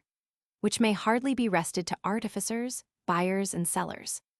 Otherwise than is mentioned in the 21st of St. Matthew's Gospel. Lower down on the west side of St. Martin's Lane, in the parish of St. Anne, almost by Aldersgate, is one great house, commonly called Northumberland House. It belonged to H. Percy. King Henry Roman IV, in the 7th of his reign, gave this house, with the tenements thereunto appertaining to Queen Jane his wife, and then it was called her wardrobe. It is now a printing house. Without Aldersgate, on the east side of Aldersgate Street, is the Cook's Hall, which cooks or pastellers were admitted to be a company, and to have a master and wardens in the 22nd of Edward Roman IV. From thence along into Houndsditch or Barbican Street be many fair houses. On the west side also be the like fair buildings till ye come to Long Lane, and so to Goswell Street. In Britain Street, which took that name of the Dukes of Brittany lodging there, is one proper parish church of St. Budulph, in which church was sometime a brotherhood of St. Fabian and Sebastian, founded in the year 1377, the 51st of Edward Roman III, and confirmed by Henry Roman IV, in the 6th of his reign. Then Henry Roman VI, in the 24th of his reign, to the honor of the Trinity, gave license to Dame Joan Astley, sometime his nurse, to R. Cowad and T. Smith, to found the same a fraternity, perpetually to have a master and 2 custoses, with brethren and sisters, etc. This brotherhood was endowed with lands more than £30 by the year, and was suppressed by Edward Roman VI. There lie buried John de Bath, weaver 1390, Philip at Vine, capper 1396, Bennet Gerard, brewer 1403. Thomas Bilsington founded a chantry there and gave to that church a house called the Helmet upon Cornhill. John Bradmore, chirurgeon, Margaret and Catherine his wives 1411, John Michael, sergeant at arms 1415, Alan Brett, carpenter 1425, Robert Malton 1426. John Trigillian, brewer 1417, John Mason, brewer 1431, Rob Cawood, clerk of the pipe in the King's Exchequer 1466, Rye, emissary, John Walpole, I. Hartshorn, Esquire, servant to the King 1400, and other of that family great benefactors to that church. W. Marrow, grocer, mayor, and Catherine his wife were buried there about 1468. The Lady Anne Packington, widow, late wife to Joe Packington, knight, chirographer of the Court of the Common Pleas. She founded almshouses near unto the White Friars Church in Fleet Street. The clothworkers in London have oversight thereof. And thus an end of this ward, which hath an alderman, his deputy, common councillors 5, constables 8, scavengers 9, for the wardmote inquest 14, and a beadle. It is taxed to the 15 in London £7, and in the Exchequer £6 19 shillings. Faringdon Ward Infra, or within. On the south side of Aldersgate Ward lieth Faringdon Ward, called Infra or within, for a difference from another ward of that name, which lieth without the walls of the city, and is therefore called Faringdon Extra. These 2 wards of old time were but one, and had also but one alderman, till the 17th of Richard Roman II.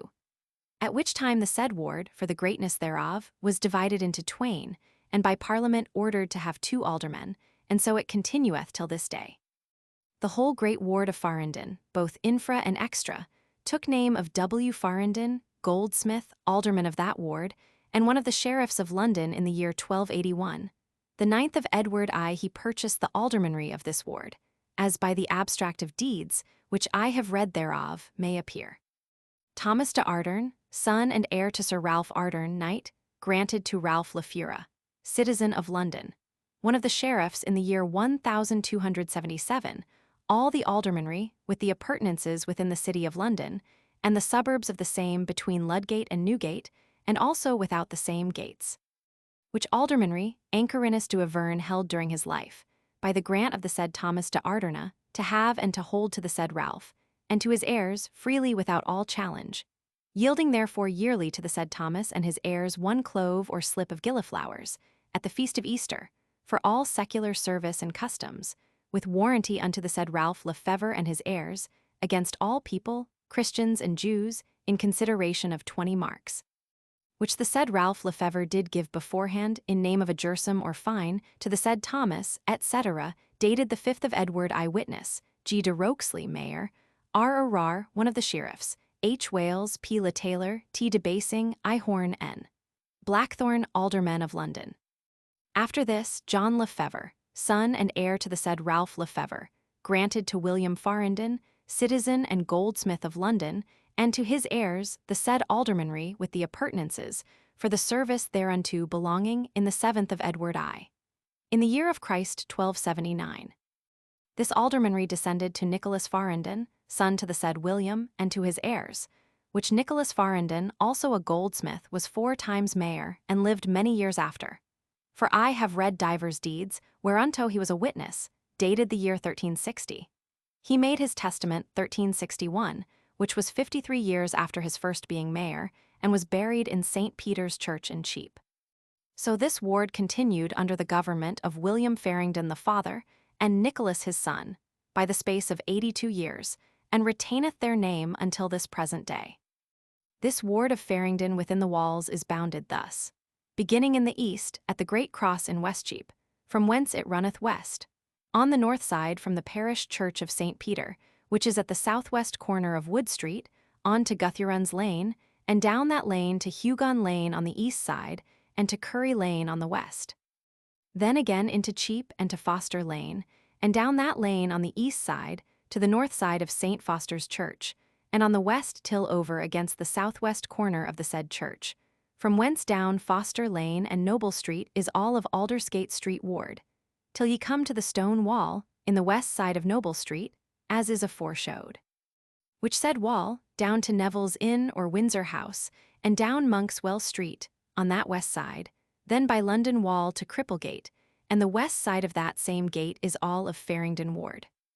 Then back again into Cheape, and from Foster Lane end to St. Martin's Lane end, and from thence through St. Nicholas Shambles, by Pentecost Lane and Butcher's Alley, and by Stinking Lane through Newgate Market to Newgate, all which is the north side of Faringdon Ward. On the south, from against the said Great Cross in Cheape West to Friday Street, and down that street on the east side, till over against the northeast corner of St. Matthew's Church, and on the west side, till the south corner of the said church.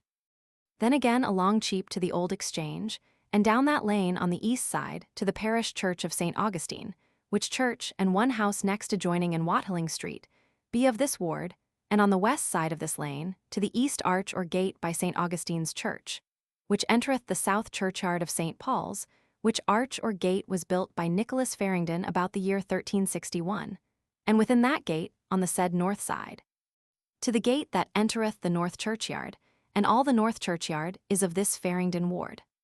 Then again into Cheape, and from the north end of the Old Exchange, west by the north gate of Paul's churchyard, by Pater Noster Row, by the 2 lanes out of Paul's church, and to a sign of the Golden Lion, which is some 12 houses short of Ave Mary Lane, the west side of which lane is of this ward. Then at the south end of Ave Mary Lane is Creed Lane, the west side whereof is also of this ward. Now betwixt the south end of Ave Mary Lane and the north end of Creed Lane is the coming out of Paul's churchyard on the east, and the high street called Bowyer Row to Ludgate on the west, which way to Ludgate is of this ward. On the north side whereof is St. Martin's Church, and on the south side a turning into the Blackey Friars. Now to turn up again to the north end of Ave Mary Lane, there is a short lane which runneth west some small distance, and is there closed up with a gate into a great house, and this is called Amen Lane. Then on the north side of Pater Noster Row, beginning at the conduit over against the Old Exchange Lane end, and going west by St. Michael's Church, at the west end of which church is a small passage through towards the north, and beyond this church some small distance is another passage, which is called Paynere Alley, and cometh out against St. Martin's Lane end. Then further west in Pater Noster Row is Ivy Lane, which runneth north to the west end of St. Nicholas Shambles, and then west Pater Noster Row, till over against the Golden Lion, where the ward endeth for that street. Then about some dozen houses, which is of Baynard's Castle Ward to Warwick Lane end, which Warwick Lane stretcheth north to the high street of Newgate Market. And the west side of Warwick Lane is of this Faringdon Ward. For the east side of Warwick Lane, of Ave Marie Lane, and of Creed Lane, with the west end of Pater Noster Row, are all of Baynard's Castle Ward. Yet to begin again at the said conduit by the Old Exchange, on the north side thereof is a large street that runneth up to Newgate, as is aforesaid. The first part, or south side whereof, from the conduit to the shambles, is called Bladder Street. Then on the back side of the shambles be divers slaughterhouses, and such like, pertaining to the shambles, and this is called Mount Goddard Street. Then is the shambles itself, and then Newgate Market. And so the whole street, on both sides up to Newgate, is of this ward, and thus it is wholly bounded. Monuments in this ward be these. First, the great cross in West Cheape Street, but in the ward of Faringdon. The which cross was first erected in that place by Edward I, as before is showed in West Cheape Street. At the southwest corner of Wood Street is the parish church of St. Peter the Apostle by the said cross, a proper church lately new built. John Shaw, goldsmith, mayor, deceased 1508, appointed by his testament the said church and steeple to be newly built of his goods, with a flat roof. Notwithstanding, Thomas Wood, goldsmith, one of the sheriffs 1491, is accounted principal benefactor, because the roof of the middle aisle is supported by images of woodmen. I find to have been buried in this church Nicholas Faringdon, mayor; Richard Hadley, grocer, 1592; John Palmer, fishmonger, 1500; William Roos, goldsmith, sheriff, 1429; T. Atkins, esquire, 1400; John Butler, sheriff, 1420; Henry Worley, alderman, 1524; Sir John Munday, goldsmith, mayor, deceased 1537; Augustine Hind, clothworker, one of the sheriffs in the year 1550, whose monument doth yet remain, the others be gone; Sir Alexander Oinen, mayor, 1570. The long shop, or shed, encroaching on the High Street before this church wall was licensed to be made in the year 1401, yielding to the Chamber of London 30 shillings and 4 pence yearly for the time, but since 13 shillings and 4 pence. Also the same shop was letten by the parish for £3 at the most many years since. Then is Guthyarun's Lane, so called of Guthyarun, sometime owner thereof. The inhabitants of this lane of old time were gold beaters, as doth appear by records in the Exchequer. For the Easterling money was appointed to be made of fine silver, such as men made into foil, and was commonly called silver of Guthyarun's Lane, etc. The embroiderer's hall is in this lane. John Throwstone, embroiderer, then goldsmith, sheriff, deceased 1519, gave £40 towards the purchase of this hall. Hugon Lane on the east side, and Curry Lane, called of one Curry, on the west. Then in the High Street on the same north side is the Saddler's Hall, and then Foster Lane, so called of St. Foster S., a fair church lately new built. Henry Coote, goldsmith, one of the sheriffs, deceased 1509, built St. Dunstan's chapel there. John Throwstone, one of the sheriffs, gave to the building thereof £100 by his testament. John Brown, sergeant painter, alderman, deceased 1532, was a great benefactor, and was there buried. William Trist, cellarer to the king, 1425, John Standelf, goldsmiths, lie buried there. Richard Galder, 1544. Agnes, wife to William Milbourne, chamberlain of London, 1500, etc. Then down Foster Lane and Noble Street, both of Aldersgate Street Ward, till he come to the stone wall which encloset a garden plot before the wall of the city, on the west side of Noble Street, and is of this Faringdon Ward. This garden plot, containing 95 ells in length, 9 ells and a half in breadth, was by Adam de Barry, mayor, the aldermen and citizens of London, let to John de Neville, Lord of Raby, Radulf and Thomas his sons, for 60 years, paying 6s. 8d. The year dated the 48th of Edward Roman III. Having in a seal pendant on the one side, the figure of a walled city and of St. Paul, a sword in his right hand, and in the left a banner, 3 leopards about that seal on the same side, written, Sigillum Baronium Londoniarum. On the other side the like figure of a city, a bishop sitting on an arch, the inscription me, quet ti, peperi ni cesses toma turi. Thus much for the barons of London, their common seal at that time. At the north end of this garden plot is one great house built of stone and timber, now called the Lord Windsor's house, of old time belonging to the Nevilles, as in the 19th of Richard Roman II. It was found by inquisition of a jury that Elizabeth Neville died, seized of a great messuage in the parish of St. Olave, in Monkswell Street in London, holden of the king in free burgage, which she held of the gift of John Neville of Raby her husband, and that John Latimer was next son and heir to the said Elizabeth. In this west side is the Barber's Chirurgeon's Hall.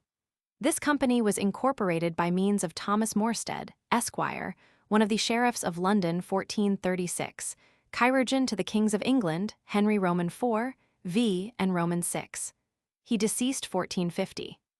Then Jacques Fries, physician to Edward Roman IV, and William Hobbes, physician and chirurgeon for the same king's body, continuing the suit the full time of 20 years, Edward Roman IV, in the second of his reign, and Richard, Duke of Gloucester, became founders of the same corporation in the name of St. Cosme and St. Damian. The first assembly of that craft was Roger Strip, W. Hobbes, T. Goddard, and Richard Kent, since the which time they built their hall in that street, etc. At the north corner of this street on the same side was sometime an hermitage or chapel of St. James, called in the wall near Cripplegate. It belonged to the abbey and convent of Garedon, as appeareth by a record, the 27th of Edward I, and also the 16th of Edward Roman III. William de Lyons was hermit there, and the abbot and convent of Garedon found 2 chaplains, Cistercian monks of their house, in this hermitage. One of them for Aymer de Valence, Earl of Pembroke, and Mary de St. Paul, his countess. Of these monks, and of a well pertaining to them, the street took that name, and is called Monks' Well Street. This hermitage, with the appurtenances, was in the reign of Edward Roman VI. Purchased from the said king by William Lamb, one of the gentlemen of the king's chapel, citizen and clothworker of London.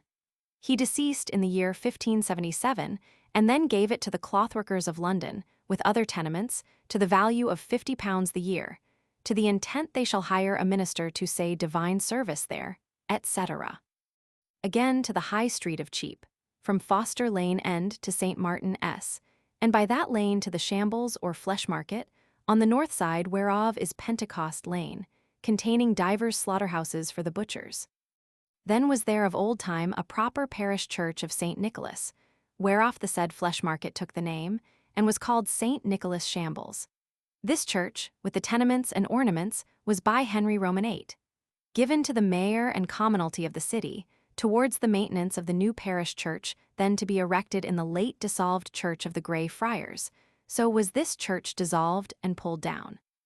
In place whereof, and of the churchyard, many fair houses are now built in a court with a well, in the midst whereof the church stood. Then is Stinking Lane, so called, or Chick Lane, at the east end of the Grey Friars Church, and there is the Butcher's Hall. In the 3rd of Richard Roman II, motion was made that no butcher should kill no flesh within London, but at Knightsbridge, or such like distance of place from the walls of the city. Then the late dissolved church of the Grey Friars, the original whereof was this. The first of this order of friars in England, 9 in number, arrived at Dover.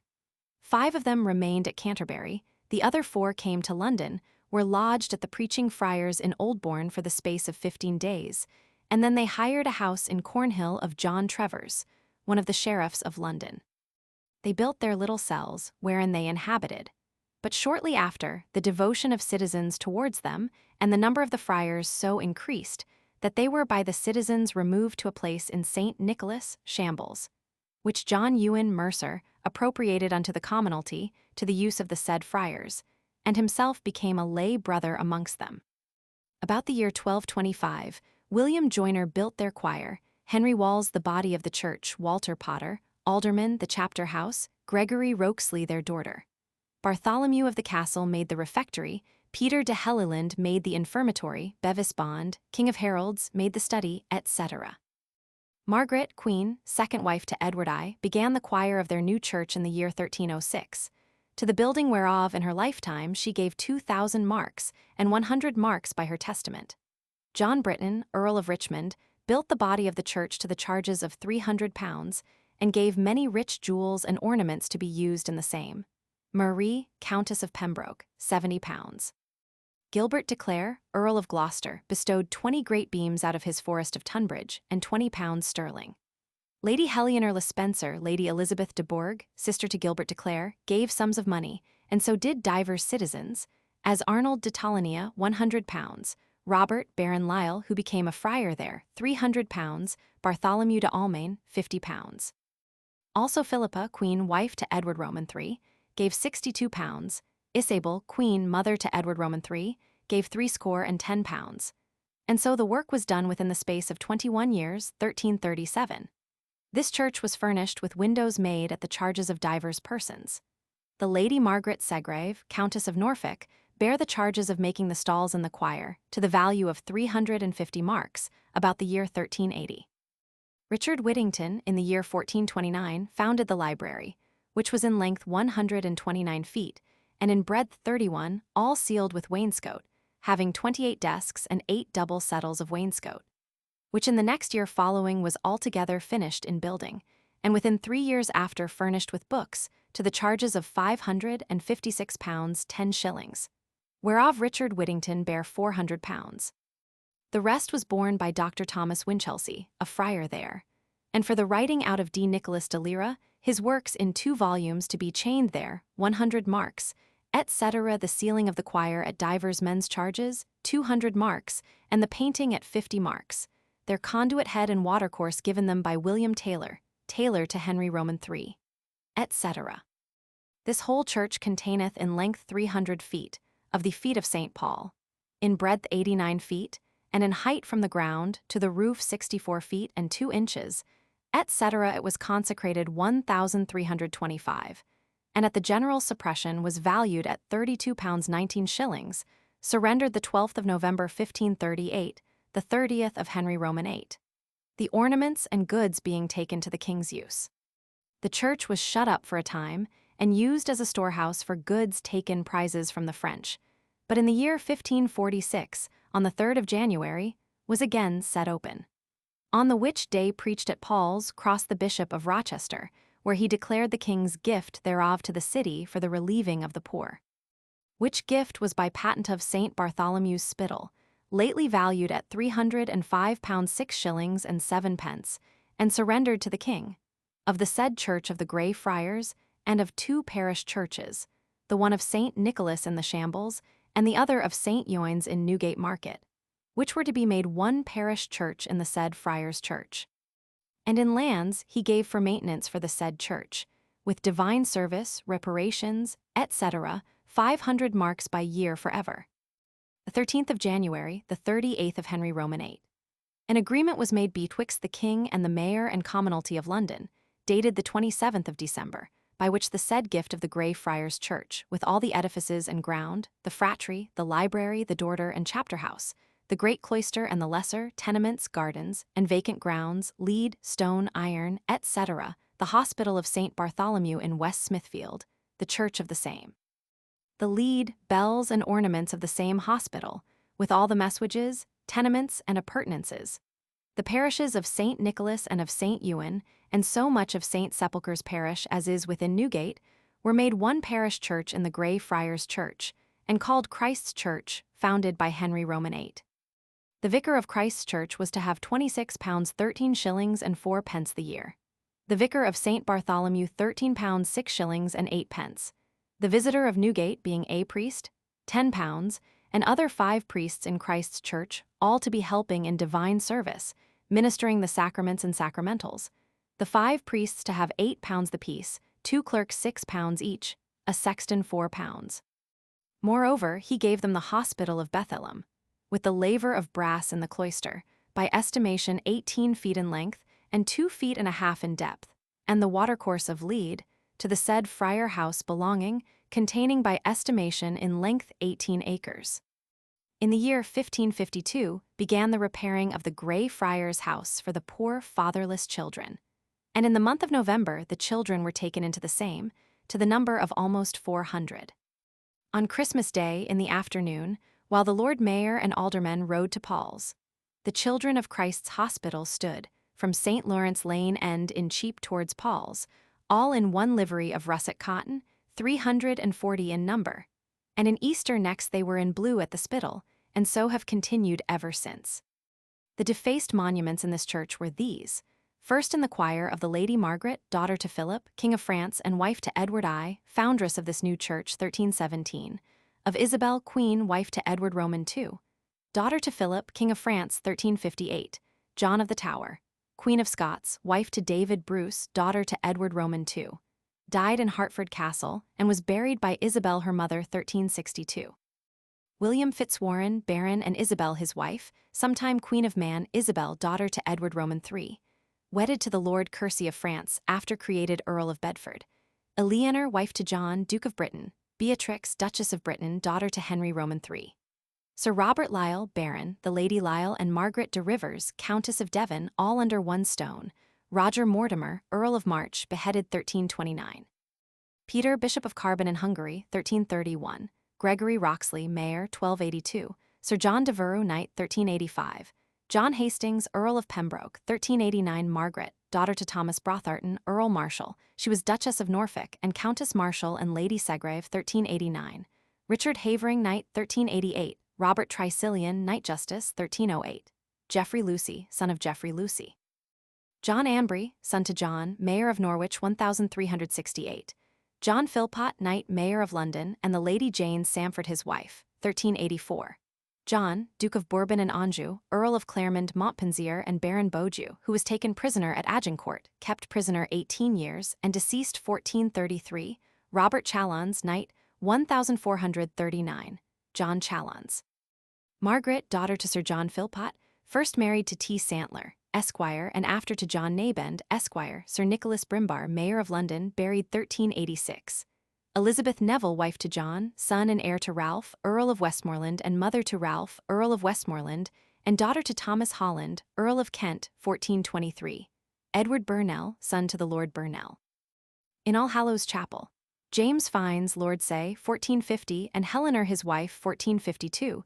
John Smith, Bishop of Llandaff, 1478.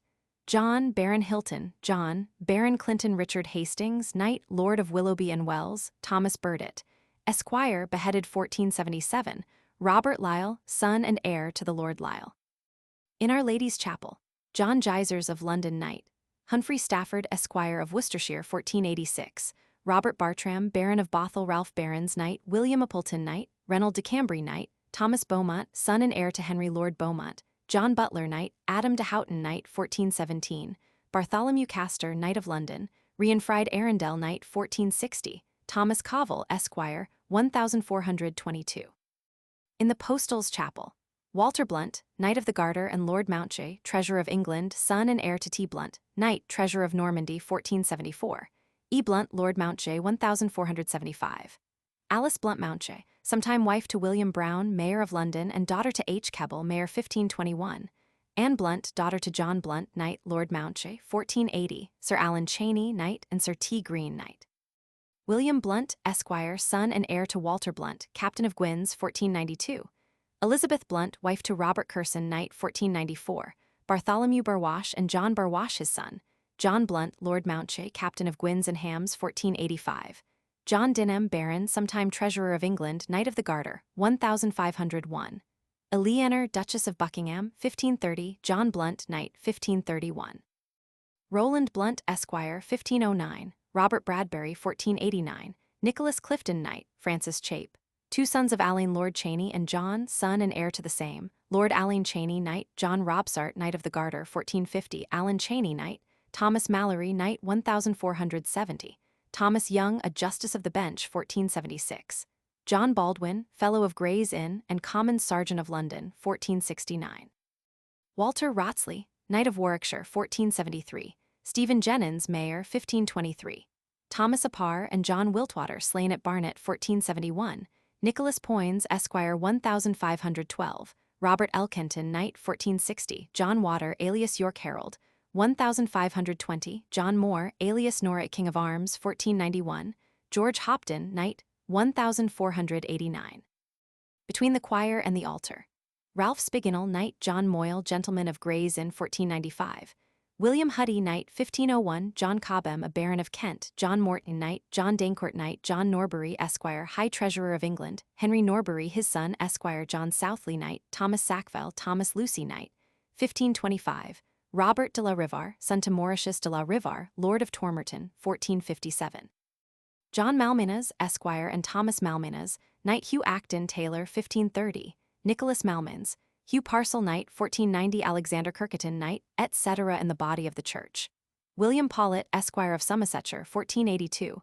John Moyle, Gentleman, 1530. Peter Champion, Esquire, 1511. John Hart, Gentleman, 1449. Alice Lat Hungerford, hanged at Tyburn for murdering her husband, 1523. Edward Hall, Gentleman of Gray's Inn, 1470. Richard Churchyard, Gentleman, Fellow of Gray's Inn, 1498. John Brammer, gentleman of Grays in 1498, John Mortimer, knight, beheaded 1423, Henry Frowick, alderman, Renald Frowick, Philip Patz, 1518, William Porter, sergeant-at-arms, 1515, Thomas Grantham, gentleman, 1511. Edmund Rotheley, gentleman, 1470, Henry Roston, gentleman of Grays Inn, 1485, Nicholas Montgomery, gentleman, son to John Montgomery of Northamptonshire, 1485, Sir Bartholomew Imfield, knight, Sir Barnard St. Peter, knight, Sir Ralph Sandwich, knight, Custos of London, Sir Andrew Sakeville, knight, John Tressawal, gentleman and tailor of London, 1520. All these and 5 times so many more have been buried there, whose monuments are wholly defaced. For there were 9 tombs of alabaster and marble, environed with strikes of iron in the choir, and 1 tomb in the body of the church, also coped with iron, all pulled down, besides 70 gravestones of marble, all sold for £50 or thereabouts, by Sir Martin Bowes, goldsmith and alderman of London. Of late time buried there, Walter Haddon, doctor, etc. From this church west to Newgate is of this ward. Now for the south side of this ward, beginning again at the cross in Cheape, from thence to Friday Street, and down that street on the west side, till over against the northwest corner of St. Matthew's Church, and on the west side, to the south corner of the said church, which is wholly in the ward of Faringdon. This church hath these few monuments: Thomas Pole, goldsmith, 1395, Robert Johnson, goldsmith, alderman, John Twiselton, goldsmith, alderman, 1525, Ralph Allen, grocer, one of the sheriffs, deceased 1546, Anthony Gamage, ironmonger, one of the sheriffs, deceased 1579, Anthony Cage, John Mab, chamberlain of London, etc. Allen at Condit, and Thomas Warlingworth founded a chantry there. Sir Nicholas Twyford, goldsmith, mayor, gave to that church a house, with the appurtenances called the Griffin on the Hope, in the same street. From this Friday Street, west to the Old Exchange, a street so called of the King's Exchange there kept, which was for the receipt of bullion to be coined. For Henry Roman III, in the 6th of his reign, wrote to the Scabines and men of Ypres that he and his council had given prohibition that none, Englishmen or other, should make change of plate or other mass of silver, but only in his exchange at London or at Canterbury. Andrew Buckerell then had to farm the Exchange of England, and was mayor of London in the reign of Henry Roman III. John Summercote had the keeping of the King's Exchange over all England.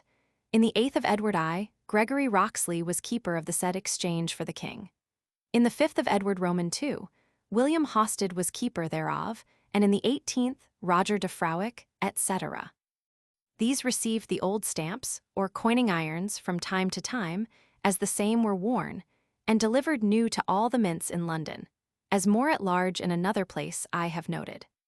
This street beginneth by West Cheape in the north, and runneth down south to Knightriders Street, that part thereof which is called Old Fish Street, but the very housing and office of the exchange and coinage was about the midst thereof, south from the east gate that entereth Paul's churchyard, and on the west side in Baynard's Castle Ward.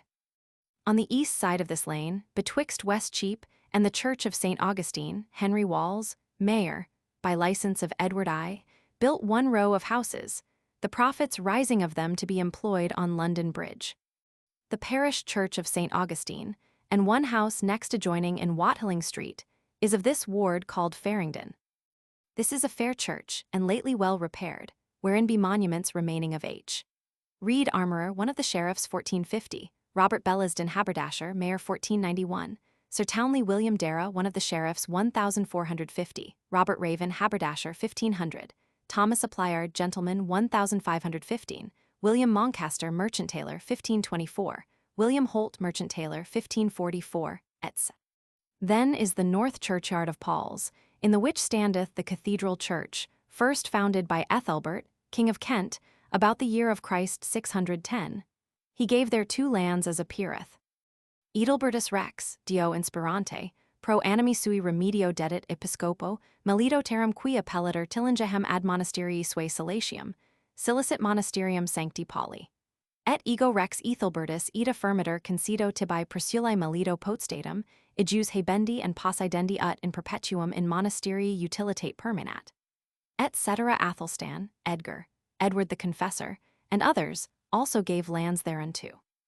William the Conqueror gave to the church of St. Paul, and to Mauritius, then bishop and his successors, the castle of Stortford, with the appurtenances, etc. He also confirmed the gifts of his predecessors in these words. W. Rex Angle.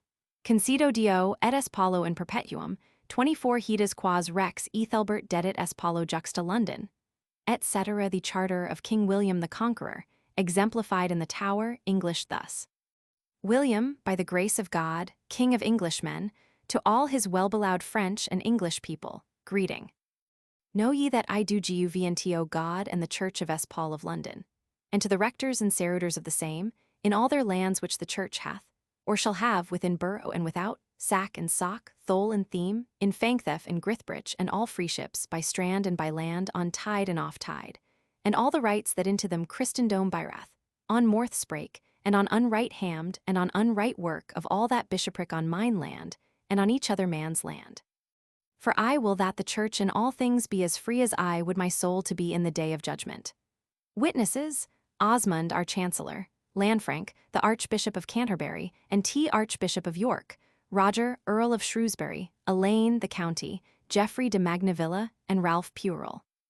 In the year 1087, this church of St. Paul was burnt with fire, and therewith the most part of the city, which fire began at the entry of the west gate, and consumed the east gate. Mauritius the bishop began there for the foundation of a new church of St. Paul, a work that men of that time judged would never have been finished. It was to them so wonderful for length and breadth.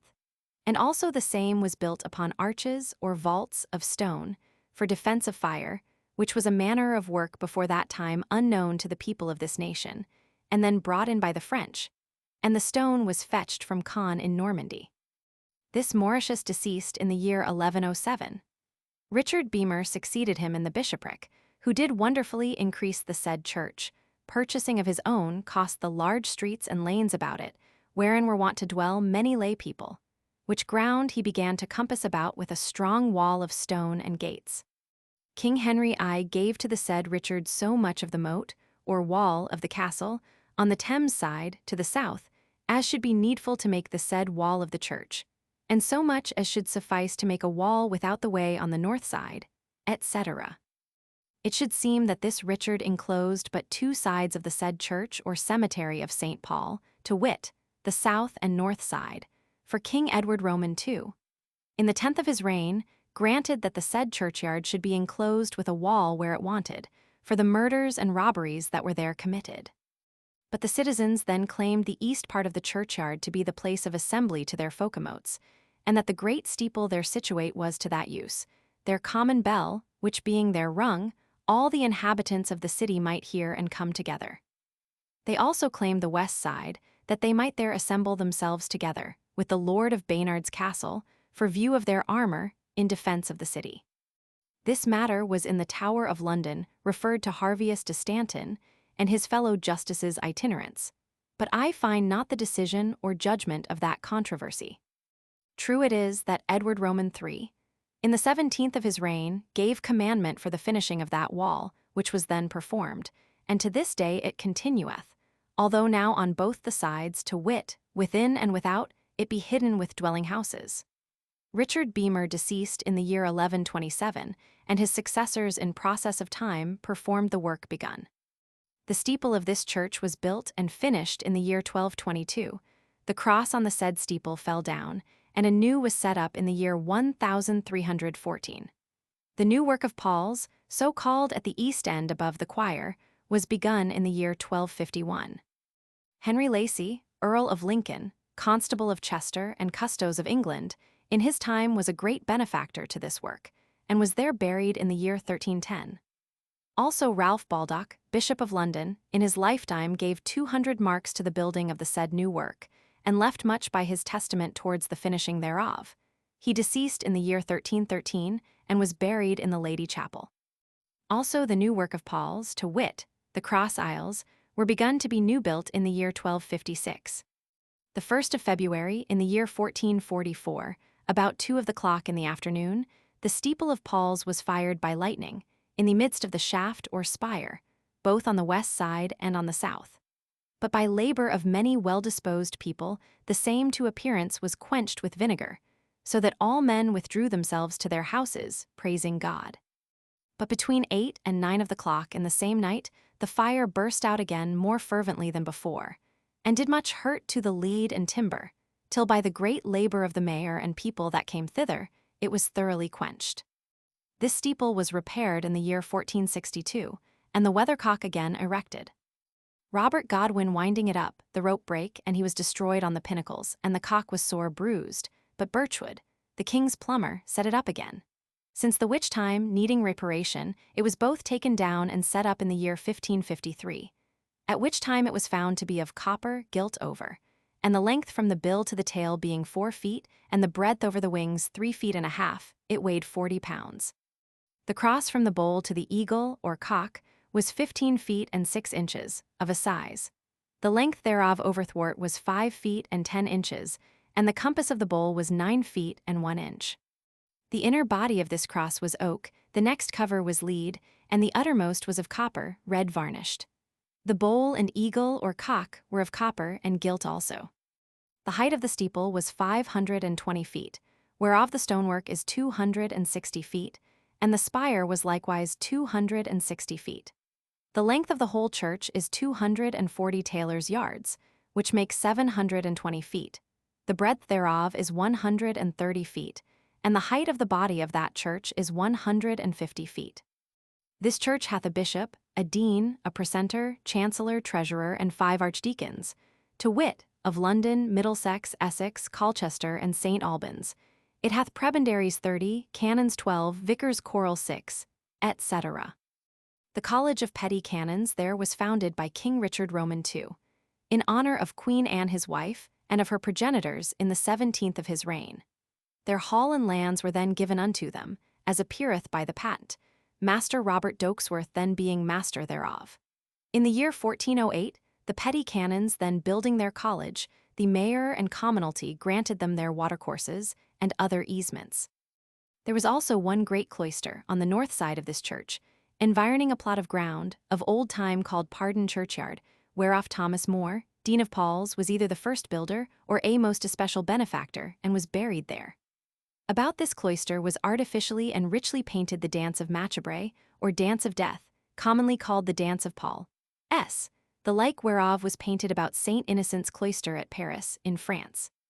The meters or poesy of this dance were translated out of French into English by John Lydgate, monk of Bury, and with the picture of death leading all estates, painted about the cloister, at the special request and at the dispense of Jenkin Carpenter, in the reign of Henry Roman VI. In this cloister were buried many persons, some of worship and others of honor, the monuments of whom, in number and curious workmanship, passed all other that were in that church. Over the east quadrant of this cloister was a fair library, built at the costs and charges of Walter Sherrington, Chancellor of the Duchy of Lancaster, in the reign of Henry Roman VI, which hath been well furnished with fair written books in vellum, but few of them now do remain there. In the midst of this Pardon Churchyard was also a fair chapel, first founded by Gilbert Becket, Portgrave and principal magistrate of the city, in the reign of King Stephen, who was there buried. Thomas More, Dean of Paul's before named, re-edified or new-built this chapel, and founded 3 chaplains there, in the reign of Henry V. In the year 1549, on the 10th of April, the said chapel, by commandment of the Duke of Somerset, was begun to be pulled down, with the whole cloister, the dance of death, the tombs and monuments, so that nothing thereof was left but the bare plot of ground, which is since converted into a garden for the petty canons. There was also a chapel at the north door of Paul's, founded by the same Walter Sherrington, by license of Henry Roman VI, for 2, 3, or 4 chaplains, endowed with £40 by the year. This chapel also was pulled down in the reign of Edward Roman VI, and in place thereof a fair house built. There was furthermore a fair chapel of the Holy Ghost in Paul's Church, on the north side, founded in the year 1400 by Roger Holmes, Chancellor and Prebendary of Paul's, for Adam Bury, Alderman, Mayor of London 1364, John Wingham and others, for 7 chaplains, and called Holmes College. Their common hall was in Paul's Churchyard on the south side, near unto a carpenter's yard. This college was, with others, suppressed in the reign of Edward Roman VI. Then under the choir of Paul's is a large chapel, first dedicated to the name of Jesu, founded, or rather confirmed, the 37th of Henry Roman VI. As appeareth by his patent thereof, dated at Croydon to this effect. Many liegemen and Christian people, having begun a fraternity and guild, to the honor of the most glorious name of Jesus Christ our Saviour, in a place called the Crowds of the Cathedral Church of Paul's in London, which hath continued long time peaceably till now of late. Whereupon they have made request, and we have taken upon us the name and charge of the foundation, to the laud of Almighty God, the Father, the Son, and the Holy Ghost, and especially to the honor of Jesu, in whose honor the fraternity was begun, etc. The king ordained William Say, then Dean of Paul's, to be the rector, and Richard Ford a remembrancer in the exchequer, and Henry Bennies, clerk of his privy seal, the guardians of those brothers and sisters, they and their successors to have a common seal, license to purchase lands or tenements to the value of £40 by the year, etc. This foundation was confirmed by Henry Roman VII, the 22nd of his reign, to Dr. Collett, then Dean of Paul's, rector there, etc., and by Henry Roman VIII, the 27th of his reign, to Richard Pace, then Dean of Paul's, etc. At the west end of this Jesus Chapel, under the choir of Paul's, also was a parish church of Saint Faith, commonly called Saint Faith under Paul, S., which served for the stationers and others dwelling in Paul's churchyard, Paternoster Row, and the places near adjoining. The said chapel of Jesus being suppressed in the reign of Edward Roman VI. The parishioners of Saint Faith's church were removed into the same, as to a place more sufficient for largeness and lightsomeness, in the year 1551, and so it remaineth. Then was there on the north side of this churchyard a large charnel house for the bones of the dead, and over it a chapel of an old foundation, such as followeth. In the year 1282, the 10th of Edward I. It was agreed that Henry Walls, mayor, and the citizens, for the cause of shops by them built, without the wall of the churchyard, should assign to God, and to the church of St. Paul 10 marks of rent by the year forever, towards the new building of a chapel of the Blessed Virgin Mary, and also to assign 5 marks of yearly rent to a chaplain to celebrate there. Moreover, in the year 1430, the 8th of Henry Roman VI, license was granted to Jenkin Carpenter, executor to Richard Whittington, to establish upon the said charnel a chaplain, to have 8 marks by the year. Then was also in this chapel 2 brotherhoods.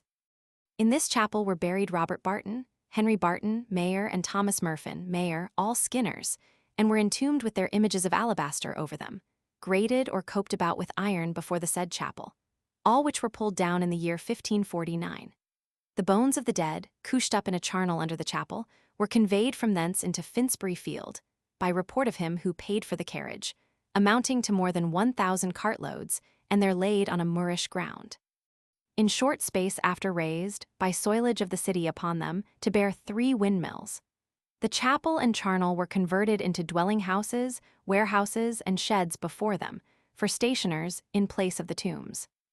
In the east part of this churchyard standeth Paul's School, lately new built, and endowed in the year 1512 by John Collett, Doctor of Divinity and Dean of Paul's, for 153 poor men's children to be taught free in the same school, for which he appointed a master, a sir master or usher, and a chaplain with large stipends forever, committing the oversight thereof to the masters, wardens, and assistants of the mercers in London, because he was son to Henry Collett, mercer, sometime mayor. He left to these mercers lands to the yearly value of £120 or better. Near unto this school on the north side thereof was of old time a great and high clochier, or bell house, 4 square, built of stone, and in the same a most strong frame of timber, with 4 bells, the greatest that I have heard. These were called Jesus bells, and belonged to Jesus Chapel, but I know not by whose gift. The same had a great spire of timber covered with lead, with the image of St. Paul on the top, but was pulled down by Sir Miles Partridge, knight, in the reign of Henry Roman VIII. The common speech then was, that he did set £100 upon a cast at dice against it, and so won the said clochiard and bells of the king, and then causing the bells to be broken as they hung, the rest was pulled down. This man was afterward executed on the Tower Hill for matters concerning the Duke of Somerset, the 5th of Edward Roman VI.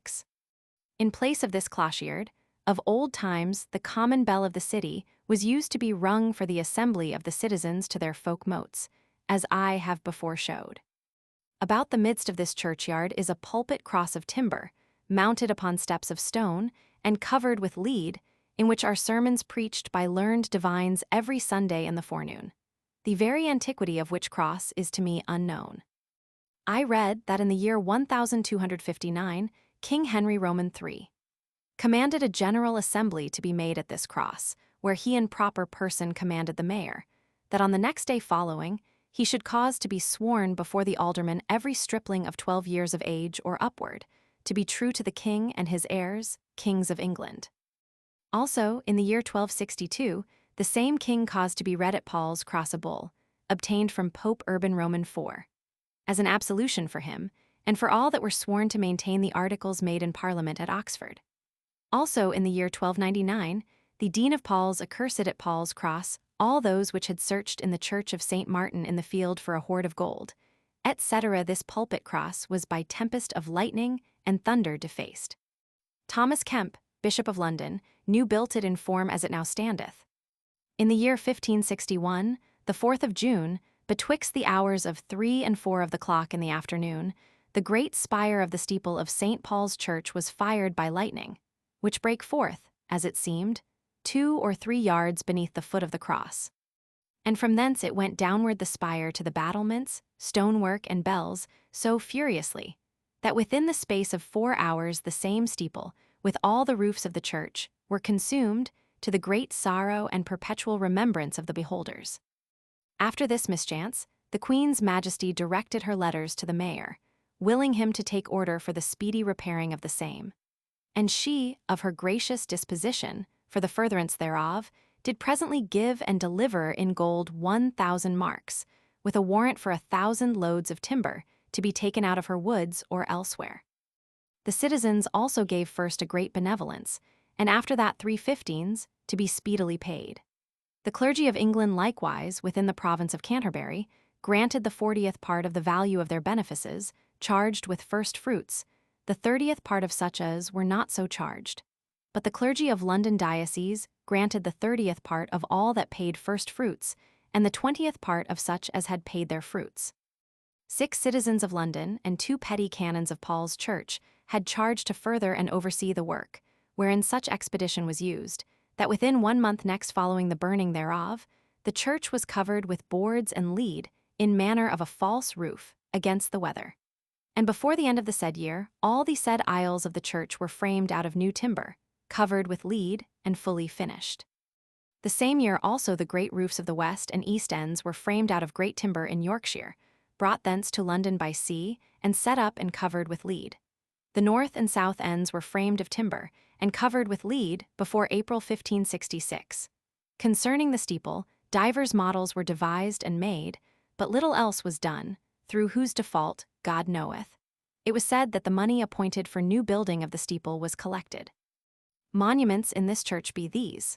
First, as I read, of Erkenwalde, Bishop of London, buried in the old church about the year of Christ 700, whose body was translated into the new work in the year 1140, being richly shrined above the choir behind the high altar. Seba or Seba, king of the East Saxons, first buried in the old church, since removed into the new, and laid in a coffin of stone on the north side without the choirs. Ethelred, king of the West Saxons, was likewise buried and removed. William Norman, Bishop of London in the reigns of Edward the Confessor and of William the Conqueror, deceased 1070, and is new buried in the body of the church, with an epitaph, as in my summary I have shown. Eustachius de Fauconbridge, Bishop of London 1228, buried in the south aisle above the choir. Martin Pateshall, Dean of Powell's 1239. W. Haverhull, Canon, the King's Treasurer Hugh Pateshall, 1240, Roger Nigger, Bishop of London, 1241, buried in the north side of the choir. Fulco Basset, Bishop of London, 1259, and his brother Philip Basset, Knight, 1261. Henry Wingham, Bishop of London, buried in the south aisle above the choir, 1262. Geoffrey de Arca, chaplain in the chapel of St. James, under the rood at North Door, 1264. Alexander de Swarford, 1273. John Grantham, 1273. John Brainford and Richard Umframuel, 1275. Roger de Isle, Archdeacon of Essex, 1280. Ralph Donian, Canon, 1382. Godfrey S. Donston, 1274. Fulk Lovell, 1298. William Harworth, Clerk, 1302. Reginald Brandon in the New Lady Chapel, 1305. Richard Newport, Archdeacon of Middlesex, 1309. Henry Lacy, Earl of Lincoln, in the new work of Paul's betwixt the Lady Chapel and St. Dunstan's Chapel, where a fair monument was raised for him, with his picture in armor, cross-legged, as one professed for defense of the Holy Land against the infidels, 1310, his monument is foully defaced. Ralph Baldock, Bishop of London, 1313, in the said Lady Chapel, whereof he was founder. Some have noted that in digging the foundation of this new work, namely of a chapel on the south side of Paul's church, there were found more than 100 scalps of oxen or kine in the year 1316. Which thing, say they, confirmed greatly the opinion of those which have reported, that of old time there had been a temple of Jupiter, and that there was daily sacrifice of beasts. Other some, both wise and learned, have thought the buck's head, borne before the procession of Paul's on St. Paul's Day, to signify the like. But true it is, I have read an ancient deed to this effect. Sir William Baude, Knight, the 3rd of Edward I, in the year 1274, on Candlemas Day, granted to Harvey de Boreham, Dean of Powell, S., and to the chapter there, that in consideration of 22 acres of ground or land, by them granted within their manor of Wesley in Essex, to be enclosed into his park of Curingham, he would for ever, upon the feast day of the conversion of St. Paul in winter, give unto them a good doe, seasonable and sweet. And upon the feast of the commemoration of St. Paul in summer, a good buck, and offer the same upon the high altar, the same to be spent amongst the canon's residence. The doe to be brought by one man at the hour of procession, and through the procession to the high altar, and the bringer to have nothing, the buck to be brought by all his men in like manner, and they to have paid unto them by the chamberlain of the church 12 pence only, and no more to be required. This grant he made, and for performance bound the lands of him and his heirs to be distrained on, and if the lands should be evicted, that yet he and his heirs should accomplish the gift. Witnesses: Richard Tilbury, William de Walkenden, Richard de Harlow, Knights, Peter of Stanford, Thomas of Walden, and some others. Sir Walter Baude, son to William, confirmed this gift in the 30th of the said king, and the witnesses thereunto were Nicholas de Wokenden, Richard de Rokeley, Thomas de Mandeville, John de Rockford, Knights, Richard de Bronyford, William de Marks, William de Fulham, and other. Thus much for the grant. Now what I have heard by report, and have partly seen, it followeth. On the feast day of the commemoration of St. Paul, the buck being brought up to the steps of the high altar in Paul's church, at the hour of procession, the dean and chapter being apparelled in copes and vestments, with garlands of roses on their heads, they sent the body of the buck to baking, and had the head fixed on a pole, borne before the cross in their procession, until they issued out of the west door, where the keeper that brought it blowed the death of the buck. And then the horners that were about the city presently answered him in like manner. For the which pains they had each one of the dean and chapter 4 pence in money, and their dinner, and the keeper that brought it was allowed during his abode there. For that service, meat, drink, and lodging at the dean and chapter's charges, and 5 shillings in money at his going away, together with a loaf of bread, having the picture of St. Paul upon it, etc. There was belonging to the church of St. Paul, for both the days, 2 special suits of vestments, the one embroidered with bucks, the other with does, both given by the said Baudes, as I have heard. Thus much for the matter. Now to the residue of the monuments. Sir Ralph Hingham, Chief Justice of both benches successively, buried in the side of the north walk against the choir, 1308. Henry Guildford, Clerk at the Altar of the Apostles, 1313. Richard Newport, Bishop of London, 1318. William Chatesley Hunt, Canon in the New Work, 1321, had a chantry there. Sir Nicholas Wokenden, Knight, at the Altar of St. Thomas in the New Work, 1323. John Cheshel, Bishop of London, 1279. Roger Waltham, Canon 1325. Hamo Chikewell, 6 times Mayor of London, 1328. Robert Mondon, and John Mondon his brother, Canons in the New Work, 1332. Walter Thorpe, Canon in the New Work, 1333. John Fable, 1334. James Fissel, Chaplain, 1341. William Melford, Archdeacon of Colchester, 1345. Richard de Placido, Archdeacon of Colchester, 1345, before St. Thomas Chapel. Geoffrey Eaton, Canon, 1345. Nicholas Husband, Canon, 1347. Sir John Pulteney, Mayor, 1348, in a fair chapel by him built on the north side of Paul S., wherein he founded 3 chaplains. William Averston, Canon in the Crowds, 1349. Alan Hotham, Canon in the New Crowds, 1351. Henry Edisworth under the rood at North Door, 1353. John Beauchamp, Constable of Dover, Warden of the Ports, Knight of the Garter, son to Guy Beauchamp, Earl of Warwick and brother to Thomas Earl of Warwick, in the body of the church, on the south side, 1358, where a proper chapel and fair monument remaineth of him. He is by ignorant people misnamed to be Humphrey, Duke of Gloucester, who lieth honourably buried at St. Albans, 20 miles from London, and therefore such as merrily or simply profess themselves to serve Duke Humphrey and Paul S. are to be punished here, and sent to St. Alban S. there again to be punished for their absence from their lord and master, as they call him. Michael Norborough, Bishop of London, 1361. Walter Neal, Blader, and Avies his wife, 1361. Gilbert Brewer, Dean of Paul's, 1366. Richard Wendover, 1366.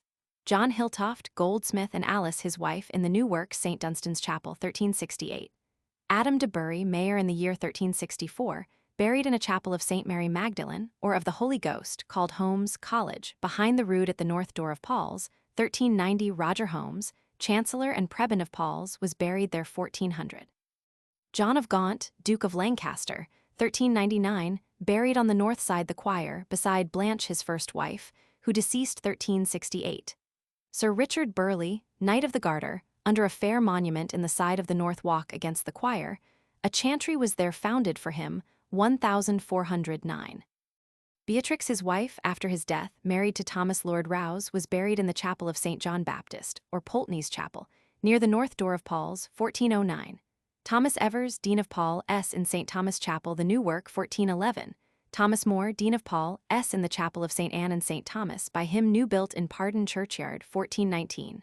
Thomas Ston, Dean of Paul S. by the tomb of John Beauchamp, 1423. The Duchess of Bedford, sister to Philip Duke of Bergen, 1433. Robert Fitzhugh, Bishop of London in the choir, 1435. Walter Sherrington in a chapel without the north door by him built, 1457. John Drayton, Goldsmith in Allhallows Chapel, 1456. William Say, Dean of Paul S. in the Crowds or Jesus Chapel, 1468. Margaret, Countess of Shrewsbury, in the Crowds or Jesus Chapel, as appeareth by an inscription on a pillar there.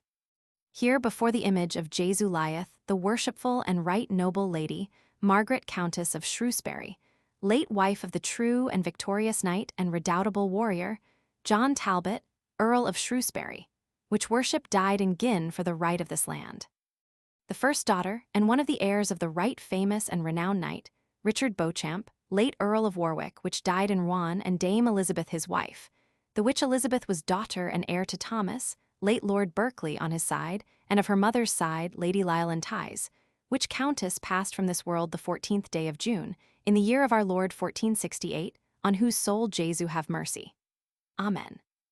John Wenlock, by his last will, dated 1477, appointed there should be dispended upon a monument over the Lady of Shrewsbury, where she is buried afore Jesus, £100. He left Sir Humphrey Talbot his supervisor. This Sir Humphrey Talbot, knight, Lord Marshal of the town of Calais, made his will the year 1492. He was younger son of John Earl of Shrewsbury, and Margaret his wife. He appointed a stone to be put in a pillar before the grave of his lady mother in Paul's, of his portraiture and arms, according to the will of John Wenlock.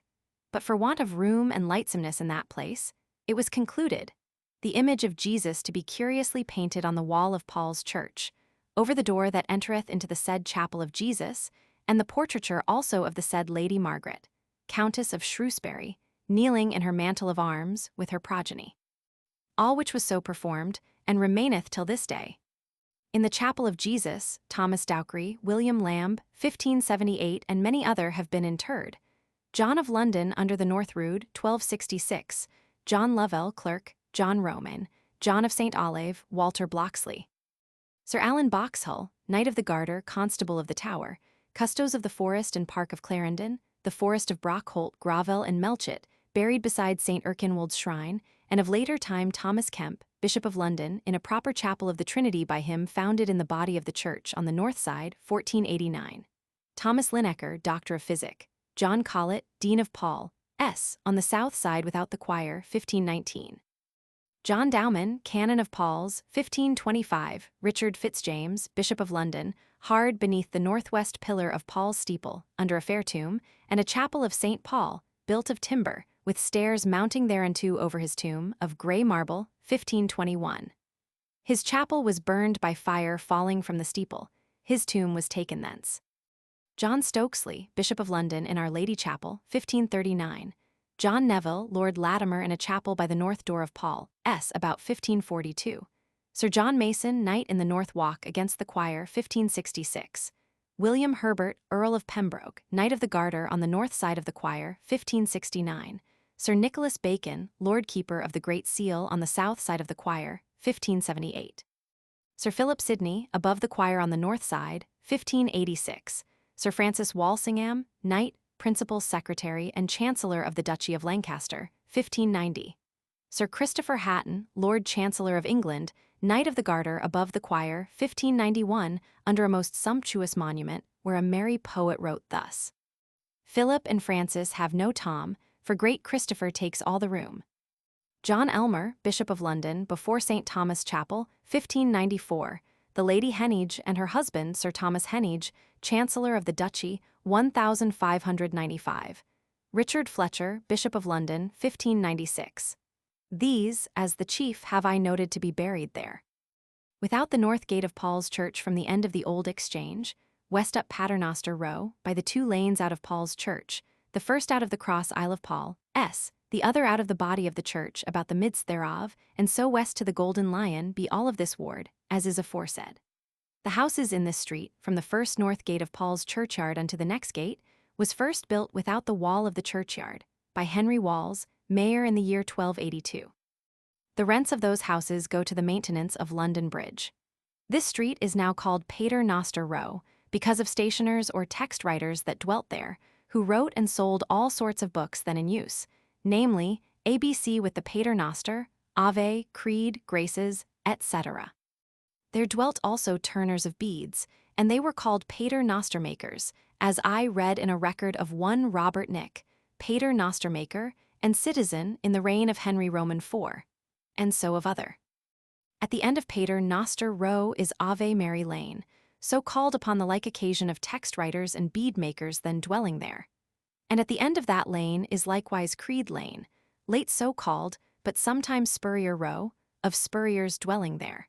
And Amen Lane is added thereunto betwixt the south end of Warwick Lane and the north end of Ave Mary Lane. At the north end of Ave Mary Lane is one great house, built of stone and timber of old time pertaining to John Duke of Britain, Earl of Richmond, as appeareth by the records of Edward Roman II. Since that, it is called Pembroke's Inn, near unto Ludgate, as belonging to the Earls of Pembroke in the times of Richard Roman II, the 18th year, and of Henry Roman VI, the 14th year. It is now called Burgaveny House, and belongeth to Henry, late Lord of Burgaveny. Betwixt the south end of Ave Mary Lane and the north end of Creed Lane is the coming out of Paul's Churchyard on the east, and the High Street on the west, towards Ludgate, and this is called Bowyer Row, of boggers dwelling there in old time, now worn out by mercers and others. In this street on the north side is the parish church of St. Martin, a proper church and lately new built. For in the year 1437, John Michael, mayor, and the commonalty granted to William Down, parson of St. Martin's at Ludgate, a parcel of ground containing in length 28 feet and in breadth 4 feet to set and build their steeple upon, etc. The monuments here have been of William Sevenoak, mayor 1418, Henry Belwace and John Jest, 1458, William Taverner, gentleman, 1466, John Barton, Esquire, 1439, Stephen Peacock, mayor 1533, Sir Roger Comely, John Went, and Roger Payne had chantries there. On the south side of this street is the turning into the Black Friars, which order sometime had their houses in Old Bourne, where they remained for the space of 55 years. And then in the year 1276, Gregory Roxley, mayor, and the barons of this city, granted and gave to Robert Kilwarby, Archbishop of Canterbury, 2 lanes or ways next the street of Baynard's Castle, and also the Tower of Mountfitchet, to be destroyed. In place of which the said Robert built the late new church of the Black Friars and placed them therein. King Edward I and Eleanor his wife were great benefactors thereunto.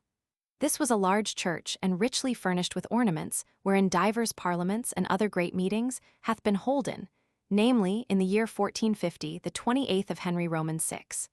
A parliament was begun at Westminster, and adjourned to the Blackfriars in London, and from thence to Leicester. In the year 1522, the Emperor Charles V was lodged there. In the year 1524, the 15th of April, a parliament was begun at the Blackfriars, wherein was demanded a subsidy of £800,000 to be raised of goods and lands, 4 shillings in every pound, and in the end was granted 2 shillings of the pound of goods or lands that were worth £20, or might dispend £20 by the year, and so upward, to be paid in 2 years.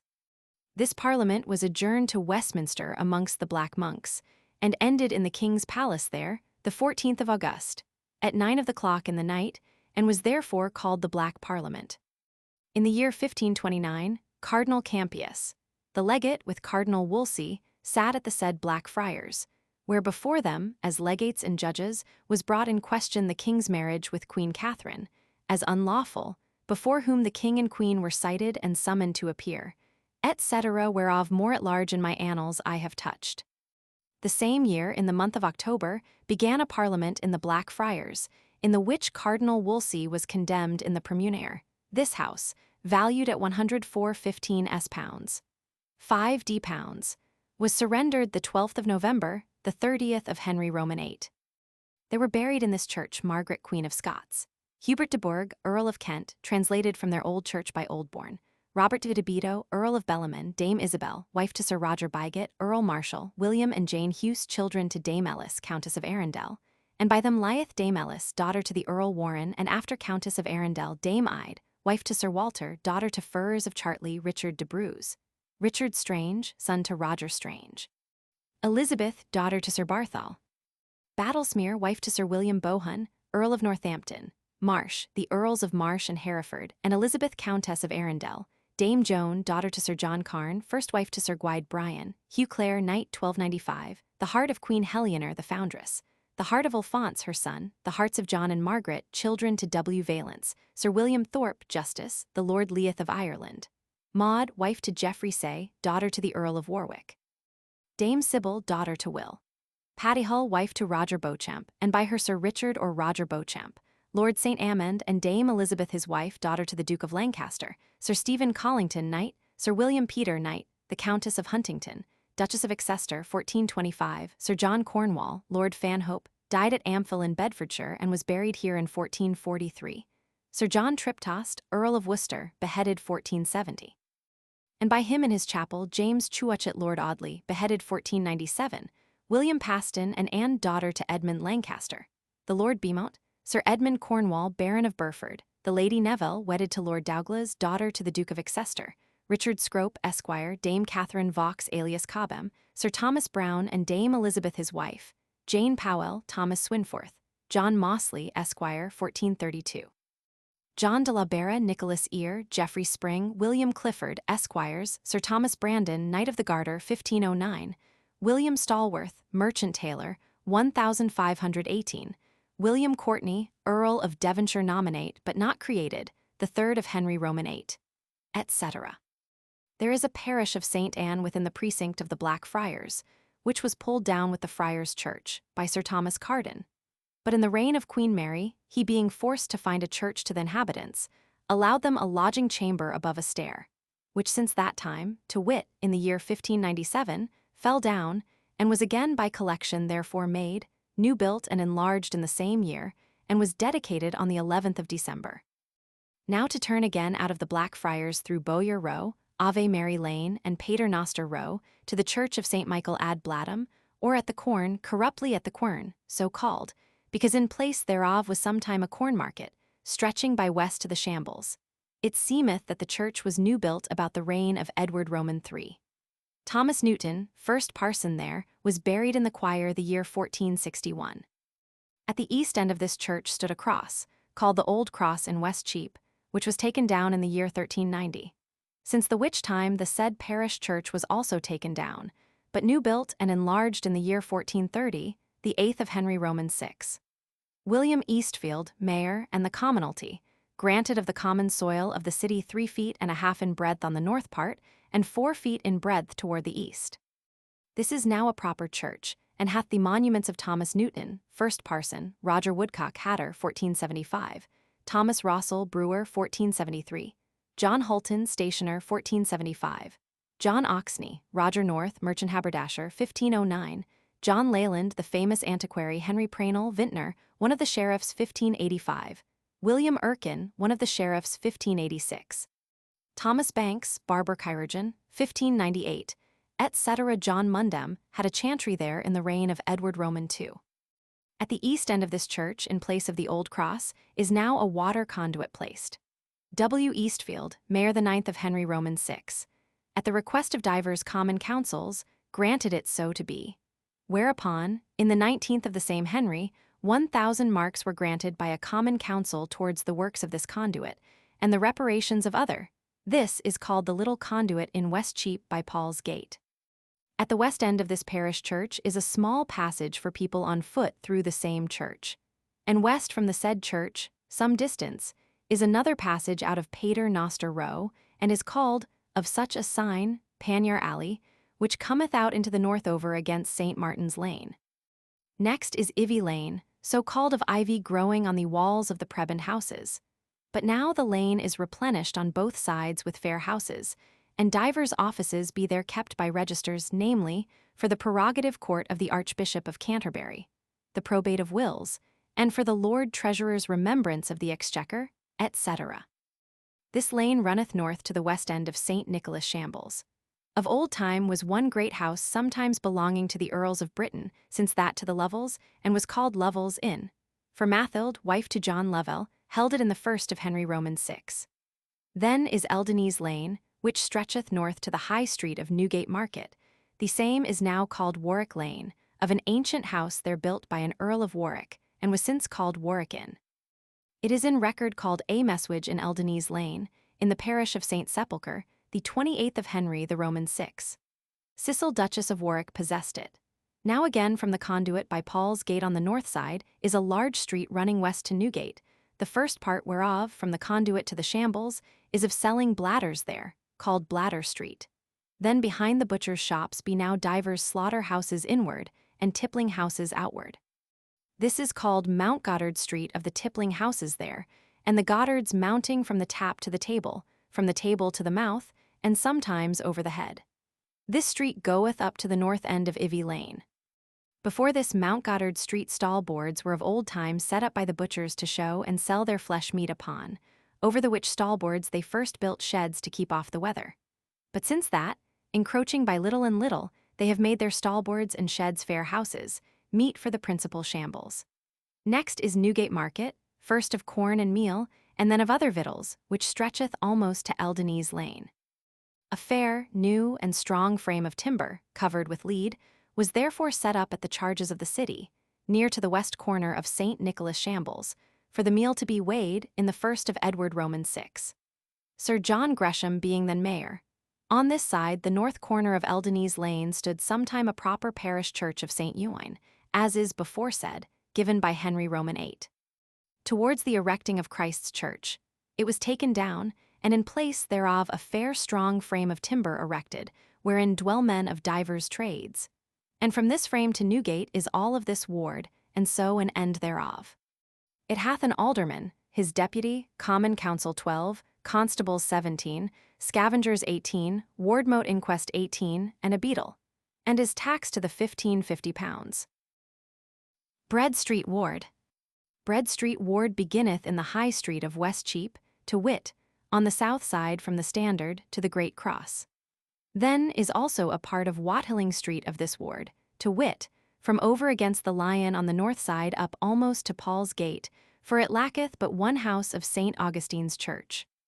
And on the south side, from the Red Lion Gate to the Old Exchange, and down the same exchange on the east side by the west end of Maiden Lane, or Destar Lane, to Knightriders Street, or, as they call that part thereof, Old Fish Street.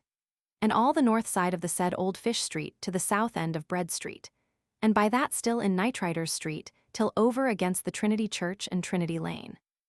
Then is Bread Street itself, so called of bread in old time there sold.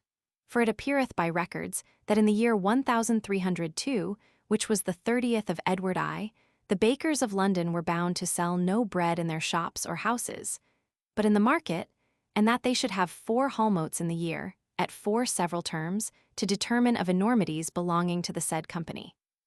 This street giving the name to the whole ward, beginneth in West Cheape, almost by the Standard, and runneth down south through or thwart Watling Street to Knightriders Street aforesaid, where it endeth. This Bread Street is wholly on both sides of this ward. Out of the which street on the east side is Bassing Lane, a piece whereof, to wit, to and over against the back gate of the Red Lion in Watling Street, is of this Bread Street ward. Then is Friday Street beginning also in West Cheape, and runneth down south through Watling Street to Knightriders Street or Old Fish Street. This Friday Street is of Bread Street ward on the east side from over against the northeast corner of St. Matthew's Church, and on the west side from the south corner of the said church, down as aforesaid. In this Friday Street, on the west side thereof, is a lane, commonly called Maiden Lane or Distaff Lane, corruptly for Distar Lane, which runneth west into the Old Exchange.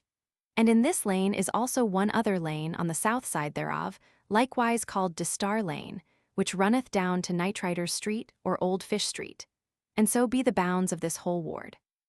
Monuments to be noted here, first at Bread Street corner, the northeast end, 1595, of Thomas Tomlinson, causing in the High Street of Cheape a vault to be digged and made, there was found, at 15 feet deep, a fair pavement like unto that above ground, and at the further end at the channel was found a tree sawed into 5 steps, which was to step over some brook running out of the west towards Walbrook.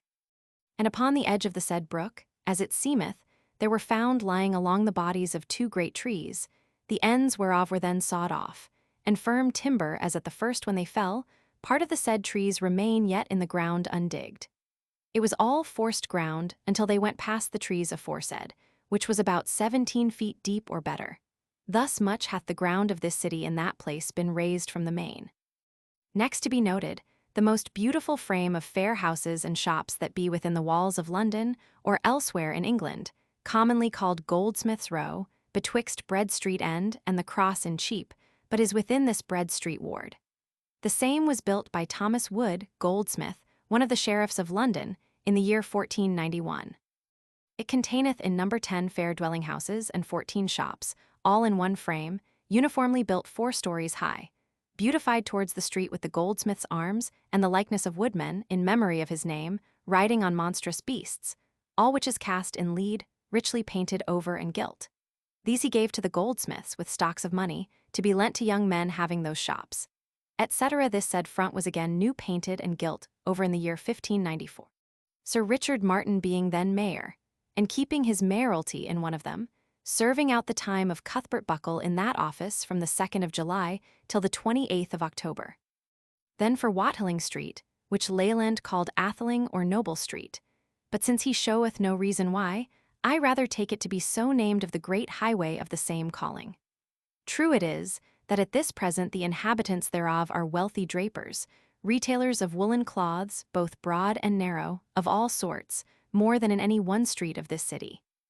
Of the Old Exchange, I have noted in Faringdon Ward, wherefore I pass down to Knightriders Street, whereof I have also spoken in Cordwainer Street Ward. But in this part of the said Knightriders Street is a fish market kept, and therefore called Old Fish Street for a difference from New Fish Street. In this Old Fish Street is one row of small houses, placed along in the midst of Knightriders Street, which row is also of Bread Street Ward. These houses, now possessed by fishmongers, were at the first but movable boards or stalls, set out on market days to show their fish there to be sold. But procuring license to set up sheds, they grew to shops, and by little and little to tall houses, of 3 or 4 stories in height, and now are called Fish Street. Walter Turk, fishmonger, Mayor 1349, had 2 shops in Old Fish Street, over against St. Nicholas Church. The one rented 5 shillings the year, the other 4 shillings. Bread Street, so called of bread sold there, as I said, is now wholly inhabited by rich merchants, and divers fair inns be there, for good receipt of carriers and other travellers to the city. On the east side of this street, at the corner of Watling Street, is the proper church of Allhallows in Bread Street, wherein are the monuments of James Thame, goldsmith, John Walpole, goldsmith, 1349, Thomas Beaumont, alderman, one of the sheriffs, 1442, Robert Bassett, Salter, Mayor 1476. Sir Richard Chory, Salter, Mayor 1509. Sir Thomas Pargeter, Salter, Mayor 1530. Henry Suckley, merchant tailor, one of the sheriffs 1541. Richard Reed, alderman, that served and was taken prisoner in Scotland, 1542. Robert House, one of the sheriffs 1589. William Albany, Richard May, and Roger Abt, merchant tailors. In the 23rd of Henry Roman 8. The 17th of August, 2 priests of this church fell at variance, that the one drew blood of the other. Wherefore the same church was suspended, and no service sung or said therein for the space of 1 month after. The priests were committed to prison, and the 15th of October, being enjoined penance, went before a general procession, bareheaded, barefooted, and barelegged, before the children, with beads and books in their hands, from Paul's through Cheape, Corneyhill, etc. More to be noted of this church, which had sometime a fair spired steeple of stone. In the year 1559, the 5th of September, about midday fell a great tempest of lightning, with a terrible clap of thunder, which struck the said spire about 9 or 10 feet beneath the top, out of the which place fell a stone that slew a dog, and overthrew a man that was playing with the dog. The same spire being but little damnified thereby, was shortly after taken down, for sparing the charges of reparation. On the same side is Salter's Hall, with 6 alms houses in number, built for poor decayed brethren of that company. This hall was burnt in the year 1539, and again re-edified. Lower down on the same side is the parish church of St. Mildred the Virgin. The monuments in this church be of the Lord Trenchant of St. Alban, Knight, who is supposed to be either the new builder of this church, or best benefactor to the works thereof, about the year 1300. And Odd Cornish, gentleman, 1312. William Palmer, Blader, a great benefactor also, 1356. John Shadworth, Mayor, 1401, who gave the parsonage house, a revestry, and churchyard to that parish, in the year 1428. Notwithstanding, his monument is pulled down. Stephen Bugg, gentleman, his arms be 3 water bugs, 1419. Henry Bugg founded a chantry there, 1419. Roger Ford, vintner, 1440. Thomas Barnwell, fishmonger, one of the sheriffs, 1434. Sir John Holland, clerk, parson of that church, who built the parsonage house newly after the same had been burnt to the ground, together with the parson and his man also, burnt in that fire, 1485. John Parnell, 1510.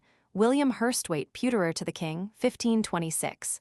Christopher Turner, chirurgeon to King Henry Roman 8. 1530. Ralph Simmons, fishmonger, one of the sheriffs in the year 1527. Thomas Langham gave to the poor of that parish 4 tenements, 1575. Thomas Hall, Salter, 1582. Thomas Collins, Salter, alderman. Sir Ambrose Nicholas, Salter, Mayor, 1575, was buried in Sir John Shadworth's vault. Out of this Bread Street on the same side is Basing Lane. A part whereof, as is aforeshowed, is of this ward, but how it took the name of Basing I have not read. In the 20th year of Richard Roman II. The same was called the Bakehouse, whether meant for the king's bakehouse, or of bakers dwelling there and baking bread to serve the market in Bread Street, where the bread was sold, I know not. But sure I have not read of Basing, or of Gerard the Giant, to have anything there to do. On the south side of this lane is one great house, of old time built upon arched vaults, and with arched gates of stone, brought from Caen in Normandy. The same is now a common hostelry for receipt of travellers, commonly and corruptly called Gerard's Hall, of a giant said to have dwelt there. In the high-roofed hall of this house sometimes stood a large fir pole, which reached to the roof thereof, and was said to be one of the staves that Gerard the Giant used in the wars to run withal. There stood also a ladder of the same length, which, as they say, served to ascend to the top of the staff. Of later years this hall is altered in building, and divers rooms are made in it. Notwithstanding, the pole is removed to one corner of the hall, and the ladder hanged broken upon a wall in the yard. The hosteler of that house said to me, "The pole lacketh 1/2 foot of 40 in length." I measured the compass thereof, and found it 15 inches. Reason of the pole could the master of the hostelry give me none, but bade me read the great chronicles, for there he heard of it. Which answer seemed to me insufficient, for he meant the description of Britain, for the most part drawn out of John Leyland his commentaries, borrowed of myself, and placed before Rain Wolf's chronicle as the labours of another, who was forced to confess he never travelled further than from London to the University of Oxford. He, writing a chapter of giants or monstrous men, hath set down more matter than truth, as partly against my will I am enforced here to touch. R.G. in his brief collection of histories, as he termeth it, hath these words. I, the writer hereof, did see, the 10th day of March in the year of our Lord 1564, and had the same in my hand, the tooth of a man which weighed 10 ounces of Troy weight. And the skull of the same man is extant, and to be seen, which will hold 5 pecks of wheat. And the shin bone of the same man is 6 foot in length, and of a marvellous greatness. Thus far of R.G. The error thereof is thus. He affirmeth a stone to be the tooth of a man, which stone, so proved, having no shape of a tooth, had neither skull or shin bone. Notwithstanding, it is added in the said description, that by conjectural symmetry of those parts the body to be 28 feet long, or more. From this he goeth to another like matter, of a man with a mouth 16 feet wide, and so to Jared the giant and his staff. But to leave these fables, and return where I left, I will note what myself hath observed concerning that house. I read that John Geysers, mayor of London in the year 1245, was owner thereof, and that Sir John Geysers, knight, mayor of London, and constable of the Tower 1311, and divers others of that name and family, since that time owned it. William Geysers was one of the sheriffs 1329. More, John Geysers had issue, Henry and John, which John had issue Thomas, which Thomas, deceasing in the year 1350, left unto his son Thomas his messuage called Geysers Hall, in the parish of St. Mildred in Bread Street. John Geysers made a fiefment thereof, 1386, etc. So it appeareth that this Geysers Hall, of late time by corruption hath been called Gerard's Hall for Geysers Hall. As bosoms in for blossoms in, Bevis marks for berries marks, Mark Lane for Mart Lane, Bellater Lane for Belsetter's Lane, Gutter Lane for Guthyarun's Lane, Cry Church for Christ's Church, St. Mihiel in the Quorn for St. Mihiel at Quorn, and sundry such others. Out of this Geysers Hall, at the first building thereof, were made divers arch doors, yet to be seen, which seem not sufficient for any great monster, or other than man of common stature to pass through. The pole in the hall might be used of old time, as then the custom was in every parish, to be set up in the summer as maypole, before the principal house in the parish or street, and to stand in the hall before the screen, decked with home and ivy, all the feast of Christmas. The latter served for the decking of the maypole and roof of the hall. Thus much for Geysers Hall, and for that side of Bread Street, may suffice. Now on the west side of Bread Street, amongst divers fair and large houses for merchants, and fair inns for passengers, had ye one prison house pertaining to the sheriffs of London, called the Compter in Bread Street. But in the year 1555, the prisoners were removed from thence to one other new Compter in Wood Street, provided by the city's purchase, and built for that purpose. The cause of which remove was this. Richard Husband, pasteller, keeper of this Compter in Bread Street, being a wilful and headstrong man, dealt, for his own advantage, hard with the prisoners under his charge, having also servants such as himself liked best for their bad usage, and would not for any complaint be reformed. Whereupon, in the year 1550, Sir Rowland Hill being mayor by the assent of a court of aldermen, he was sent to the jail of Newgate, for the cruel handling of his prisoners. And it was commanded to the keeper to set those irons on his legs, which are called the widow's alms. These he wear from Thursday to Sunday in the afternoon, and being by a court of aldermen released on the Tuesday, was bound in 100 marks to observe from thenceforth an act made by the Common Council, for the ordering of prisoners in the Compters, all which notwithstanding, he continued as afore, whereof myself am partly a witness.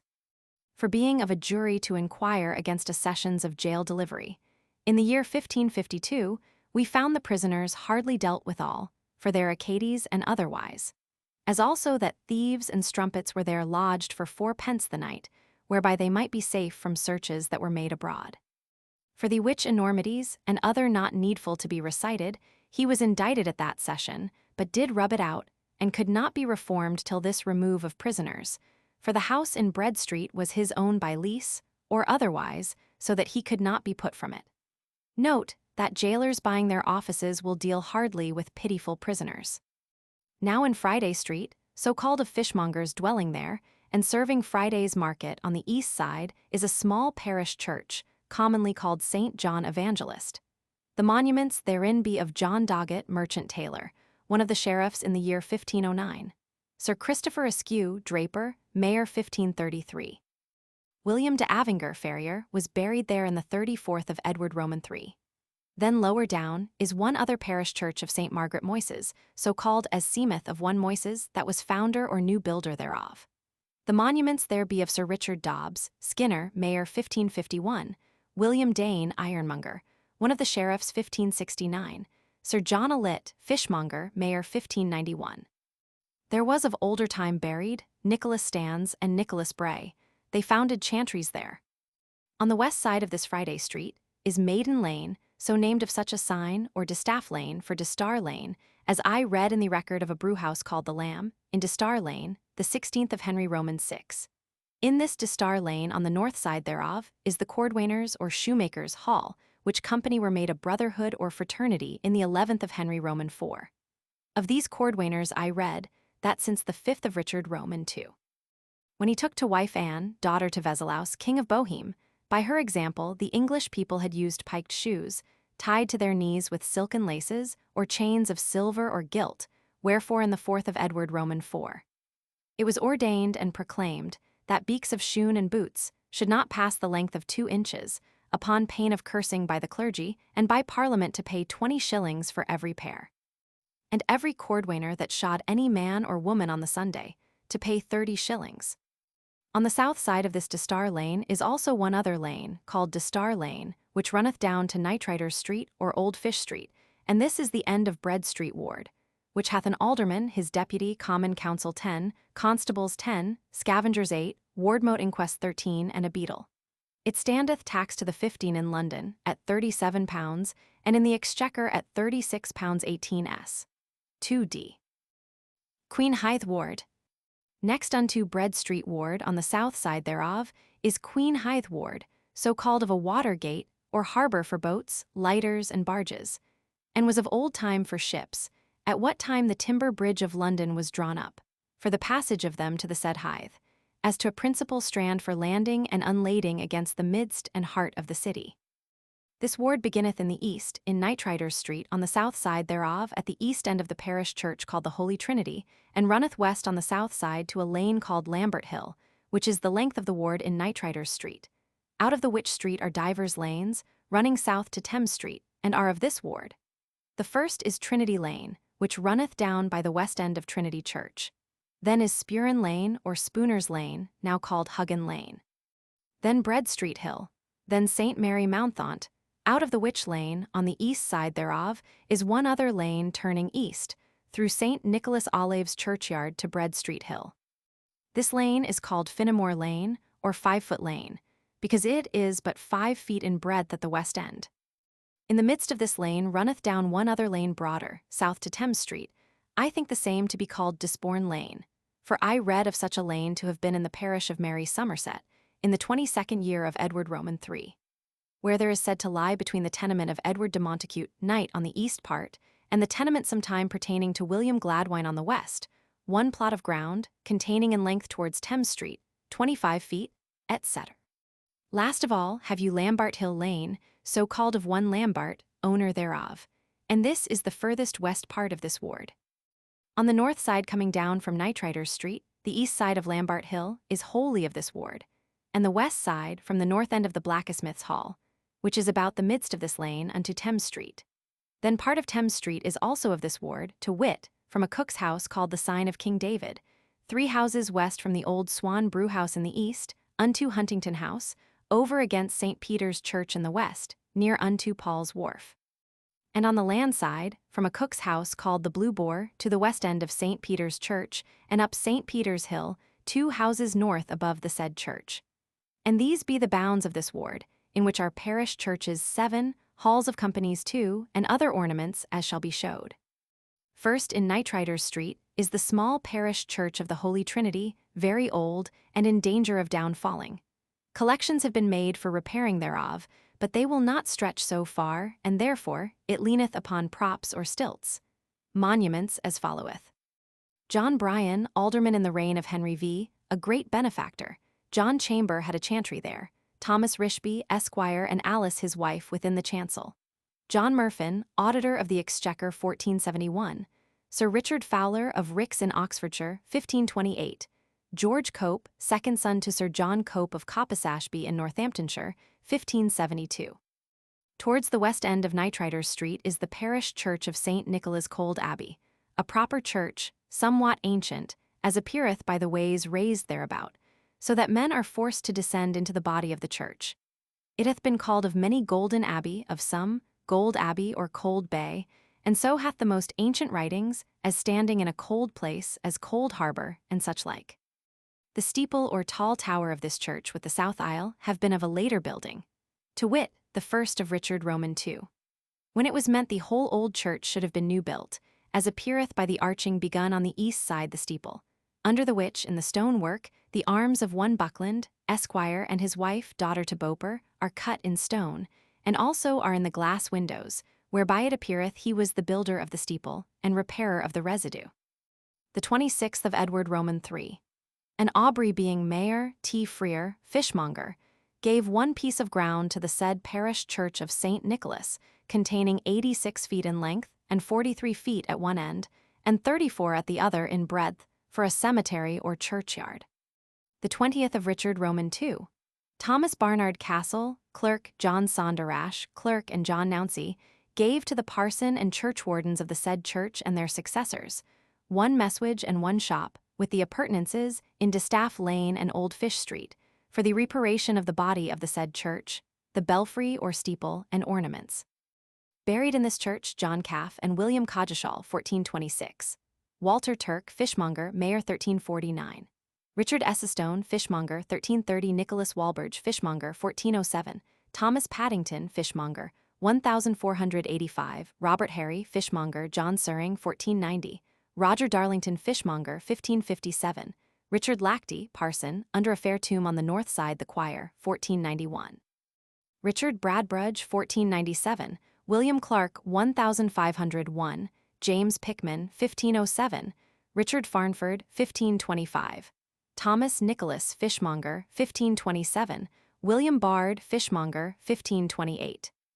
On the north side of this church, in the wall thereof, was of late built a convenient cistern of stone and lead, for receipt of Thames water, conveyed in pipes of lead to that place, for the ease and commodity of the fishmongers and other inhabitants in and about Old Fish Street.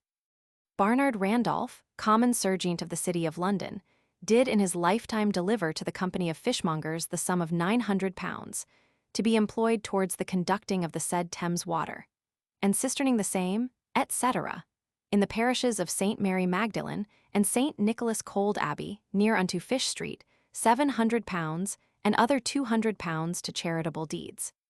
He deceased 1583, and shortly after this conduit with the other was made and finished. In Trinity Lane, on the west side thereof, is the painter-stainers' hall, for so of old time were they called, but now that workmanship of staining is departed out of use in England.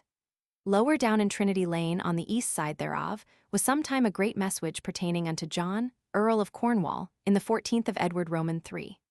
On Bread Street Hill, down to the Thames on both sides, be divers fair houses, inhabited by fishmongers, cheesemongers, and merchants of divers trades. On the west side whereof is the parish church of St. Nicholas Olive, a convenient church, having the monuments of W. Newport, fishmonger, one of the sheriffs, 1375, Richard Willows, parson, 1391, Richard Sturges, fishmonger, 1470. Thomas Lewin, ironmonger, one of the sheriffs, 1537, who gave his messuage with the appurtenances, wherein he dwelt, with 14 tenements in the said parish of St. Nicholas, to be had after the decease of Agnes his wife, to the ironmongers, and they to give stipends appointed to almsmen, in 5 houses by them built in the churchyard of that parish, more to poor scholars in Oxford and Cambridge, etc. Blytheman, an excellent organist of the Queen's Chapel, lieth buried there with an epitaph, 1591, etc. The next is Old Fish Street Hill, a lane so called, which also runneth down to Thames Street. In this lane, on the east side thereof, is the one end of Finnemore or 5-foot lane.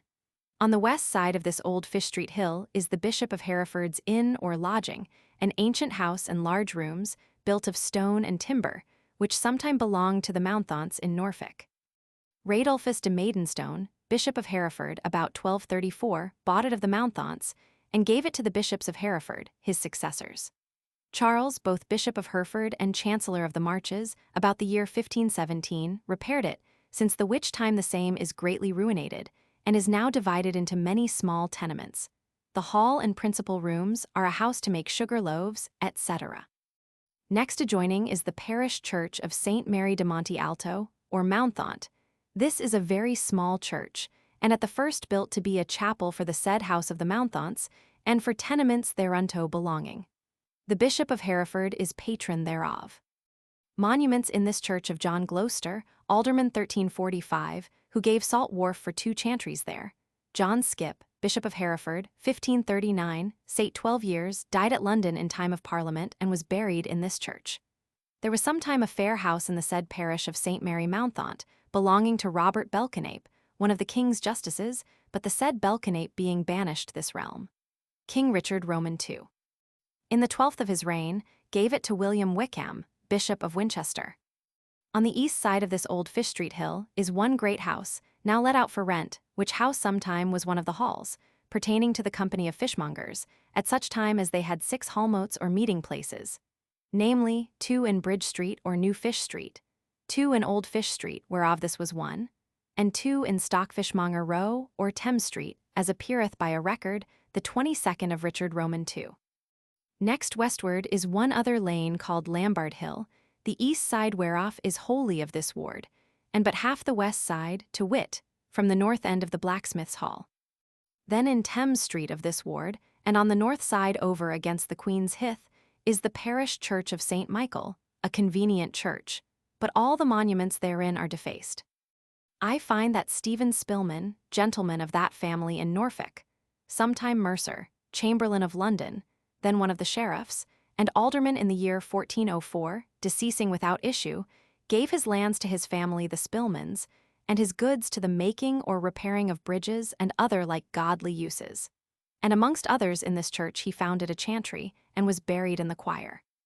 Also Richard Marlowe, ironmonger, Mayor 1409, gave £20 to the poor of that ward, and 10 marks to the church. Richard Gray, ironmonger, one of the sheriffs 1515, gave £40 to that church and was buried there. At the west end of that church goeth up a lane, called Pile Lane. On the same north side, at the south end of St. Mary Mountfont Lane, is the parish church of St. Mary Somerset, over against the broken wharf. It is a proper church, but the monuments are all defaced. I think the same to be of old time called Somers Hithe, of some man's name that was owner of the ground near adjoining, as Edred's Hithe was so called of Edred owner thereof, and thence called Queen Hithe, as pertaining to the Queen, etc. Then is a small parish church of St. Peter, called Parva, or Little, near unto Powell's Wharf. In this church no monuments do remain. At the west end thereof is a lane called St. Peter's Hill, but 2 houses up that lane on the east side is of this ward, and the rest is of Castle Baynard Ward. On the south side of Thames Street, beginning again in the east, among the cooks, the first in this ward, is the sign of David the King. Then is Town's End Lane, turning down to the Thames. Then is Queen Hithe, a large receptacle for ships, lighters, barges, and such other vessels. Touching the antiquity and use of this gate and Hithe, first, I find the same belongeth to one named Edred, and was then called Edred's Hithe, which since falling to the hands of King Stephen, it was by his charter confirmed to William de Ipper. The farm thereof in fee and in heritage, William de Ipper gave unto the prior and convent of the Holy Trinity within Aldgate, as appeareth by this charter. To Theobalda, by the grace of God, Archbishop of Canterbury, Primate of England and Legate Apostolic, to the Bishop of London, and to all faithful people, clerks and laymen, William de Ipper sendeth greeting. Know ye me to have given and granted to God, and to the Church of the Holy Trinity of London, to the prior and canons there serving God in perpetual alms, Edred's Hithe, with the appurtenances, with such devotion, that they shall send every year £20 unto the maintenance of the hospital of St. Catherine's, which hospital they have in their hands, and 100 shillings to the monks of Bermondsey, and 60 shillings to the brethren of the hospital of St. Giles, and that which remaineth. The said prior and canons shall enjoy to themselves. Witnesses, Richard de Lucy, Raff Pico, etc. This Edred's Hithe, after the aforesaid grants, came again to the king's hands, by what means I have not read. but it pertained unto the Queen, and therefore was called Ripa Regini, the Queen's Bank or Queen's Hithe, and great profit thereof was made to her use, as may appear by this which followeth. King Henry Roman III. In the 9th of his reign, commanded the constables of the Tower of London to arrest the ships of the Cinque Ports on the river of Thames, and to compel them to bring their corn to no other place, but to the Queen's Hithe only. In the 11th of his reign, he charged the said constable to distrain all fish offered to be sold in any place of this city, but at the Queen Hithe. Moreover, in the 28th of the said king's reign, an inquisition was made before William of York, Provost of Beverley, Henry of Bath, and Hiram of Caxton, justices itinerant, sitting in the Tower of London, touching the customs of Queen Hithe, observed in the year last before the wars between the king and his father, and the barons of England, and of old customs of other times, and what customs had been changed, at what time the tax and payment of all things coming together. And between Warpath and Andyhithe were found and ceased, according to the old order, as well corn and fish as other things. All which customs were as well to be observed in the part of Downegate as in Queen Hithe, for the king's use. When also it was found that the corn arriving between the gate of the Guildhall of the merchants of Cologne and the soke of the Archbishop of Canterbury, for he had a house near unto the Blackey Friars, was not to be measured by any other quarter than by that of the Queen's soke. After this, the bailiff of the said Hithe complained that, since the said recognition, 14 foreign ships laden with fish arrived at Belinge's gate, which ships should have arrived at the same Hithe, and therefore it was ordered that if any foreign ship laden with fish should inform aforesaid, arrive elsewhere than at this Hithe, it should be at the king's pleasure to amerce them at 40 shillings. Notwithstanding, the ships of the citizens of London were at liberty to arrive where the owners would appoint them. After this, the said Henry Roman III confirmed the grant of Richard Earl of Cornwall for the farm of the Queen Hithe unto John Gysers, then mayor, and to the commonalty of London and their successors for ever, as by this his charter appeareth.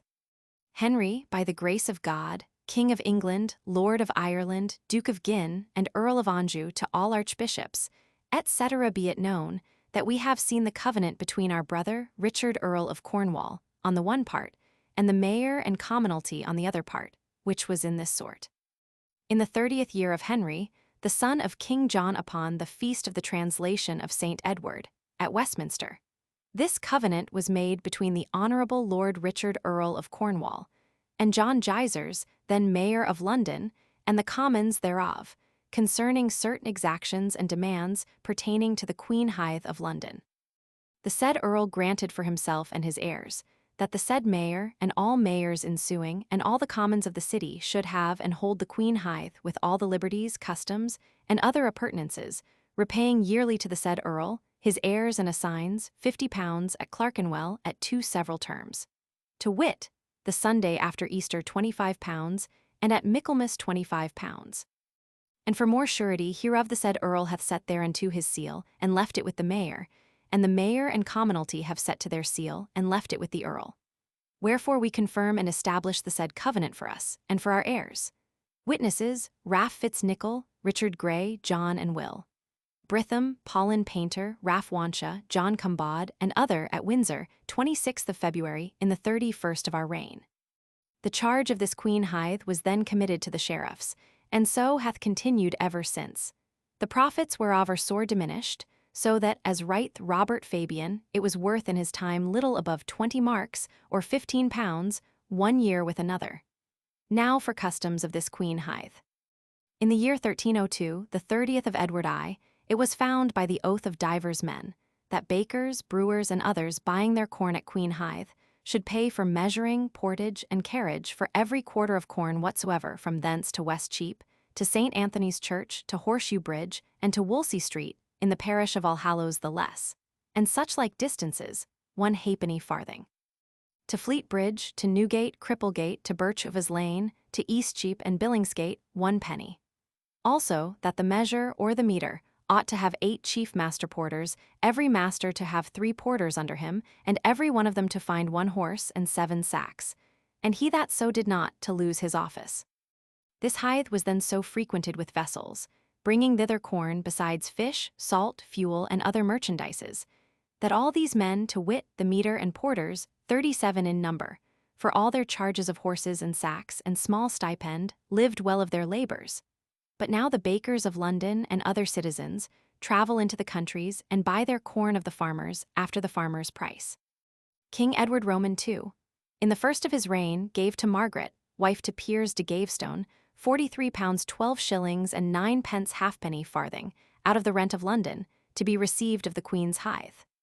Certain impositions were set upon ships and other vessels coming thither, as upon corn, salt, and other things, toward the charge of cleansing roomland there, the 41st of Edward Roman III. The 3rd of Edward Roman IV. The market at Queen Hithe being hindered by the slackness of drawing up London Bridge, it was ordained that all manner of vessels, ships, or boats, great or small, resorting to the city with victual, should be sold by retail. And that if there came but one vessel at a time, were it salt, wheat, rye, or other corn, from beyond the seas, or other grains, garlic, onions, herrings, sprats, eels, whiting plaice, cods, mackerel, etc., then that one vessel should come to Queen Hithe, and there to make sale. But if 2 vessels come, the one should come to Queen Hithe, the other to Billingsgate. If 3, 2 of them should come to Queen Hithe, the third to Billingsgate, etc., always the more to Queen Hithe. If the vessel being great, coming with salt from the bay, and could not come to these quays, then the same to be conveyed by lighters, as before is meant. One large house for stowage of corn craned out of lighters and barges is there lately built. Sir John Lyon, grocer, Mayor 1554, by his testament, gave £100 towards it, but since increased and made larger at the charges of the city, in the year 1565. Against this Queen's Hithe on the river Thames of late years was placed a corn mill, upon or betwixt 2 barges or lighters, and there ground corn as water mills in other places, to the wonder of many that had not seen the like. But this lasted not long without decay, such as caused the same barges and mill to be removed, taken asunder, and soon forgot. I read of the like to have been in former time as thus: in the year 1525, the 16th of Henry Roman VIII.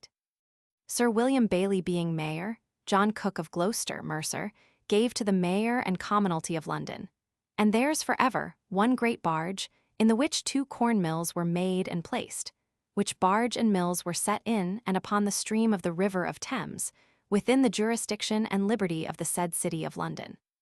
And also he gave to the city all such timber, boards, stones, iron, etc., provided for making, mending, and repairing of the said barge and mills, in reward whereof the mayor gave him £50 presently, and £50 yearly during his life.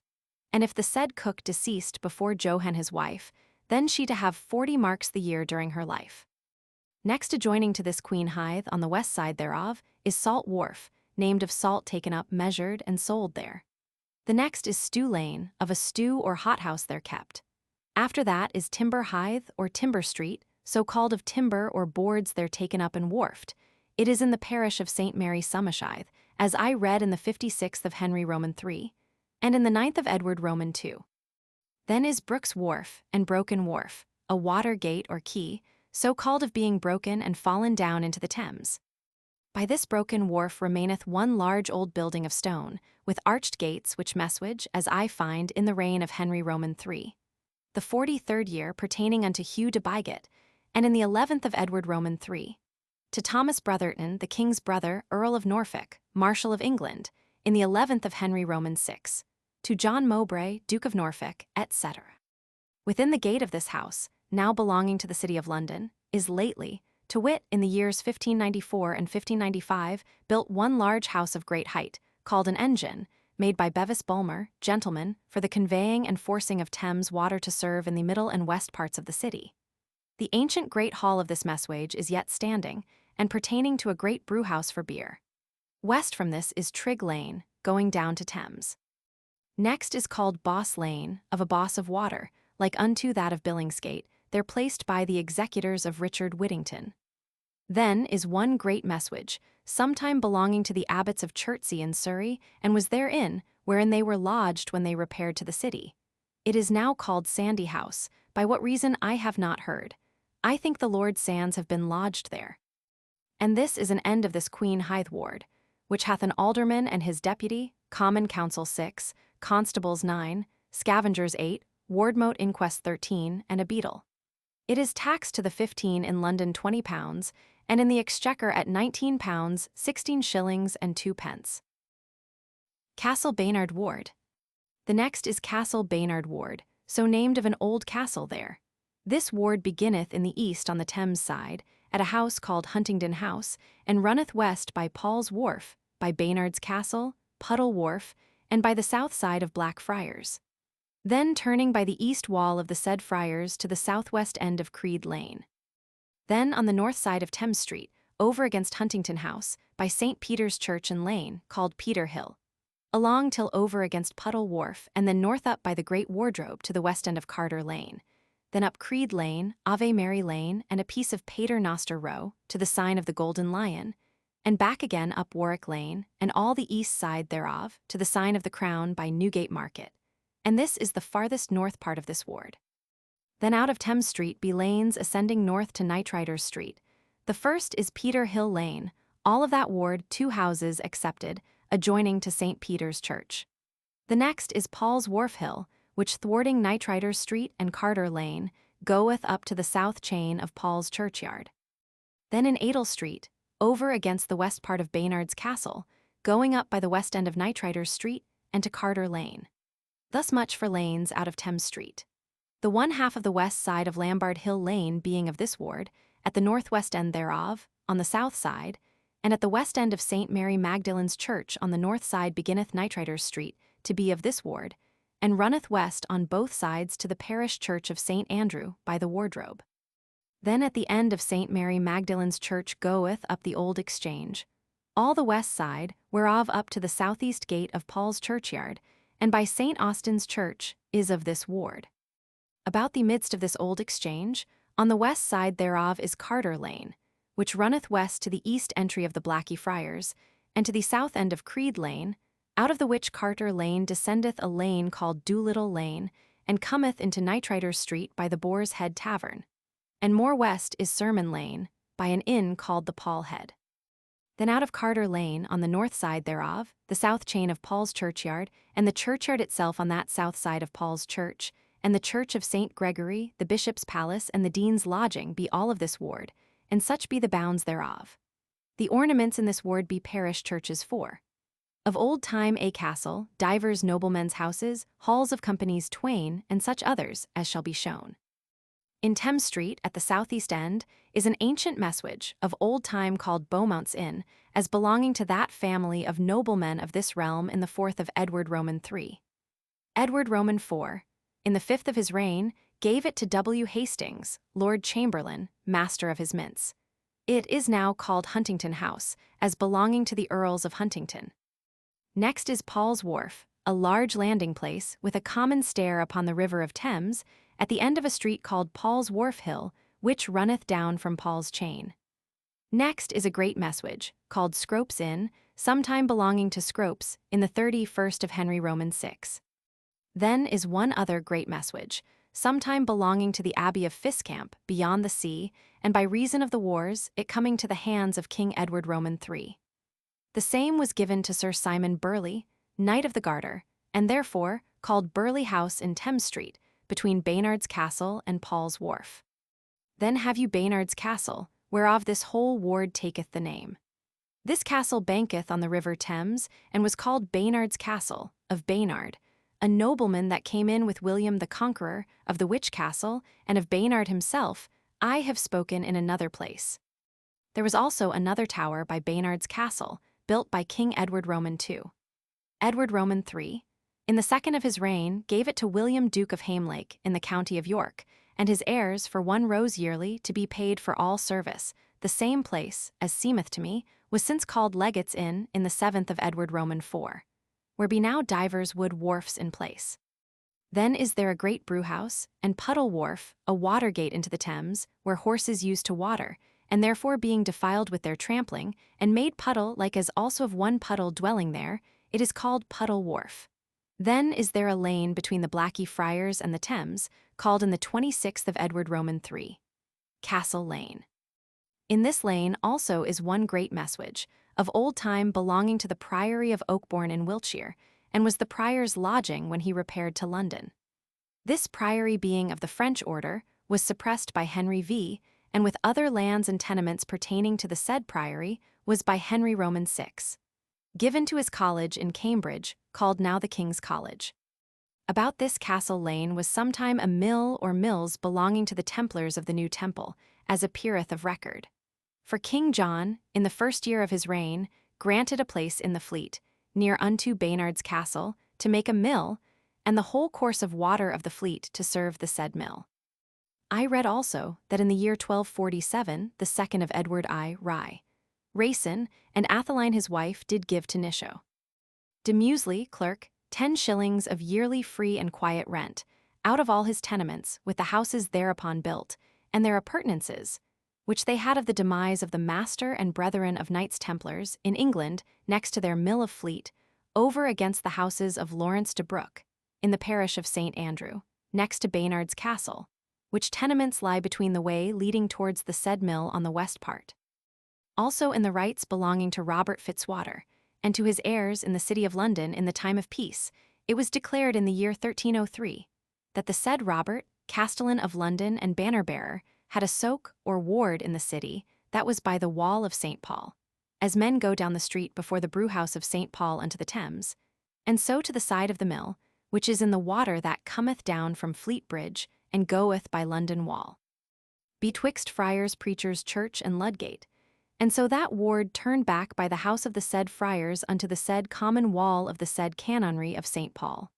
That is, all of the parish of St. Andrew, which is in the gift of his ancestors by seniority, as more I have shown in the castles. Now here is to be noted, that the wall of London at that time went straight south from Ludgate down to the river of Thames.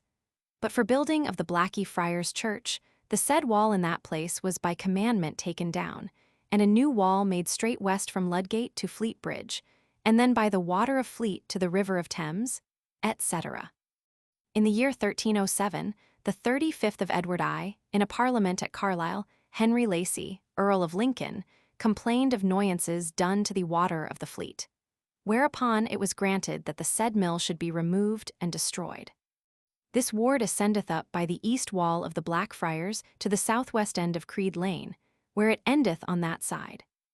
Then to begin again on the north side of Thames Street, over against Huntington House, by St. Peter's Church and Lane, called Peter Hill, and so to St. Bennet Hude or Hithe, over against Powell's Wharf, a proper parish church, which hath the monuments of Sir William Cheney, knight, and Margaret his wife, 1442, buried there, Dr. Caldwell, physician Sir Gilbert Dethick, knight, alias Garter King at Arms.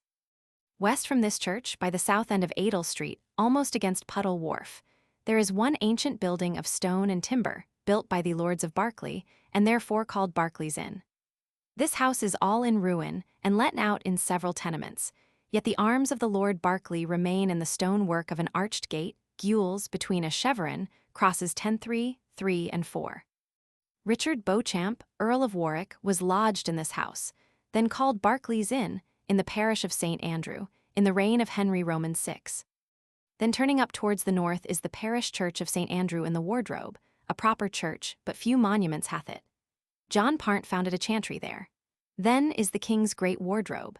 Sir John Beauchamp, Knight of the Garter, Constable of Dover, Warden of the Cinque Ports, son to Guido de Beauchamp, Earl of Warwick, built this house, was lodged there, deceased in the year 1359, and was buried on the south side of the middle aisle of Paul's Church. His executors sold the house to King Edward Roman III, unto whom the parson of St. Andrews complaining that the said Beauchamp had pulled down divers houses, in their place to build the same house, wherethrough he was hindered of his accustomed tithes, paid by the tenants of old time, granted him 40 shillings by year out of that house for ever. King Richard Roman III was lodged there in the second of his reign.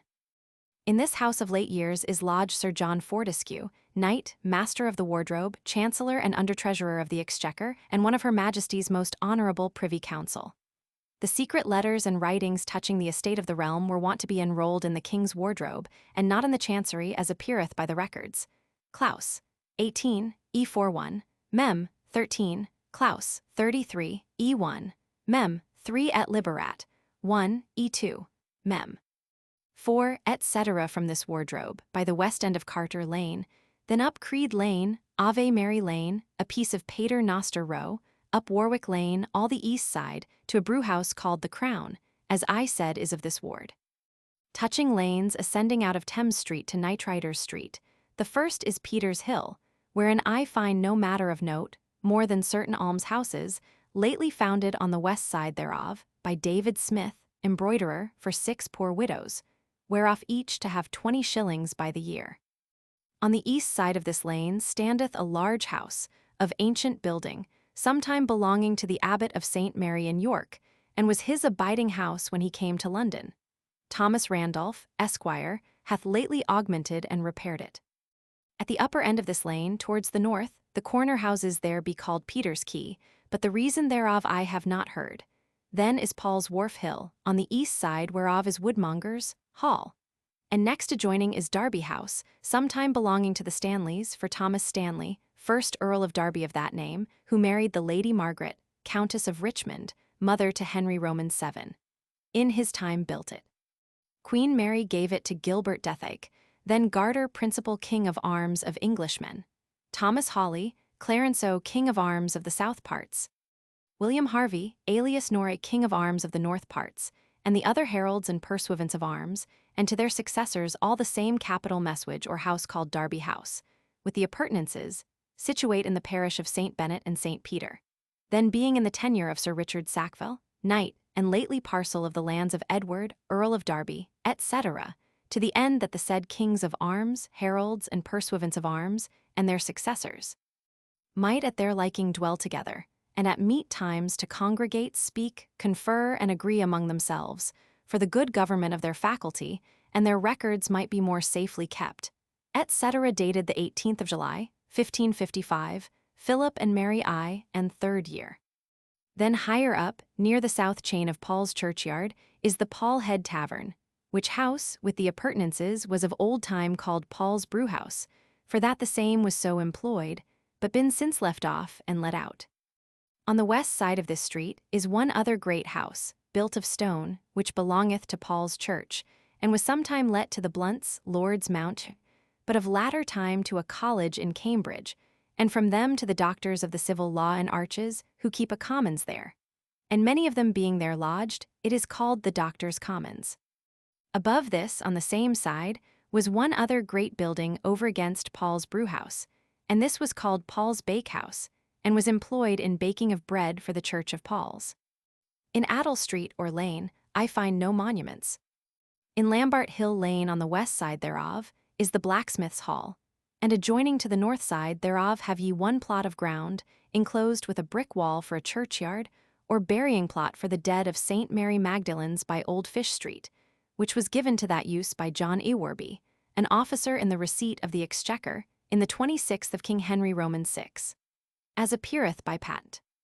John Ewarby, etc., gave a piece of land lying void in the parish of St. Mary Magdalene, nigh to Old Fish Street, between the tenement of John Philpot on the south, and the tenement of Bartholomew Burwash on the west, and the tenement pertaining to the convent of the Holy Well on the north, and the way upon Lambards Hill on the east, for a churchyard to the parson, and churchwardens, etc.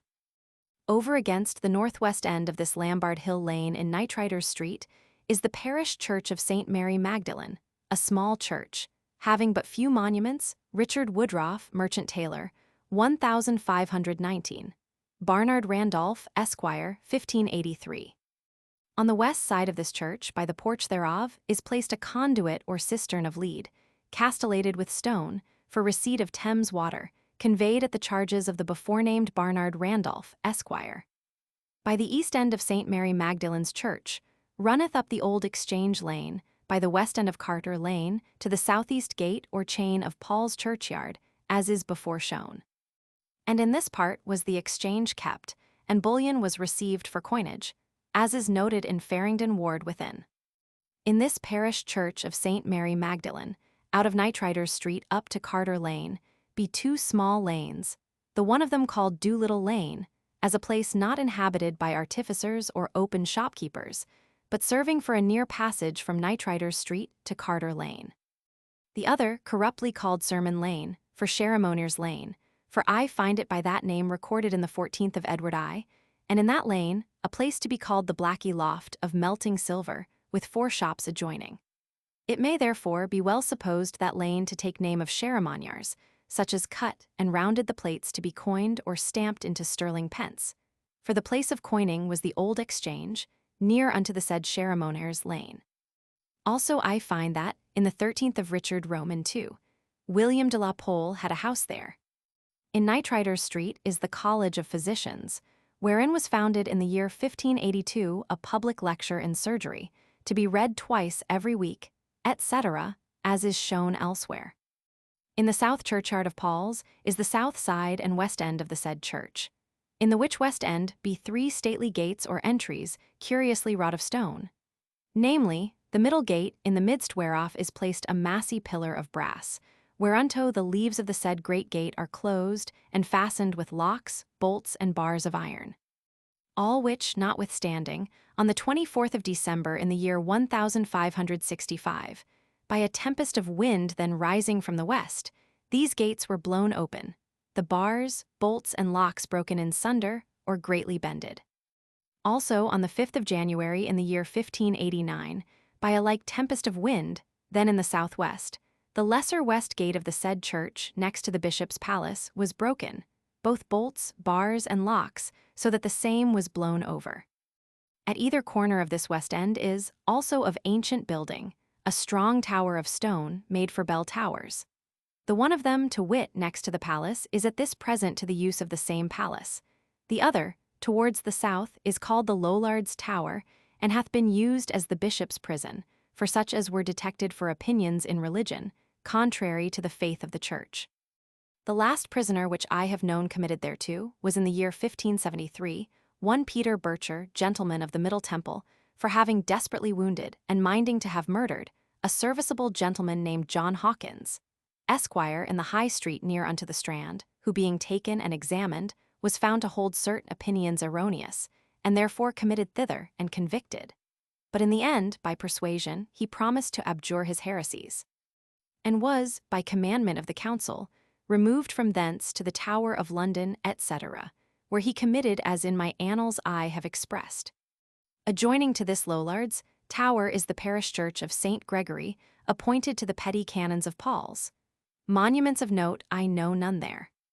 The rest of that south side of St. Paul's Church, with the chapter house, a beautiful piece of work built about the reign of Edward Roman III, is now defaced by means of licenses granted to cutlers, budget makers, and others, first to build low sheds, but now high houses, which do hide that beautiful side of the church, save only the top and south gate.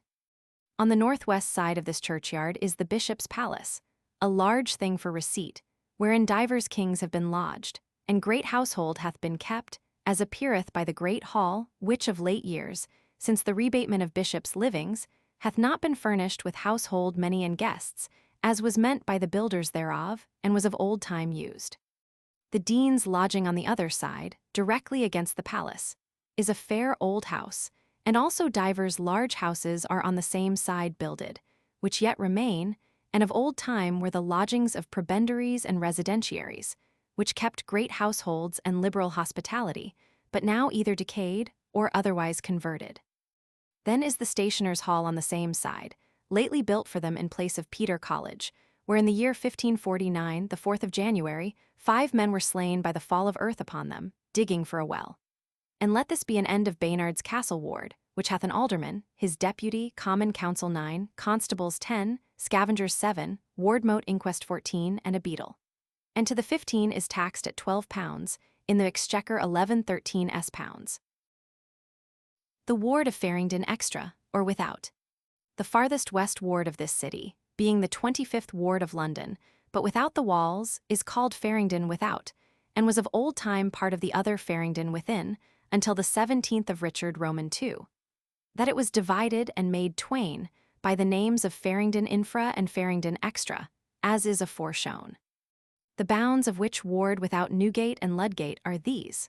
First, on the east part thereof, is the whole precinct of the late priory of St. Bartholomew, and a part of Long Lane on the north, towards Aldersgate Street and Duck Lane, with the hospital of St. Bartholomew on the west, and all Smithfield to the bars in St. John Street. Then out of Smithfield, Chick Lane toward Turmal Brook, and over that brook by a bridge of timber into the field, then back again by the Pens or Folds in Smithfield, by Smithfield Pond to Cow Lane, which turneth toward Oldbourne, and then Hosier Lane out of Smithfield, also toward Oldbourne, till it meet with a part of Cow Lane. Then Cock Lane out of Smithfield, over against Pye Corner, then also is Giltspur Street, out of Smithfield to Newgate, then from Newgate West by St. Sepulchre's Church to Turnagain Lane, to Oldbourne Conduit on Snow Hill, to Oldbourne Bridge up Oldbourne Hill to the bars on both sides. On the right hand or north side at the bottom of Oldbourne Hill is Gold Lane, sometime a filthy passage into the fields, now both sides built with small tenements. Then higher is Lither Lane, turning also to the field, lately replenished with houses built, and so to the bar. Now on the left hand or south side from Newgate lieth a street called the Old Bailey, or court of the chamberlain of this city. This stretcheth down by the wall of the city unto Ludgate, on the west side of which street breaketh out one other lane, called St. George's Lane, till ye come to the south end of Seacle Lane, and then turning towards Fleet Street, it is called Fleet Lane. The next out of the High Street from Newgate turning down south is called the Little Bailey, and runneth down to the east of St. George's Lane. Then is Seacle Lane, which turneth down into Fleet Lane. Near unto this Seacle Lane, in the turning towards Oldbourne Conduit, is another lane, called in records Wind Agin Lane. It turneth down to Turnamill Brook, and from thence back again, for there is no way over. Then beyond Oldbourne Bridge to Shoe Lane, which runneth out of Oldbourne unto the Conduit in Fleet Street. Then also is Feuders Lane, which likewise stretcheth south into Fleet Street by the east end of St. Dunstan's Church, and from this lane to the bars be the bounds without Newgate. Now without Ludgate, this ward runneth by from the said gate to Temple Bar, and hath on the right hand or north side the south end of the Old Bailey. Then down Ludgate Hill to the Fleet Lane over Fleet Bridge, and by Shoe Lane and Feuders Lane, and so to New Street or Chancery Lane, and up that lane to the House of the Rolls, which house is also of this ward, and on the other side to a lane over against the Rolls, which entereth Ficase Field. Then hard by the bar is one other lane called Shire Lane, because it divideth the city from the shire, and this turneth into Ficase Field. From Ludgate again on the left hand, or south side to Fleet Bridge to Bride Lane, which runneth south by Bridewell, then to Water Lane, which runneth down to the Thames. Then by the White Friars and by the Temple, even to the bar aforesaid, be the bounds of this Faringdon Ward without. Touching ornaments and antiquities in this ward, first betwixt the said Newgate and the parish church of St. Sepulchre's, is a way towards Smithfield, called Gilt Spur, or Knightriders Street, of the knights and others riding that way into Smithfield, replenished with buildings on both sides up to Pye Corner, a place so called of such a sign, sometimes a fair inn for receipt of travellers, but now divided into tenements, and over against the said Pye Corner lieth Cock Lane, which runneth down to Oldbourne Conduit. Beyond this Pye Corner lieth West Smithfield, compassed about with buildings, as first on the south side following the right hand, standeth the fair parish church and large hospital of St. Bartolmew, founded by Raher, the first prior of St. Bartolmew's thereto near adjoining, in the year 1102. Ulfune, that had not long before built the parish church of St. Giles without Cripplesgate, became the first hospitaller, or proctor, for the poor of the house, and went himself daily to the shambles and other markets, where he begged the charity of devout people for their relief, promising to the liberal givers, and that by alleging testimonies of the Holy Scripture, reward at the hands of God. Henry Roman III. Granted to Catherine, late wife to W. Hardell, 20 feet of land in length and breadth in Smithfield, next to the chapel of the Hospital of St. Bartolmew, to build her a recluse or anchorage, commanding the mayor and sheriffs of London to assign the said 20 feet to the said Catherine, Carta Roman II of Henry Roman III. The foundation of this hospital for the poor and diseased their special sustentation was confirmed by Edward Roman III, the 26th of his reign. It was governed by a master and 8 brethren, being priests for the church and 4 sisters to see the poor served. The executors of R. Whittington, sometime mayor of London, of his goods repaired this hospital, about the year 1423. Sir John Wakering, priest, master of this house in the year 1463 amongst other books, gave to their common library the fairest Bible that I have seen, written in large vellum by a brother of that house named John Coke, at the age of 68 years, when he had been priest 43 years. Since the spoil of that library, I have seen this book in the custody of my worshipful friend, Master Walter Cope. Monuments in this church of the dead, benefactors thereunto, be these: Elizabeth, wife to Adam Hone, gentleman, Bartolmew Buildington; Jane, wife to John Cook; Dame Alice, wife to Sir Richard Isham; Alice, wife to Nicholas Bailey; John Woodhouse, Esquire; Robert Palmer, gentleman, Idona, wife to John Walden, lying by her husband on the north side, late newly built, 1424. Sir Thomas Maliphant, or Nanfant, Baron of Winnow, Lord St. George and Glamorgan, and Lord Auchinleton and Pyle in the county of Pembroke, 1438. Dame Margaret his wife, daughter to Thomas Astley, Esquire, with Edmund and Henry his children; William Markaby, gentleman, 1438, Richard Shepley and Alice his wife; Thomas Saville, sergeant at arms; Edward Beastby, gentleman, and Margaret his wife, Walter Ingham, and Alianar his wife; Robert Warnar and Alice Lady Carn; Robert Caldset, Johann and Agnes his wives; Sir Robert Danvers and Dame Agnes his wife, daughter to Sir Richard de Labour; William Brooks, Esquire; John Shirley, Esquire, and Margaret his wife, having their pictures of brass, in the habit of pilgrims, on a fair flat stone with an epitaph thus: Behold how ended is our poor pilgrimage, of John Shirley, Esquire, with Margaret his wife, that Roman 12. Children had together in marriage, 8 sons and 4 daughters without strife, that in honour, nerder, and labour flowed in fame. His pen reporteth his live's occupation, since peer his lifetime, John Shirley by name of his degree, that was in Brute's Albion, that in the year of grace deceased from hen, 1400 winter, and 6 and 50. In the year of his age, 80 of October moneth, the day 1 and 20. This gentleman, a great traveller in divers countries, amongst other his labours, painfully collected the works of Geoffrey Chaucer, John Lydgate, and other learned writers, which works he wrote in sundry volumes to remain for posterity. I have seen them, and partly do possess them. Jane Lady Clinton gave £10 to the poor of this house, was there buried 1458. Agnes, daughter to Sir William St. George, John Rogerbrook, Esquire, Richard Sturgeon, Thomas Bergen, gentleman; Elizabeth, wife to Henry Skinnard, daughter to Chingcroft, Esquire, William Mackley, gentleman, and Alice his wife; W. Fitzwater, gentleman, 1466. This hospital was valued at the suppression in the year 1539, the 31st of Henry Roman 8, to £35 5 shillings and 7 pence yearly. The church remaineth a parish church to the tenants dwelling in the precinct of the hospital.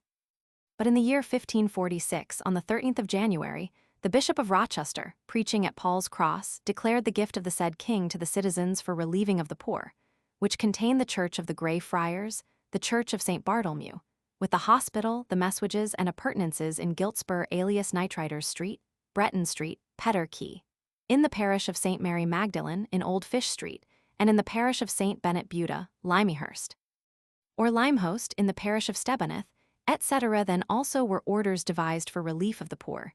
The inhabitants were all called to their parish churches, whereby Sir Richard Dobbs, then mayor, their several aldermen or other grave citizens, they were by eloquent orations persuaded how great and how many commodities would ensue unto them and their city, if the poor of divers sorts, which they named, were taken from out their streets, lanes, and alleys, and were bestowed and provided for in hospitals abroad, etc. Therefore was every man moved liberally to grant what they would impart towards the preparing and furnishing of such hospitals, and also what they would contribute weekly towards their maintenance for a time, which they said should not be past 1 year or 2 until they were better furnished of endowment. To make short, every man granted liberally, according to his ability. Books were drawn of the relief in every ward of the city, towards the new hospitals, and were delivered by the mayor to the king's commissioners, on the 17th of February, and order was taken therein. So as the 26th of July in the year 1552, the repairing of the Grey Friars' house for poor fatherless children was taken in hand. And also in the latter end of the same month, began the repairing of this hospital of St. Bartholomew, and was of new endowed, and furnished at the charges of the citizens. On the east side of this hospital lieth Duck Lane, which runneth out of Smithfield south to the north end of Little Britain Street. On the east side of this Duck Lane, and also of Smithfield, lieth the late dissolved Priory of St. Bartholomew, founded also by Raher, a pleasant witted gentleman, and therefore in his time called the King's Minstrel, about the year of Christ 1102. He founded it in a part of the oft before-named Moorish ground, which was therefore a common laystall of all filth that was to be voided out of the city. He placed canons there, himself became their first prior, and so continued till his dying day, and was there buried in a fair monument, of late renewed by Prior Bolton. Amongst other memorable matters touching this priory, one is of an archbishop's visitation, which Matthew Paris hath thus: Boniface, saith he, Archbishop of Canterbury, in his visitation came to this priory, where being received with procession in the most solemn wise, he said, that he passed not upon the honour, but came to visit them, to whom the canons answered, that they having a learned bishop, ought not in contempt of him to be visited by any other. Which answer so much offended the archbishop, that he forthwith fell on the subprior, and smote him on the face, saying, Indeed, indeed, doth it become you English traitors so to answer me? Thus raging, with oaths not to be recited, he rent in pieces the rich cope of the subprior, and trotted under his feet, and thrust him against a pillar of the chancel with such violence, that he had almost killed him. But the canons, seeing their subprior thus almost slain, came and plucked off the archbishop with such force that they overthrew him backwards, whereby they might see that he was armed and prepared to fight.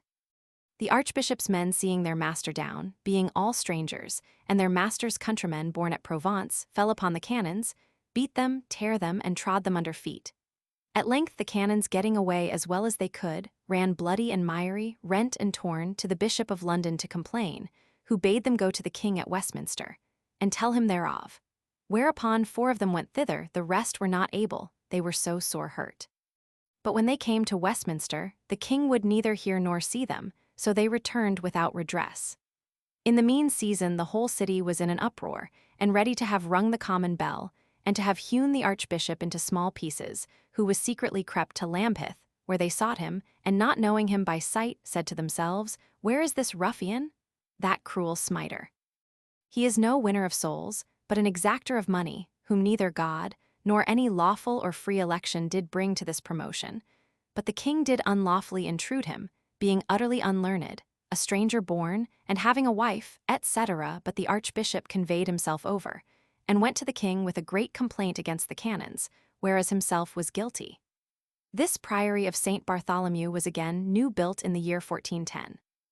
Bolton was the last prior of this house, a great builder there, for he repaired the priory church with the parish church adjoining, the offices and lodgings to the said priory belonging and near adjoining.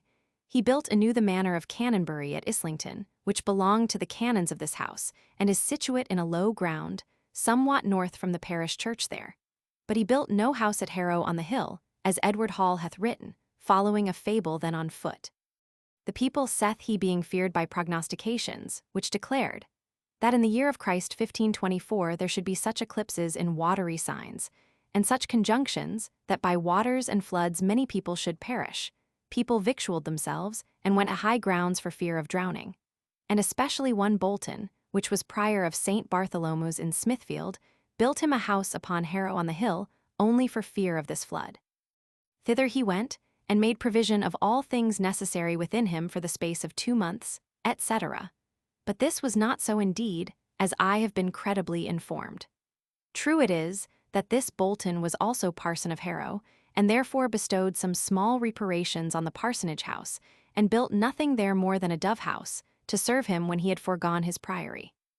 To this priory King Henry Roman II granted the privilege of fair, to be kept yearly at Bartholomew tide for 3 days, to wit, the eve, the day, and next morrow, to the which the clothiers of all England, and drapers of London, repaired, and had their booths and standings within the churchyard of this priory, closed in with walls, and gates locked every night, and watched, for safety of men's goods and wares.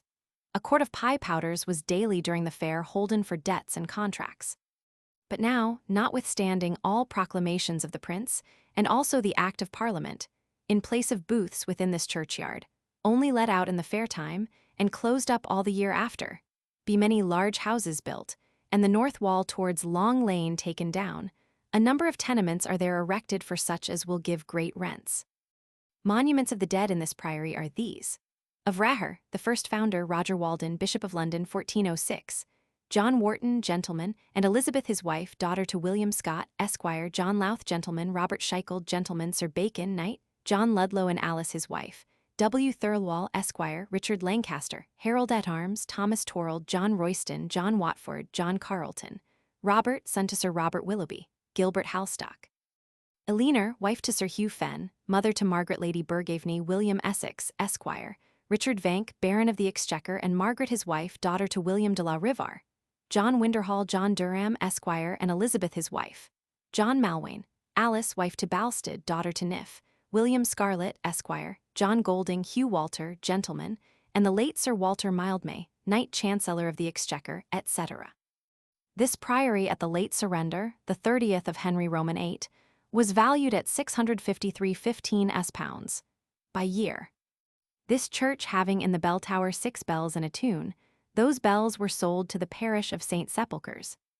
And then the church being pulled down to the choir was, by the king's order, annexed for the enlarging of the old parish church thereto adjoining, and so was used till the reign of Queen Mary, who gave the remnant of the priory church to the friars preachers, or Black Friars, and was used as their conventual church until, the first of our sovereign Lady Queen Elizabeth, those friars were put out, and all the said church, with the old parish church, was holy as it stood in the last year of Edward Roman VI, given by Parliament to remain for ever a parish church to the inhabitants within the close called Great St. Bartholomew's, since the which time that old parish church is pulled down, except the steeple of rotten timber ready to fall of itself. I have oft heard it reported that a new steeple should be built with the stone, lead, and timber of the old parish church, but no such thing was performed. The parish have lately repaired the old wooden steeple to serve their turn. On the north side of this priory is the lane truly called Long, which reacheth from Smithfield to Aldersgate Street. This lane is now lately built on both the sides with tenements for brokers, tipplers, and such like. The rest of Smithfield from Long Lane end to the Bars is enclosed with inns, brewhouses, and large tenements. On the west side is Chicken Lane down to Cowbridge. Then be the pens or folds, so called, of sheep there parted, and penned up to be sold on the market days. Then is Smithfield Pond, which of old time in records was called Horsepool, for that men watered horses there, and was a great water.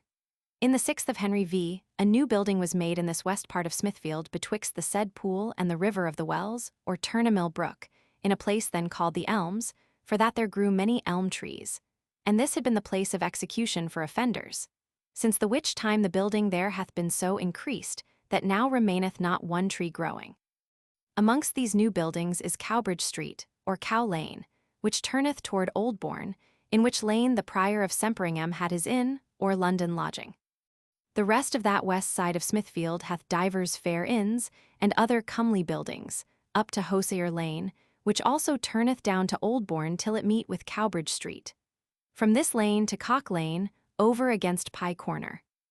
And thus much for encroachments and enclosure of this Smithfield, whereby remaineth but a small portion for the old uses, to wit, for markets of horses and cattle, neither for military exercises, as joustings, turnings, and great triumphs, which have been there performed before the princes and nobility both of this realm and foreign countries.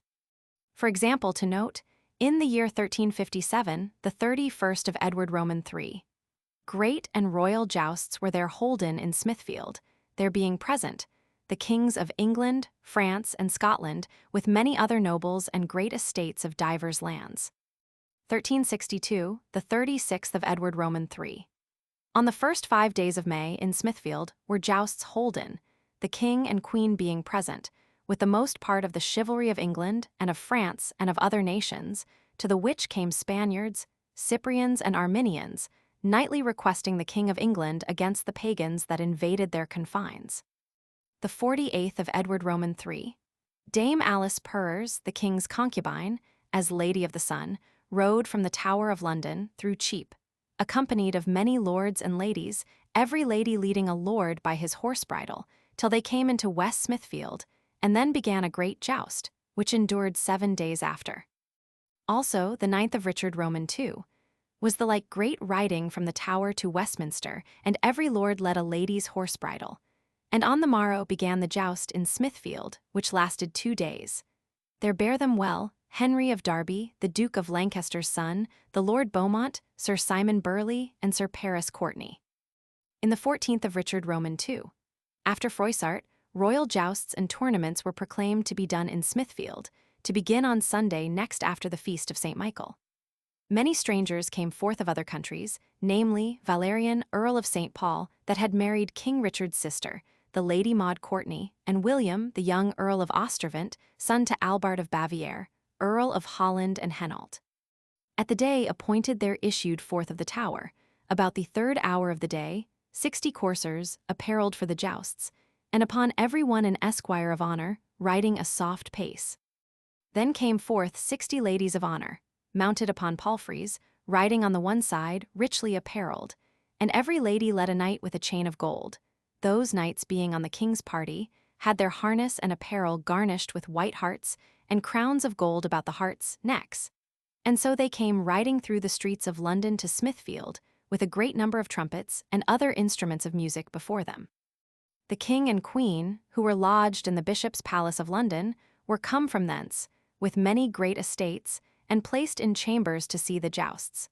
The ladies that led the knights were taken down from their palfreys, and went up to chambers prepared for them. Then alighted the esquires of honour from their coursers, and the knights in good order mounted upon them. And after their helmets were set on their heads, and being ready in all points, proclamation made by the heralds, the jousts began, and many commendable courses were run, to the great pleasure of the beholders. These jousts continued many days, with great feasting, as ye may read in Froissart. In the year 1393, the 17th of Richard Roman II. Certain lords of Scotland came into England to get worship by force of arms. The Earl of Mer challenged the Earl of Nottingham to joust with him, and so they rode together certain courses, but not the full challenge. For the Earl of Mer was cast both horse and man, and 2 of his ribs broken with the fall, so that he was conveyed out of Smithfield, and so towards Scotland, but died by the way at York. Sir William Darrell, knight, the king's banner-bearer of Scotland, challenged Sir Percy Courtenay, knight, the king's banner-bearer of England, and when they had run certain courses, gave over without conclusion of victory. Then Cookeborne, Esquire of Scotland, challenged Sir Nicholas Hawberk, knight, and rode 5 courses, but Cookeborne was borne over horse and man, etc. In the year 1409, the 10th of Henry Roman IV. A great play was played at the Skinner's Well, which lasted 8 days, where were to see the same the most part of the nobles and gentles in England. And forthwith began a royal jousting in Smithfield between the Earl of Somerset and the Seneschal of Hainault, Sir John Cornwall, Sir Richard Arundel, and the son of Sir John Cheney, against certain Frenchmen. And the same year a battle was fought in Smithfield between 2 esquires, the one called Gloucester, appellant, and the other Arthur, defendant. They fought valiantly, but the king took up the quarrel into his hands and pardoned them both. In the year 1430, the 8th of Henry Roman VI. The 14th of January, a battle was done in Smithfield within the lists before the king, between 2 men of Feversham in Kent, John Upton, notary, appellant, and John Down, gentleman, defendant. John Upton put upon John Down that he and his compeers should imagine the king's death the day of his coronation. When these had fought long, the king took up the matter and forgave both the parties. In the year 1442, the 20th of Henry Roman VI. The 30th of January, a challenge was done in Smithfield, within lists before the king, there being Sir Philip La Beauf of Aragon, knight, the other an esquire of the king's house called John Ansley or Ansley. They came to the field all armed, the knight with his sword drawn and the esquire with his spear, which spear he cast against the knight, but the knight avoided it with his sword and cast it to the ground. Then the esquire took his axe and smote many blows on the knight, and made him let fall his axe, and break up his uniber 3 times, and would have smote him on the face with his dagger, for to have slain him, but then the king cried hold, and so they were departed. The king made John Ansley knight, and the knight of Aragon offered his harness at Windsor. In the year 1446, the 24th of Henry Roman VI. John David impeached his master, Will Couture of treason, and a day being assigned them to fight in Smithfield. The master being well beloved, was so cherished by his friends, and plied with wine, that being therewith overcome, was also unluckily slain by his servant. But that false servant, for he falsely accused his master, lived not long unpunished, for he was after hanged at Taborn for felony. Let such false accusers note this for example, and look for no better end without speedy repentance. The same year Thomas Fitzthomas Prior of Kilmaine impeached Sir James Butler, Earl of Ormond of treasons, which had a day assigned them to fight in Smithfield. The lists were made, and the field prepared. But when it came to the point, the king commanded they should not fight, and took the quarrel into his hands.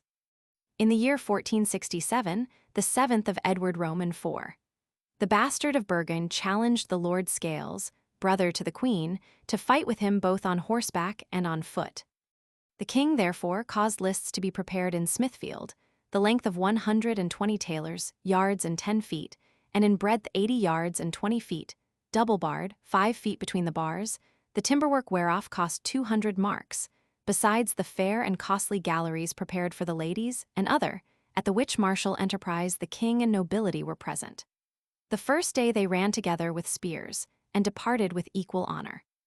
The next day they tourneyed on horseback, the Lord Scales' horse having on his chafron a long spear pike of steel. And as the two champions coped together, the same horse thrust his pike into the nostrils of the bastard's horse, so that for very pain he mounted so high that he fell on the one side with his master. And the Lord Scales rode about him with his sword drawn, till the king commanded the marshal to help up the bastard, who said, I cannot hold me by the clouds. For though my horse fail me, I will not fail an encounter companion. But the king would not suffer them to do any more that day. The next morrow they came into the lists on foot with 2 poleaxes, and fought valiantly. But at the last the point of the poleaxe of the Lord Scales entered into the side of the bastard's helm, and by force might have placed him on his knees. But the king cast down his warder, and the marshal severed them. The bastard required that he might perform his enterprise, but the king gave judgment as the bastard relinquished his challenge, etc., and this may suffice for jousts in Smithfield. Now to return through Giltspur Street by Newgate, where I first began, there standeth the fair parish church called St. Sepulchre's in the Bailey, or by Chamberlain Gate, in a fair churchyard, though not so large as of old time, for the same is letten out for buildings and a garden plot. This church was newly reedified, or built about the reign of Henry Roman VI, or of Edward Roman IV. One of the Paffames was a great builder there, namely, of one fair chapel on the south side of the choir, as appeareth by his arms and other monuments in the glass windows thereof, and also the fair porch of the same church towards the south. His image, fair graven in stone, was fixed over the said porch, but defaced and beaten down. His title by offices was this: Chancellor of Normandy, Captain of Vernal, Pirch, Susan, and Bayonne, and Treasurer of the King's household. He died rich, leaving great treasure of strange coins, and was buried in the Charterhouse Church by West Smithfield. The first nobilitating of these Paffames was by Matilda the Empress, daughter to Henry I, and by Henry her son, one Paffame, gentleman of very fair lands in Southamptonshire, died without issue male about Henry Roman VI, and leaving 4 daughters they were married to Fostar, Barentine, Wadham, and Hampden. Popham Dean, distant 3 miles from Clarendon, and 3 miles from Mortisham, was sometime the chief lordship or manor house of these Paffames. There lie buried in this church William Andrew, Stephen Clampard, Lawrence Warkham, John Dagworth, William Porter, Robert Scarlett, Esquires. Next to this church is a fair and large inn for receipt of travellers, and hath to sign the Saracen's Head. There lieth a street from Newgate west to the end of Turnagain Lane, and winding north to Oldbourne Conduit. This conduit by Oldbourne Cross was first built 1498. Thomason, widow to John Percival, mayor, gave to the second making thereof 20 marks, Richard Shore £10. Thomas Nesworth and others also did give towards it. But of late a new conduit was there built in place of the old, namely, in the year 1577, by William Lamb, sometime a gentleman of the chapel to King Henry Roman VIII, and afterward a citizen and clothworker of London. The water thereof he caused to be conveyed in lead, from divers springs to one head, and from thence to the said conduit, and waste of one cock at Oldbourne Bridge, more than 2,000 yards in length. All of which was by him performed at his own charges, amounting to the sum of £1,500. From the west side of this conduit is the highway, there called Snorehill. It stretcheth out by Oldbourne Bridge over the oft-named water of Turmel Brook, and so up to Oldbourne Hill, all replenished with fair building. Without Oldbourne Bridge, on the right hand, is Gold Lane, as is before shown. Up higher on the hill be certain inns, and other fair buildings, amongst the which of old time was a messuage called Scrope's Inn. For so I find the same recorded in the 37th of Henry Roman 6. This house was sometime letten out to serjeants at the law, as appeareth, and was found by inquisition taken in the Guildhall of London, before William Purchas, mayor and escheator for the king Henry Roman 7. In the 14th of his reign, after the death of John Lord Scrope, that he died deceased in his domain of fee, by the fiefment of Guy Fairfax, knight, one of the king's justices, made in the 9th of the same king, unto the said John Scrope, knight.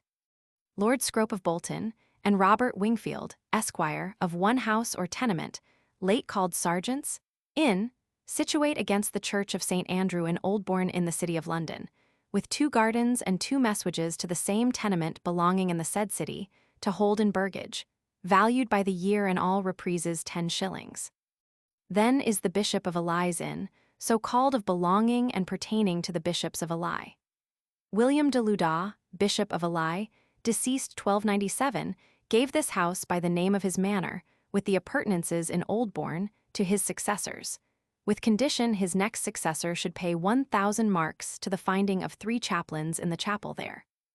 More, John Hotham, Bishop of Ely, did give by the name of 6 messuages, 2 cellars, and 40 acres of land, in the suburbs of London, in the parish of St. Andrew in Oldbourne, to the prior and convent of Ely, as appeareth by patent, the 9th of Edward Roman 3. This man was Bishop of Ely 20 years, and deceased 1336. Thomas Arundel, Bishop of Ely, beautifully built of new his palace at Ely, and likewise his manors in divers places, especially this in Oldbourne, which he did not only repair, but rather new built, and augmented it with a large port, gate house, or front, towards the street or highway. His arms are yet to be discerned in the stonework thereof. He sat Bishop of Ely 14 years, and was translated to York. In this house, for the large and commodious rooms thereof, divers great and solemn feasts have been kept, especially by the serjeants at the law, whereof 2 are to be noted for posterity. The first in the year 1464, the 4th of Edward Roman 4. In Michaelmas term, the serjeants at law held their feast in this house, to the which, amongst other estates, Matthew Philip, mayor of London, with the aldermen, sheriffs, and commons of divers crafts being invited, did repair. But when the mayor looked to keep the state in the hall, as it had been used in all places within the city and liberties, out of the king's presence, the Lord Grey of Ruthen, then Lord Treasurer of England, unwitting the serjeants and against their wills, as they said, was first placed. Whereupon the mayor, aldermen, and commons departed home, and the mayor made the aldermen to dine with him. Howbeit he and all the citizens were wonderfully displeased that he was so dealt with. And the new serjeants and others were right sorry therefore, and had rather than much good, as they said, it had not so happened. One other feast was likewise there kept in the year 1531, the 23rd of King Henry Roman 8. The serjeants then made were in number 11, namely, Thomas Audley, Walter Luke, I. Bodwine, I. Hind, Christopher Jenny, John Dowsel, Edward Mervyn, Edmund Knightley, Roger Cholmley, Edward Montague, and Robert York. These also held their feast in this Ely house for 5 days, to wit Friday the 10th of November, Saturday, Sunday, Monday, and Tuesday. On Monday, which was their principal day, King Henry and Queen Catherine dined there, but in 2 chambers, and the foreign ambassadors in a 3rd chamber. In the hall at the high table sat Sir Nicholas Lambarde, mayor of London, the judges, the barons of the exchequer, with certain aldermen of the city. At the board on the south side sat the master of the rolls, the master of the chancery, and worshipful citizens. On the north side of the hall certain aldermen began the board, and then followed merchants of the city. In the cloister, chapel, and gallery, knights, esquires, and gentlemen were placed. In the halls the crafts of London. The serjeants of law and their wives kept in their own chambers. It were tedious to set down the preparation of fish, flesh, and other victuals, spent in this feast, and would seem almost incredible. And, as to me it seemeth, wanted little of a feast at a coronation, nevertheless, a little I will touch, for declaration of the change of prices. There were brought to the slaughterhouse 24 great beefs at 26 shillings and 8 pence the piece from the shambles, 1 carcass of an ox at 24 shillings, 100 fat muttons, 2 shillings and 10 pence the piece, 51 great veals at 4 shillings and 8 pence the piece, 34 porks 3 shillings and 8 pence the piece, 91 pigs, sixpence the piece, capons of grease of 1 poulter. For they had 3, 10 dozens at 20 pence the piece, capons of Kent. 9 dozens and 6 at 12 pence the piece, capons coarse, 19 dozen at 6 pence the piece, cocks of grows, 7 dozen and 9 at 8 pence the piece, cocks coarse, 14 dozen and 8 at 3 pence the piece, pullets the best, 2 pence halfpenny, other pullets 2 pence, pigeons 37 dozen at 10 pence the dozen, swans 14 dozen, larks 340 dozen at 5 pence the dozen, etc. Edward Neville was seneschal or steward, Thomas Ratcliffe, controller. Thomas Wilden, clerk of the kitchen. Next beyond this manor of Ely House is Lither Lane, turning into the field.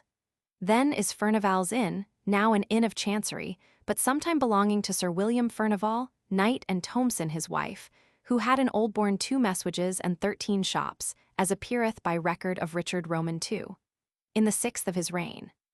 Then is the Earl of Bath's Inn, now called Bath Place, of late for the most part new built, and so to the bars. Now again, from Newgate, on the left hand or south side, lieth the Old Bailey, which runneth down by the wall upon the ditch of the city, called Hound's Ditch, to Ludgate. I have not read how this street took that name, but is like to have risen of some court, of old time there kept. And I find that in the year 1356, the 34th of Edward Roman III, the tenement and ground upon Hound's Ditch, between Ludgate on the south and Newgate on the north, was appointed to John Cambridge, fishmonger, Chamberlain of London, whereby it seemeth that the Chamberlains of London have there kept their courts, as now they do by the Guildhall. And till this day the mayor and justices of this city kept their sessions in a part thereof, now called the Sessions Hall, both for the city of London and shire of Middlesex. Over against the which house, on the right hand, turneth down St. George's Lane towards Fleet Lane. In this St. George's Lane, on the north side thereof, remaineth yet an old wall of stone, enclosing a piece of ground-up Seacle Lane, wherein by report sometimes stood an inn of chancery. Which house being greatly decayed, and standing remote from other houses of that profession, the company removed to a common hostelry, called of the Sign Our Lady Inn, not far from Clement's Inn, which they procured from Sir John Finox, Lord Chief Justice of the King's Bench, and since have held it of the owners by the name of the new inn, paying therefore £6 rent by the year, as tenants at their own will, for more, as is said, cannot be gotten of them, and much less will they be put from it. Beneath this St. George's Lane, the lane called Fleet Lane, winding south by the prison of the Fleet into Fleet Street by Fleet Bridge. Lower down in the Old Bailey is at this present a standard of timber, with a cock or cocks, delivering fair spring water to the inhabitants, and is the waste of the water serving the prisoners in Ludgate. Next out of the High Street turneth down a lane called the Little Bailey, which runneth down to the east end of St. George's Lane. The next is Seacle Lane, I think called Limeburner's Lane, of burning lime there with Seacle. For I read in record of such a lane to have been in the parish of St. Sepulchre, and there yet remaineth in this lane an alley called Limeburner's Alley. Near unto this Seacle Lane, in the turning towards Oldbourne Conduit is Turnagain Lane, or rather, as in a record of the 5th of Edward Roman III, Windagain Lane, for that it goeth down west to Fleet Dyke, from whence men must turn again the same way they came, for there it stopped. Then the High Street turneth down Snore Hill to Oldbourne Conduit, and from thence to Oldbourne Bridge, beyond the which bridge on the left hand is Shoe Lane, by the which men pass from Oldbourne to Fleet Street, by the conduit there. In this Shoe Lane, on the left hand, is one old house called Oldbourne Hall. It is now letten out into divers tenements. On the other side, at the very corner, standeth the parish church of St. Andrew, in the which church, or near thereunto, was sometime kept a grammar school, as appeareth in another place by a patent made, as I have shown, for the erection of schools. There be monuments in this church of Thomas Lord Wriothesley, Earl of Southampton, buried 1550, Ralph Rokeby of Lincoln's Inn, Esquire, Master of St. Catherine's, and one of the Masters of Requests to the Queen's Majesty, who deceased the 14th of June, 1596. He gave by his testament to Christ's Hospital in London £100, to the College of the Poor of Queen Elizabeth in East Greenwich £100, to the poor scholars in Cambridge £100, to the poor scholars in Oxford £100, to the prisoners in the 2 Compters in London £200, to the prisoners in the Fleet £100, to the prisoners in Ludgate £100, to the prisoners in Newgate £100, to the prisoners in the King's Bench £100, to the prisoners in the Marshalsea £100, to the prisoners in the White Lion £20, to the poor of St. Catherine's £20, and to every brother and sister their 40 shillings. William Sydenham founded a chantry there. There was also of old time, as I have read in the 3rd of Henry V, an hospital for the poor, which was a cell to the house of Cluny in France, and was, therefore, suppressed among the priories aliens. From this church of St. Andrew, up Oldbourne Hill be divers fair-built houses, amongst the which, on the left hand, there standeth 3 inns of chancery, whereof the first adjoining unto Crookhorn Alley is called Thaves Inn, and standeth opposite or over against the said Ely House. Then is Feuder Lane, which stretcheth south into Fleet Street, by the east end of St. Dunstone's Church, and is so called of feuders, or idle people lying there, as in a way leading to gardens. But the same is now of latter years on both sides built through with many fair houses. Beyond this Feuder Lane is Barnard's Inn, alias Mackworth's Inn, which is of Chancery, belonging to the Dean and Chapter of Lincoln, as saith the record of Henry Roman VI. The 32nd of his reign, and was founded by Inquisition in the Guildhall of London, before John Norman Mayor, the King's Escheator. The jury said that it was not hurtful for the King to license T. Atkins, citizen of London, and one of the executors to John Mackworth, Dean of Lincoln, to give one message in Holborn in London, with the appurtenances called Mackworth's Inn, but now commonly known by the name of Barnard's Inn, to the Dean and Chapter of Lincoln, to find one sufficient chaplain to celebrate divine service in the chapel of St. George, in the Cathedral Church of Lincoln, where the body of the said John is buried. To have and to hold the said message to the said Dean and Chapter, and to their successors for ever, in part of satisfaction of £20 lands and rents, which Edward Roman III licensed the said Dean and Chapter to purchase to their own use, either of their own fee or tenor, or of any other, so the lands were not holden of the King in capite. Then is Staple Inn, also of Chancery, but whereof so named I am ignorant. The same of late is for a great part thereof fair built, and not a little augmented. And then at the bar endeth this ward without Newgate. Without Ludgate, on the right hand or north side from the said gate lieth the Old Bailey. As I said, then the High Street called Ludgate Hill down to Fleet Lane, in which lane standeth the Fleet, a prison house so called of the Fleet or water running by it, and sometime flowing about it, but now vaulted over. I read that Richard I, in the first of his reign, confirmed to Osbert, brother to William Longchamp, Chancellor of England and elect of Ely, and to his heirs for ever, the custody of his house or palace at Westminster, with the keeping of his jail of the Fleet at London. Also King John, by his patent, dated the 3rd of his reign, gave to the Archdeacon of Wells the custody of the said King's house at Westminster, and of his jail of the Fleet, together with the wardship of the daughter and heir of Robert Loveland.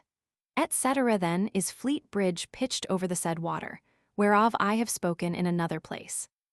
Then also against the south end of Shoe Lane standeth a fair water conduit, whereof William Eastfield, sometime mayor, was founder, for the mayor and commonalty of London being possessed of a conduit head, with divers springs of water gathered thereinto in the parish of Paddington, and the water conveyed from thence by pipes of lead towards London unto Taborn, where it had lain by the space of 6 years or more. The executors of Sir William Eastfield obtained license of the mayor and commonalty for them, in the year 1453, with the goods of Sir William to convey the said waters, first in pipes of lead into a pipe begun to be laid beside the great conduit head at Marybone, which stretcheth from thence unto a separol, late before made against the chapel of Rouncevall by Charing Cross, and no further, and then from thence to convey the said water into the city. And there to make receipt or receipts for the same unto the common weal of the commonalty, to wit, the poor to drink, the rich to dress their meats, which water was by them brought thus into Fleet Street to a standard, which they had made and finished 1471. The inhabitants of Fleet Street, in the year 1478, obtained license of the mayor, aldermen, and commonalty to make at their own charges 2 cisterns, the one to be set at the said standard, the other at Fleet Bridge, for the receipt of the waste water. This cistern at the standard they built, and on the same a fair tower of stone, garnished with images of St. Christopher on the top, and angels round about lower down, with sweet-sounding bells before them. Whereupon, by an engine placed in the tower, they divers hours of the day and night chimed such an hymn as was appointed. This conduit, or standard, was again new built with a larger cistern, at the charges of the city, in the year 1582. From this conduit up to Feuders Lane and further is the parish church of St. Dunstan called in the west, for difference from St. Dunstan in the east. Here lieth buried T. Duke, Skinner in St. Catherine's Chapel by him built, 1421. Nicholas Canningstone, John Nape and other founded chantries there. Ralph Bain, Bishop of Coventry and Lichfield, 1559 and other. Next beyond this church is Clifford's Inn, sometime belonging to Robert Clifford, by gift of Edward Roman II. In these words, the king granteth to Robert Clifford that messuage, with the appurtenances, next the church of St. Dunstan in the west, in the suburbs of London, which messuage was sometime Malculins de Hurley, and came to the hands of Edward I. By reason of certain debts which the said Malculin was bound at the time of his death to our stide father, from the time that he was esquiter on this side Trent, which house John, Earl of Richmount, did hold of our pleasure, and is now in our possession. Patent the 3rd of Edward Roman II. After the death of this Robert Clifford, Isabel, his wife, let the same messuage to students of the law, as by the record following may appear. Isabel qui fuit uxor Roberti Clifford, messuagium unipartitum, quod Robertus Clifford habuit in parochia Sci. Dunstanus West. In suburbio Londini, etc., tenuit, et allud dimisit post mortem dict. Roberti, apprentices de banco, pro ex lienuadium, etc. anno 18 Eduardi Tertii, inquisitio post mortem Roberti Clifford. This house hath since fallen into the king's hands, as I have heard, but returned again to the Cliffords, and is now let to the said students for £4 by the year. Somewhat beyond this Clifford's Inn is the south end of New Street, or Chancellor Lane, on the right hand whereof is Sergeant's Inn called in Chancery Lane. And the next was sometime the house of the converted Jews, founded by King Henry Roman III. In place of a Jew's house to him forfeited, in the year 1233, and the 17th of his reign, who built there for them a fair church now used, and called the chapel for the custody of the rolls and records of Chancery. It standeth not far from the old temple, but in the midway between the old temple and the new, in the which house all such Jews and infidels, as were converted to the Christian faith, were ordained and appointed, under an honest rule of life, sufficient maintenance, whereby it came to pass, that in short time there were gathered a great number of converts, which were baptized, instructed in the doctrine of Christ, and there lived under a learned Christian appointed to govern them. Since the which time, to wit, in the year 1290, all the Jews in England were banished out of the realm, whereby the number of converts in this place was decayed. And therefore, in the year 1377, this house was annexed by patent to William Burstall Clerk, Custos Rotulorum, or Keeper of the Rolls of the Chancery, by Edward Roman III. In the 5th year of his reign, and this first Master of the Rolls was sworn in Westminster Hall, at the table of marble stone. Since the which time, that house hath been commonly called the Rolls in Chancery Lane. Notwithstanding such of the Jews, or other infidels, as have in this realm been converted to Christianity, and baptized, have been relieved there. For I find in record that one William Piers, a Jew that became a Christian, was baptized in the 5th of Richard Roman II, and had 2d the day allowed him during his life by the said king. On the west side was sometime a house pertaining to the prior of Necton Park, a house of canons in Lincolnshire. This was commonly called Herefleet Inn, and was a brewhouse, but now fair built for the 5 clerks of the Chancery, and standeth over against the said house called the Rolls, and near unto the lane which now entereth Fickett's Croft, or Fickett's Field.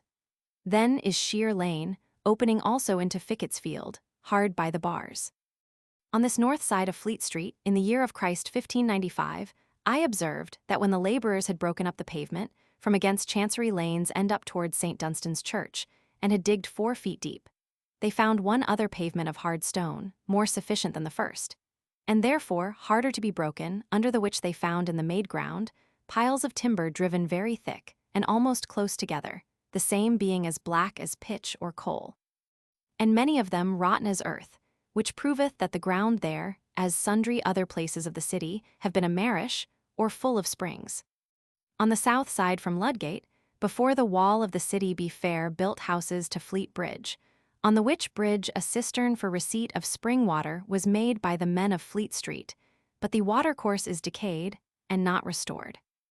Next is Bride Lane, and therein Bridewell, of old time the king's house, for the kings of this realm have been there lodged, until the 9th of Henry Roman III. The courts were kept in the king's house, wheresoever he was lodged, as may appear by ancient records, whereof I have seen many, but for example set forth one in the chapter of towers and castles. King Henry Roman VIII built there a stately and beautiful house of new, for receipt of the Emperor Charles V, who, in the year of Christ 1522, was lodged himself at the Blackey Friars, but his nobles in this new-built Bridewell, a gallery being made out of the house over the water, and through the wall of the city, into the emperor's lodging at the Blackey Friars. King Henry himself oftentimes lodged there also, as namely, in the year 1525, a parliament being then holden in the Black Friars. He created estates of nobility there, to wit, Henry Fitzroy, a child, which he had by Elizabeth Blunt, to be Earl of Nottingham, Duke of Richmond and of Somerset, Lieutenant General from Trent northward, Warden of the East, Middle, and West Marches for Anents, Scotland. Henry Courtenay, Earl of Devonshire, cousin german to the king, to be Marquis of Exeter. Henry Brandon, a child of 2 years old, son to the Earl of Suffolk, to be Earl of Lincoln. Sir Thomas Manners, Lord Rose, to be Earl of Rutland. Sir Henry Clifford, to be Earl of Cumberland. Sir Robert Ratcliffe, to be Viscount Fitzwater, and Sir Thomas Balling, Treasurer of the King's household, to be Viscount Rochford.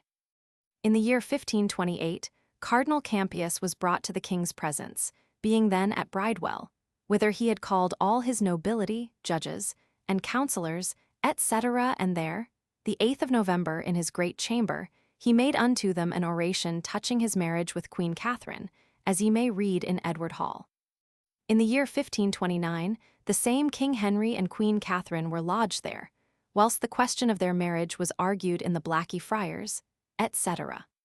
But now you shall hear how this house became a house of correction.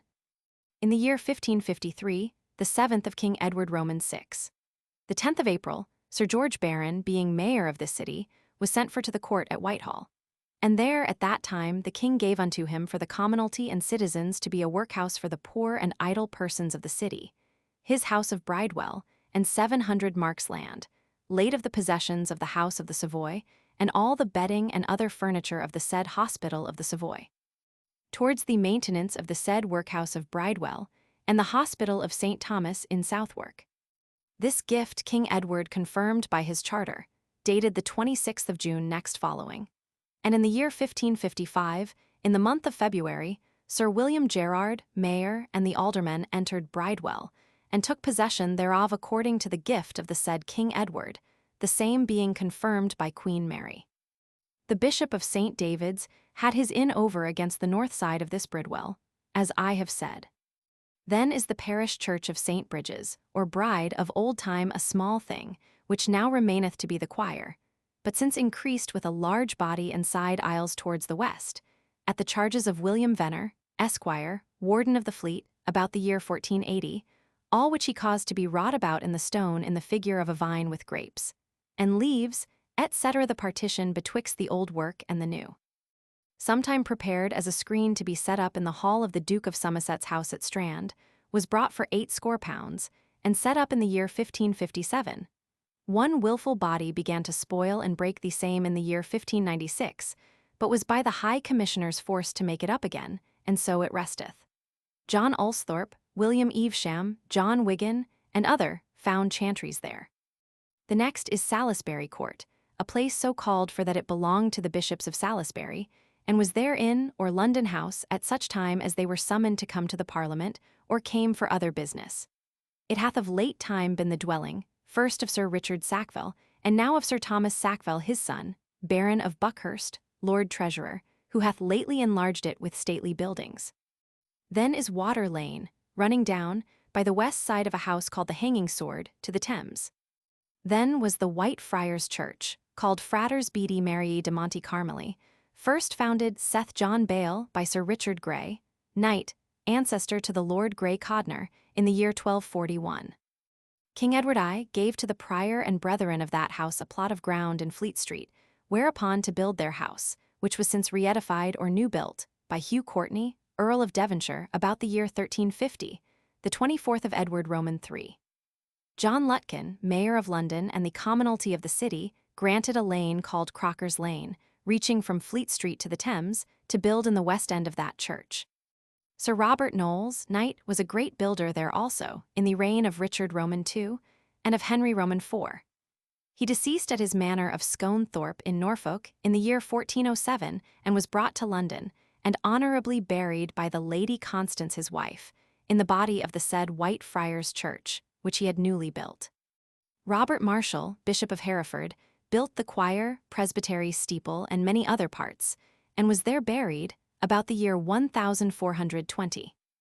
There were buried also in the new choir Sir John Mowbray, Earl of Nottingham, 1398, Sir Edward Courtenay, Sir Hugh Montgomery, and Sir John his brother, John Wool, son to Sir John Wool, Thomas Bayholt, Esquire, Elizabeth, Countess of Athol, Dame Johan, wife to Sir Thomas Say of Alden, Sir Pence Castle, Baron John, Lord Grey, son to Reginald Lord Grey of Wilton, 1418, Sir John Ludlow, Knight, Sir Richard Derwa, Knight, Richard Grey, Knight, John Ashley, Knight, Robert Bristow, Esquire, Thomas Perry, Esquire, Robert Tempest, Esquire, William Call, William Netto. In the old choir were buried Dame Margaret, etc., Eleanor Grissels, Sir John Brown, Knight, and John his son and heir, Sir Simon de Burford, Knight, Peter Wiggis, Esquire, Robert Matthew, Esquire, Sir John Scargill, Knight, Sir John Norris, Knight, Sir Geoffrey Roos, Knight, Matthew Haddock, Esquire, William Clarel, Esquire, John Aprichard, Esquire, William Wentworth, Esquire, Thomas Witcham, Esquire, Sir Tyrwhitt, Knight, Sir Stephen Popham, Knight, Bastard de Scales, Henry Blunt, Esquire, Elizabeth Blunt, John Swan, Esquire, Alice Foster, one of the heirs of Sir Stephen Popham, Sir Robert Brockett, Knight, John Drayton, Esquire, John, son to Robert Chanlos and his daughter Catherine, John Salvin, William Hampton, John Bampton, John Winter, Edmund Oldhall, William Appleyard, Thomas Dabby, Esquires, Sir Hugh Courtenay, Knight, John Drury, son to Robert Drury, Elizabeth Gemersey, gentlewoman, Sir Thomas Townsend, Knight, Sir Richard Green, Knight, William Scott, Esquire, Thomas Featheringhe, I. Fulford, Esquire, Edward Eldsmere, gentleman W. Hart, gentleman, Dame Mary Sanclair, daughter to Sir Thomas Talbot, Knight, Ancher, Esquire, Sir William Morris, Knight, and Dame Christian his wife, Sir Peter de Moda, Knight, Richard Houghton, Esquire, Sir I. Heron, Knight, Richard Eaton, Esquire, Hugh Stapleton, gentleman, William Copley, gentleman, Sir Ralph Saintwin, Knight, Sir Hugh Bromfleet, Knight, Lord Vesey, principal founder of that order, the 6th of Edward Roman IV, etc. This house was valued at 62.7 pounds, 3d pounds, and was surrendered the 10th of November, the 30th of Henry Roman VIII. In place of this friar's church be now many fair houses built, lodgings for noblemen and others. Then is the Serjeants' Inn, so called, for that divers judges and serjeants at the law keep a commons, and are lodged there in term time. Next is the New Temple, so called because the Templars, before the building of this house, had their temple in Oldbourne. This house was founded by the Knights Templars in England, in the reign of Henry Roman II.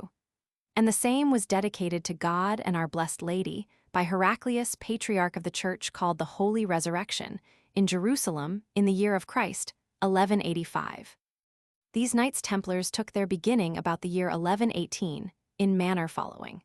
Certain noblemen, horsemen, religiously bent, bound by vow themselves in the hands of the Patriarch of Jerusalem, to serve Christ after the manner of regular canons in chastity and obedience, and to renounce their own proper wills forever, the first of which order were Hugh Paganus and Geoffrey de S. Andromere.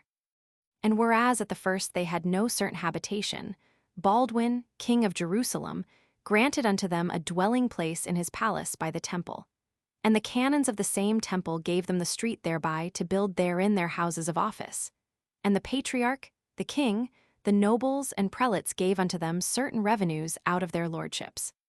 Their first profession was for safeguard of the pilgrims coming to visit the sepulchre, and to keep the highways against the lying in wait of thieves, etc. About 10 years after they had a rule appointed unto them, and a white habit by Honorius Roman II. Then Pope, and whereas they had but 9 in number, they began to increase greatly. Afterward, in Pope Eugenius' time, they bare crosses of red cloth on their uppermost garments, to be known from others. And in short time, because they had their first mansion hard by the temple of our Lord in Jerusalem, they were called Knights of the Temple. Many noble men in all parts of Christendom became brethren of this order, and built for themselves temples in every city or great town in England. But this at London was their chief house, which they built after the form of the temple near to the sepulchre of our Lord at Jerusalem. They had also other temples in Cambridge, Bristol, Canterbury, Dover, Warwick. This temple in London was often made a storehouse of men's treasure, I mean such as feared the spoil thereof in other places. Matthew Paris noteth, that in the year 1232, Hubert de Bourgh, Earl of Kent, being prisoner in the Tower of London, the king was informed that he had much treasure laid up in this new temple, under the custody of the Templars. Whereupon he sent for the master of the temple, and examined him straitly, who confessed that money being delivered unto him and his brethren to be kept, he knew not how much there was of it. The king demanded to have the same delivered, but it was answered that the money being committed unto their trust could not be delivered without the license of him that committed it to ecclesiastical protection, whereupon the king sent his treasurer and justiciar of the exchequer unto Hubert, to require him to resign the money wholly into his hands, who answered that he would gladly submit himself, and all his, unto the king's pleasure. And thereupon desired the knights of the temple, in his behalf, to present all the keys unto the king, to do his pleasure with the goods which he had committed unto them. Then the king commanded the money to be faithfully told and laid up in his treasury, by inventory, wherein was found, besides ready money, vessels of gold and silver unpriceable, and many precious stones, which would make all men wonder if they knew the worth of them. This temple was again dedicated 1240, belike also newly reedified then. These Templars at this time were in so great glory, that they entertained the nobility, foreign ambassadors, and the prince himself very often, insomuch that Matthew Paris crieth out on them for their pride, who being at the first so poor, as they had but one horse to serve two of them, in token whereof they gave in their seal 2 men riding of one horse. Yet suddenly they waxed so insolent, that they disdained other orders, and sorted themselves with noblemen. King Edward I, in the year 1283, taking with him Robert Waleran and other, came to the temple, where calling for the keeper of the treasure house, as if he meant to see his mother's jewels that were laid up there to be safely kept, he entered into the house, breaking the coffers of certain persons that had likewise brought their money thither, and he took away from thence to the value of 1,000 pounds. Many parliaments and great councils have been there kept, as may appear by our histories. In the year 1308, all the Templars in England, as also in other parts of Christendom, were apprehended and committed to divers prisons. In 1310, a provincial council was holden at London, against the Templars in England, upon heresy and other articles whereof they were accused, but denied all except 1 or 2 of them, notwithstanding they all did confess that they could not purge themselves fully as faultless. And so they were condemned to perpetual penance in several monasteries, where they behaved themselves modestly. Philip, King of France, procured their overthrow throughout the whole world, and caused them to be condemned by a general council to his advantage, as he thought, for he believed to have had all their lands in France, and therefore seized the same in his hands, as I have read, and caused the Templars to the number of 54, or after Fabian, 70, to be burned at Paris. Edward Roman II, in the year 1313, gave unto Aymer de Valence, Earl of Pembroke, the whose place and houses called the New Temple at London, with the ground called Fickwheat's Croft, and all the tenements and rents with the appurtenances that belonged to the Templars in the city of London and suburbs thereof. After Aymer de Valence, saith some Hugh Spencer, usurping the same, held it during his life, by whose death it came again to the hands of Edward Roman III. But in the meantime, to wit, 1324, by a council holden at Vienna, all the lands of the Templars, lest the same should be put to profane uses, were given to the Knights Hospitallers of the Order of St. John Baptist, called St. John of Jerusalem, which knights had put the Turks out of the Isle of Rhodes, and after one upon the said Turks daily for a long time. The said Edward Roman III, therefore, granted the same to the said knights, who possessed it, and in the 18th year of the said king's reign were forced to repair the bridge of the said temple. These knights had their head house for England by West Smithfield, and they in the reign of the same Edward Roman III. Granted, for a certain rent of £10 by the year, the said temple, with the appurtenances thereunto adjoining, to the students of the common laws of England, in whose possession the same hath ever since remained. and is now divided into 2 houses of several students, by the same of Inns of Court, to wit, the Inner Temple and the Middle Temple, who kept 2 several halls. But they resort all to the said Temple Church, in the round walk whereof, which is the west part without the choir. There remaineth monuments of noblemen buried, to the number of 11, 8 of them are images of armed knights, 5 lying cross-legged as men vowed to the Holy Land, against the infidels and unbelieving Jews. The other 3 straight-legged, the rest are coped stones all of grey marble. The first of the cross-legged was W. Marshall, the elder Earl of Pembroke, who died 1219. Will. Marshall, his son, Earl of Pembroke, was the second, he died 1231, and Gilbert Marshall, his brother, Earl of Pembroke, slain in a tournament at Hertford, beside where, in the year 1241. After this Robert Rose, otherwise called Fersen, being made a Templar in the year 1245, died and was buried there, and these are all that I can remember to have read of. Sir Nicholas Hare, Master of the Rolls, was buried there in the year 1557. In the year 1381, the rebels of Essex and of Kent destroyed and plucked down the houses and lodgings of this temple, took out of the church the books and records that were in hutches of the apprentices of the law, carried them into the streets, and burnt them. The house they spoiled and burnt for wrath that they bare Sir Robert Holles, Lord Prior of St. John's in Smithfield. But it was since again at divers times repaired, namely, the Gate House of the Middle Temple, in the reign of Henry Roman VIII.